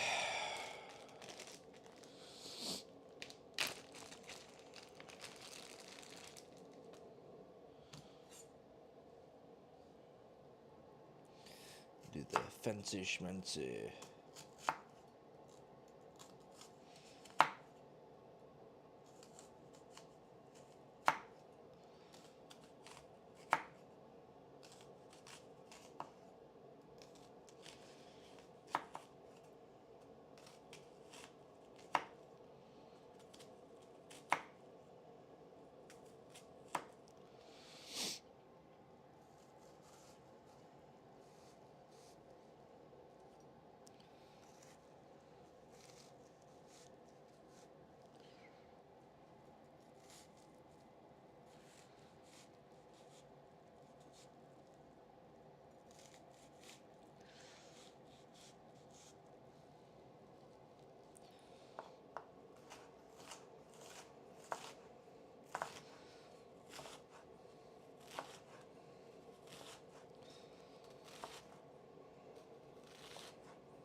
that.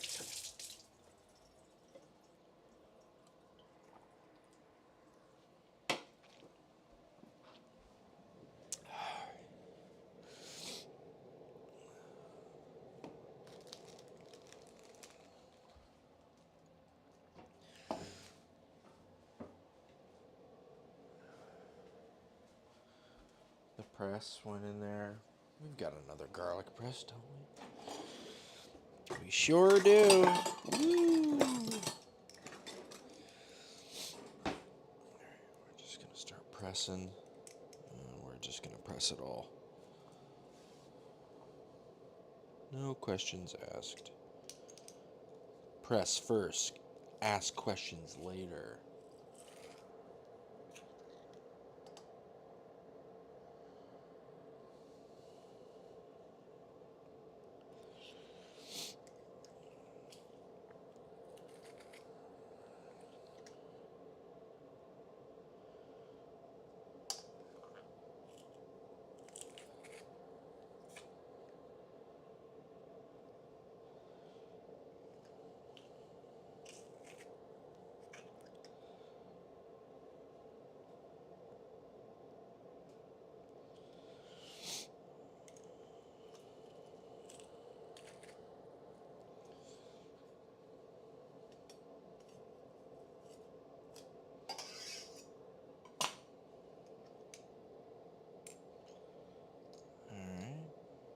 This. Just gonna take about half of this parsley, which is a considerable amount of parsley for me. I'm not the biggest fan of parsley, but this cuisine really likes parsley. When in Rome, do as the Romans.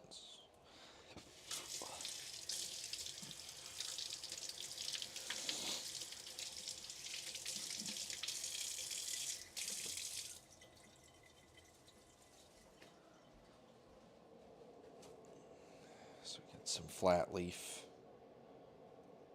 parsley.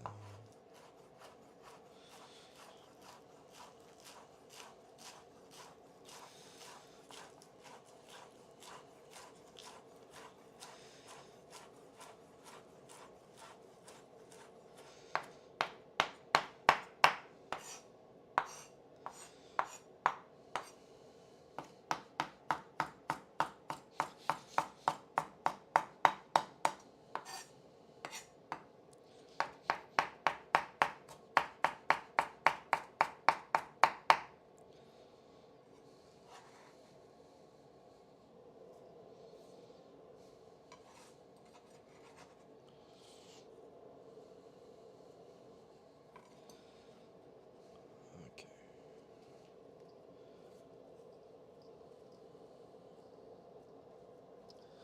Let's see what the oven's looking like. Chicken's looking pretty good. Smells good.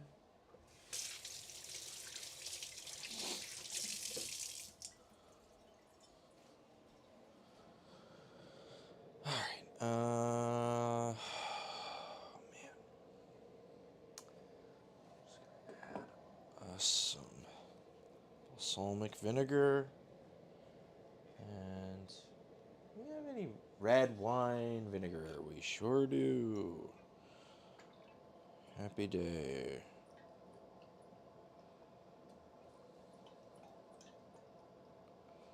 This stuff is more sweet than it is sour, so not the biggest oomph in that regard.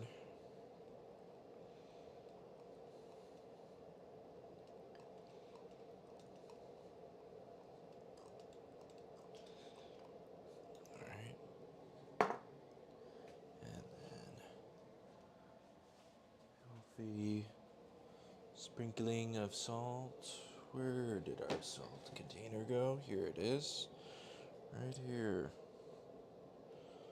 Just add a little bit. They are beans, so they take a lot. I need to go out front to pick some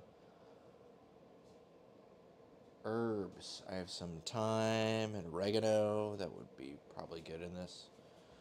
So I will be back in a couple minutes. I must descend to my herb garden in hell. Whoa!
Oh man, that hurts. All right, but I got some rosemary, or not rosemary. This is oregano, and this is thyme for my herb garden. So probably don't want to use the flowering parts.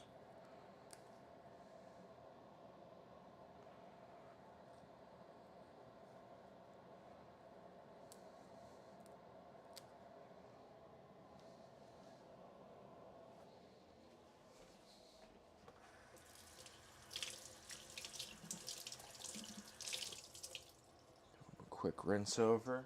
It's always a good idea. So fresh oregano is a lot spicier than you would expect. So we're going to add this to kind of spice things up. I know it is an herb or herbs and spices, but it is spicy.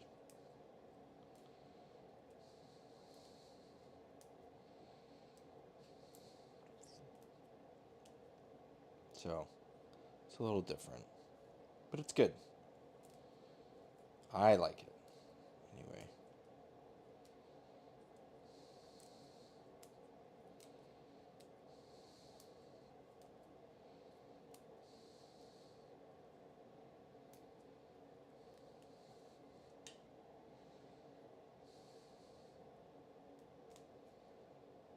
We're going to add a little bit of thyme.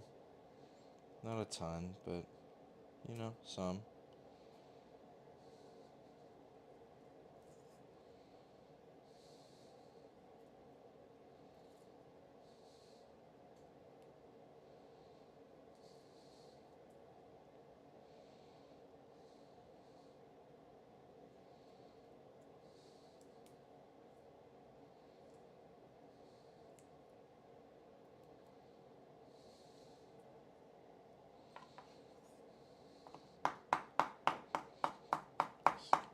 Nice. Nice.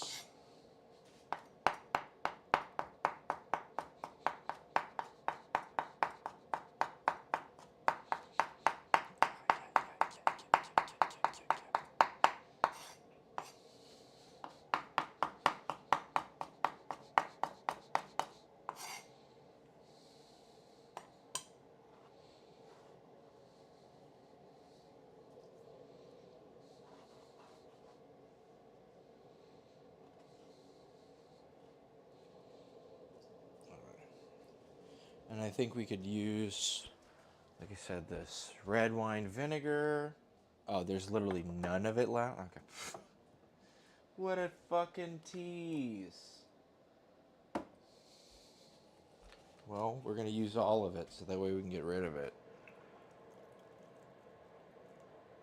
It's not nothing, but it's not what I wanted. Whatevs. Past me. Fuck you. Why would you do that to me? Past me.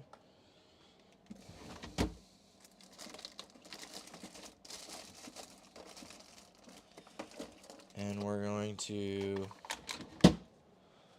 whack off a big deal of some feta and get it going in there.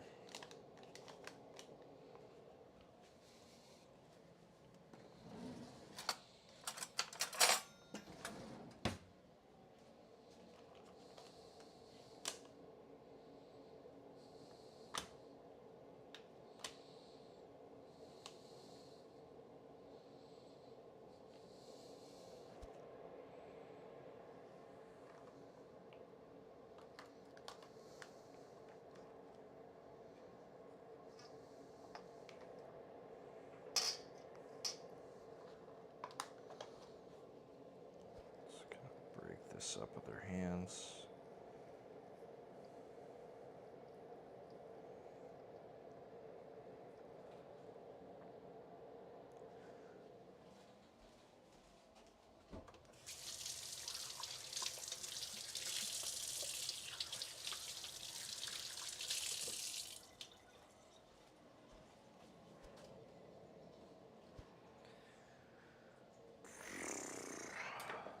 Pull some random shit out of this thing and look at that.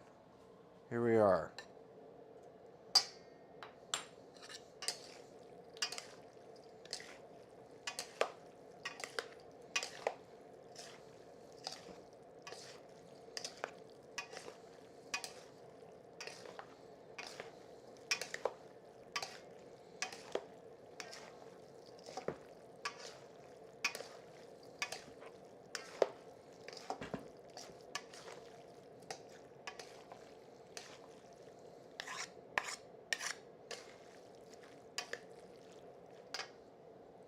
Let's taste it.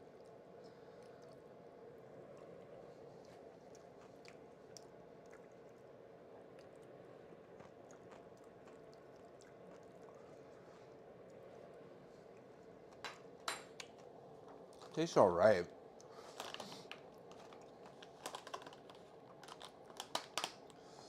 I feel like I could use a lot more of everything, though. It's always one of those things where you really always underestimate a bean's ability to absorb whatever the fuck you throw at it.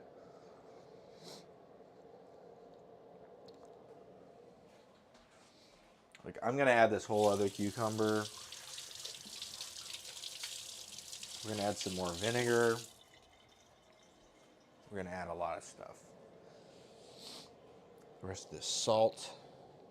Almost certainly more salt is needed. More of everything.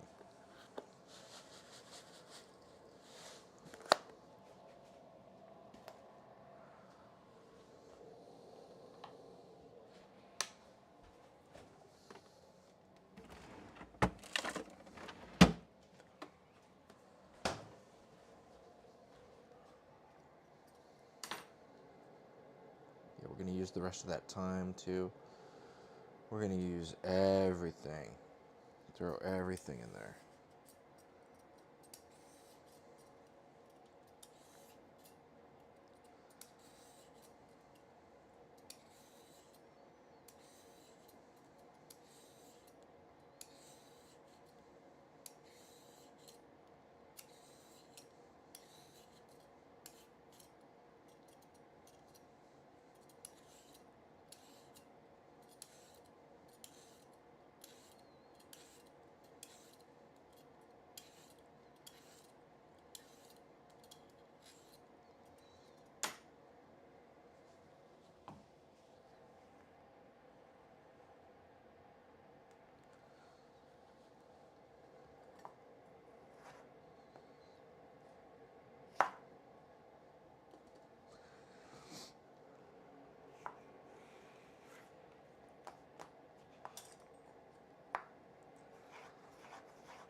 The rest of this parsley.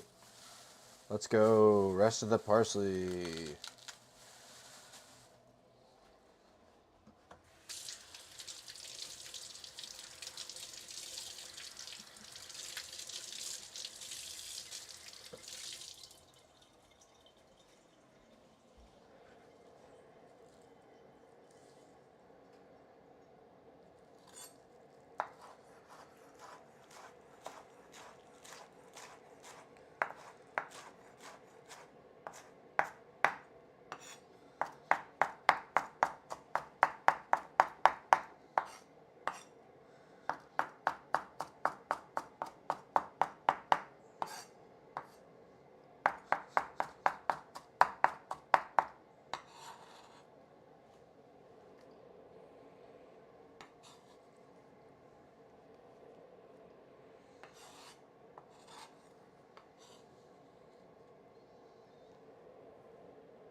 that. And then I think we just need to up the acid and the oil as well.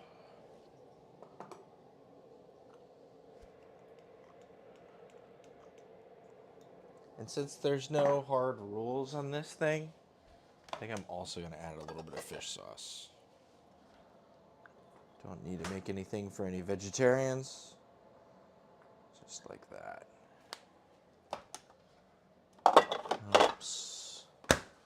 Immensely. I've got this white vinegar. It's not going to impart a lot of flavor, but it'll impart a lot of acid. Just gonna good splash of that. Back to the olive oil well.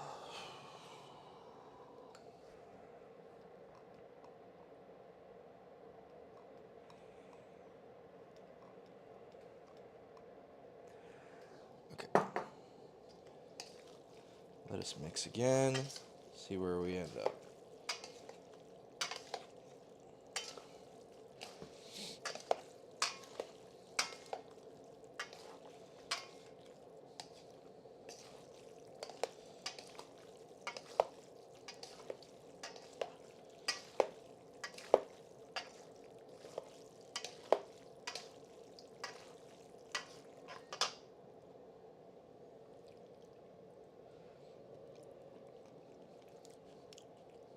Okay. Yeah.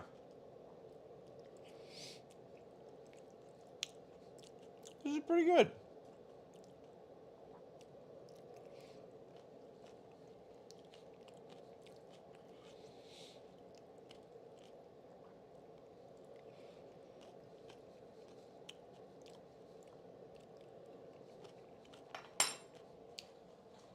Still think it needs a little more salt and a little more acid.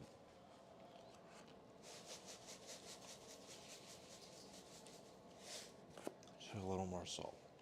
It's these beans, man.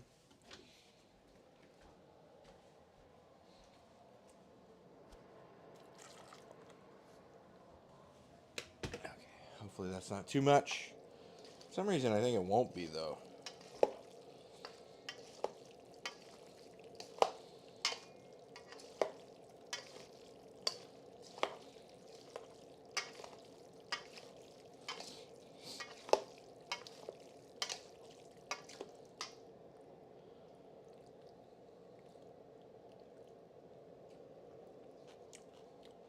Yeah.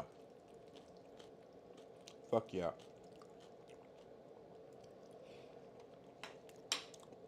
This is good. Oh. Fuck yeah. Yeah, yeah, yeah, yeah. Okay. Much better. This is really good. Now, that acid is exactly what it needed. It like brought all this herbal notes out. Like dramatically. In a good way. Alright, I think that's where it needs to be. Where it's at. So, that is about everything. We're just waiting on this chicken. Let's check in on the chicken.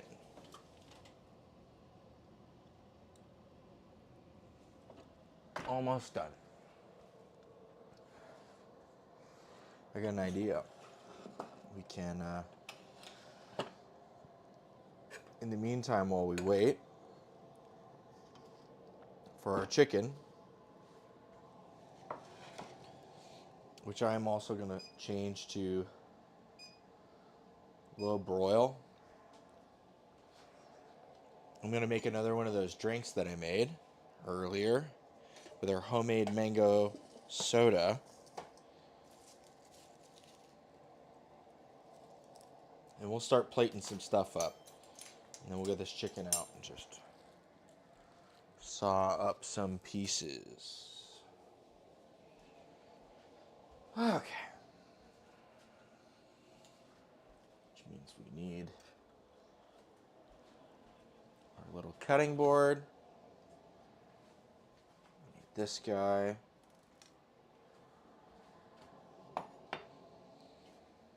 Oh, yeah. That's right. I smell the chicken more now that I turned broil on. Yeah, it smells really good. All right. So we've got our bitters, our corn liqueur, our rum. Sorry, just trying to clear shit out of here. Sorry.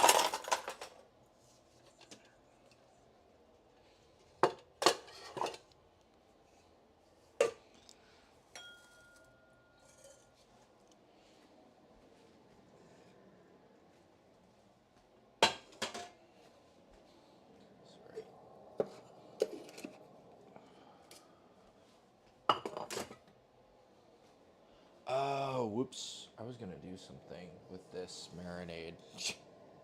Whatever. It's fine. Normally I take the extra marinade and I cook it down into like a little sauce you can put on top of it. Which actually, you know what? Fuck it. I'm doing that right now. You just need to heat it up for a little bit, so it doesn't matter. There's lentil in this, so I'm going to eat the lentil.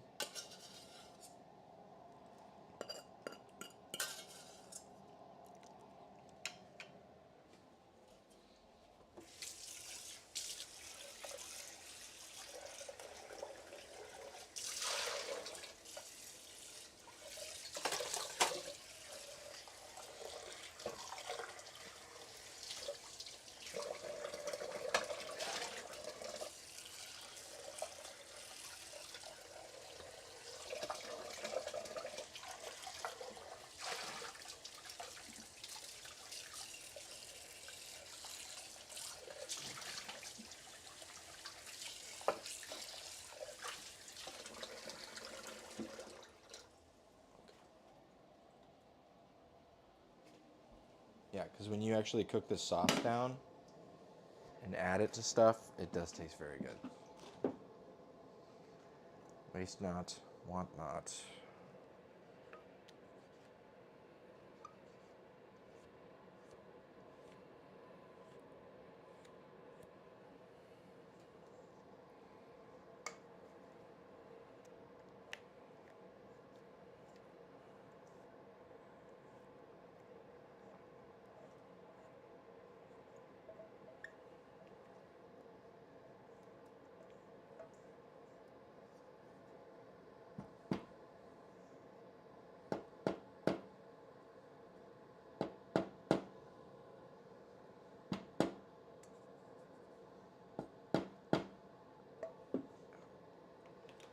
Just turn this like that.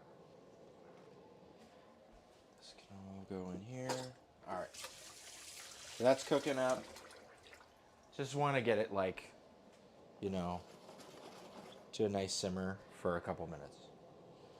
Well, this, ooh, is done. All right. That finished rather quickly. It's almost like that's what broil's for. Finishing it now. All right. So here's our chicken.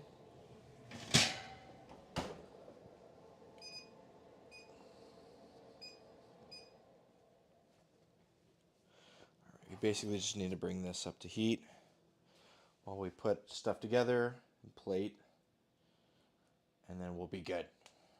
All right, finishing up here. Okay, let's start in with a big rock. Big rock is always good. Mango soda.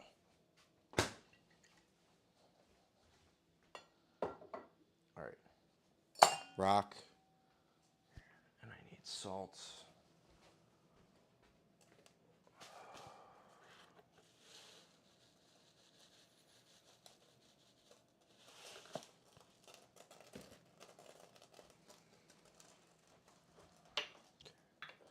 We're gonna do 1.5 ounces of Appleton.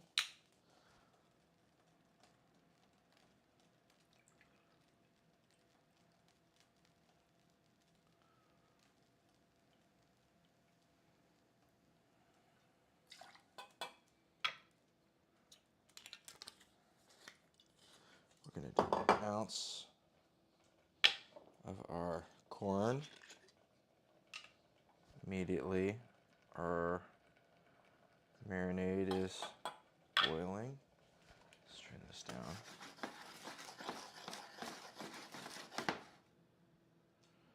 Because we don't want it to burn.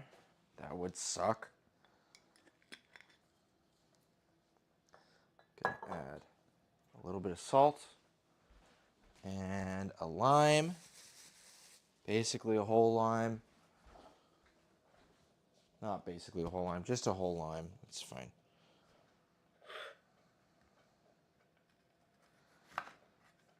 Whole lime that tastes like parsley. So I did it with the parsley guy.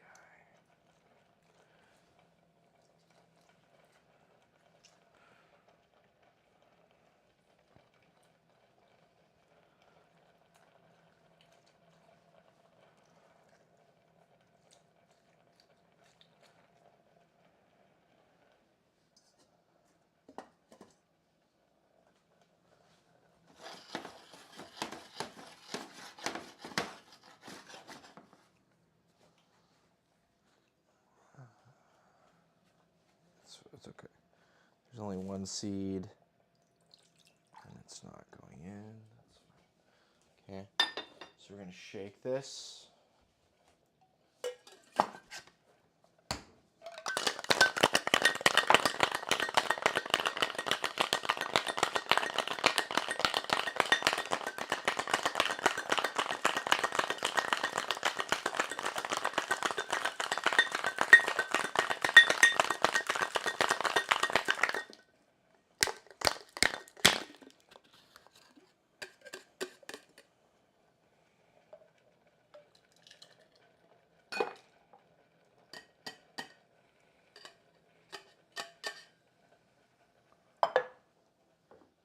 Add our homemade mango soda.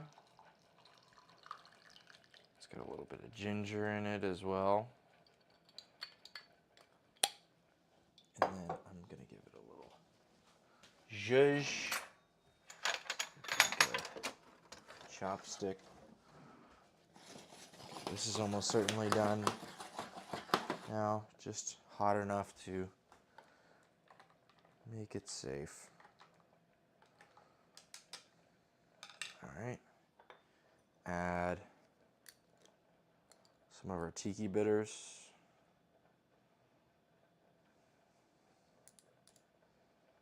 Just a little bit more. I'm not going to call this thing.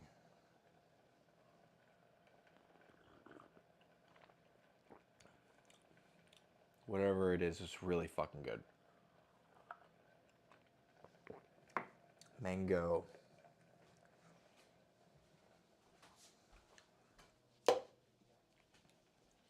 Mangoing. I don't know.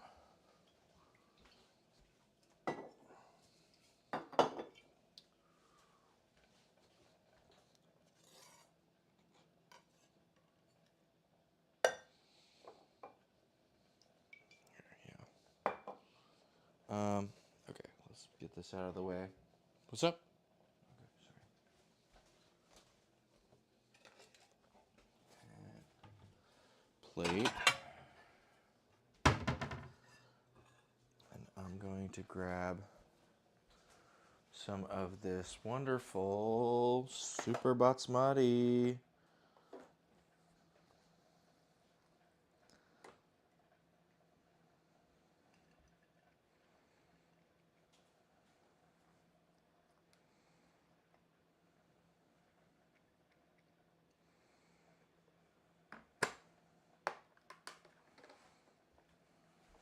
Very long grain. We're going to grab this. Sorry. Being all over the place right now, just trying to get the shit on the plate. Some of the salad.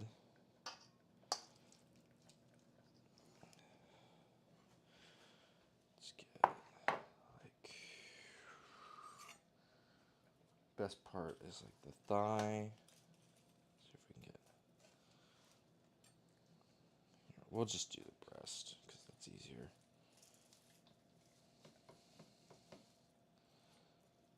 Oh, buen provecho.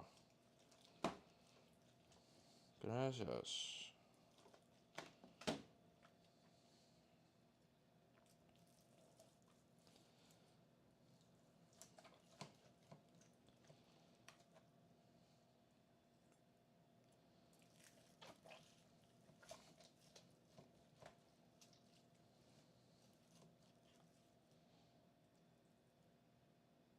Got this.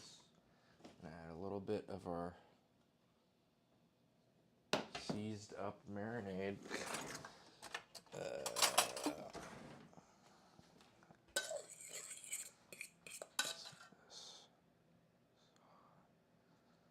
This stuff is really fucking good.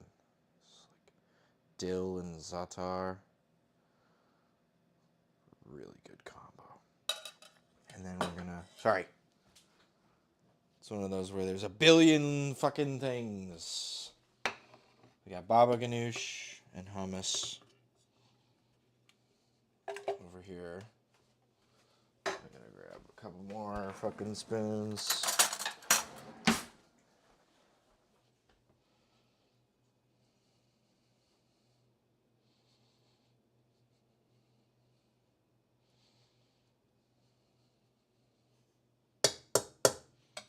What? All the things? Is it too much? Yeah, you should have just put it on like a tray. Yeah, I should have put it on a tray. With the smaller aluminum pan. Maybe. Should have done it. Put the sauces in a dish. They're not sauces, I don't know what they are. All right, so we got our super basmati, our hummus, our baba ganoush, our salad, and our za'atar chicken with some fresh pita bread. Yeah. I already know this is going to be amazing.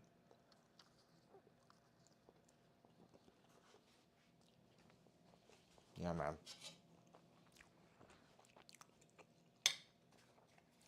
Sorry.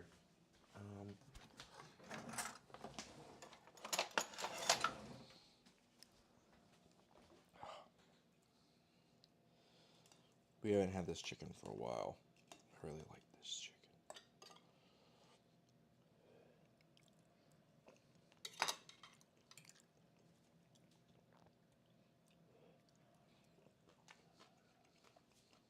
Thank you.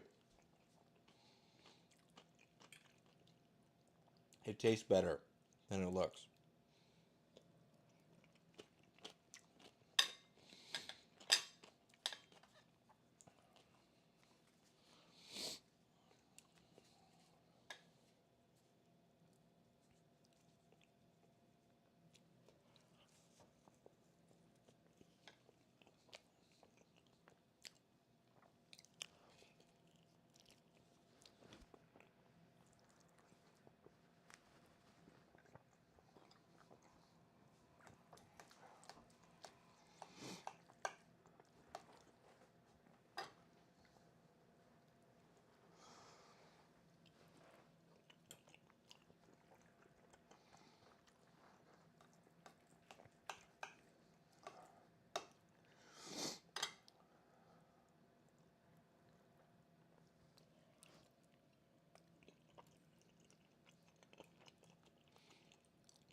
Solid.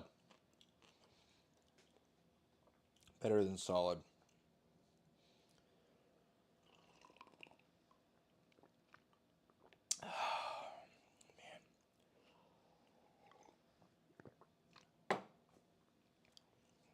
Yeah, a really great meal.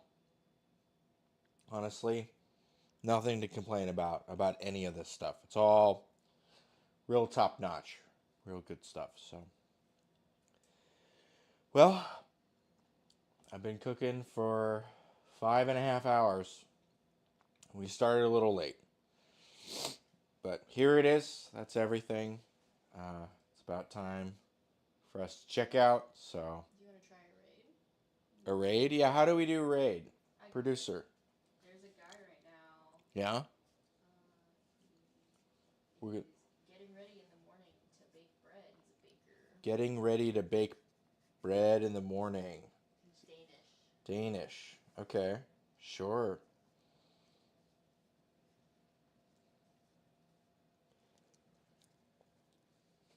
Any final words? I hope you find what you're looking for. I sure did. Go make something tasty.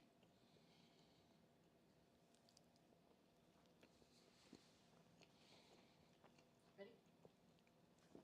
Yeah. See you guys. Thanks for coming.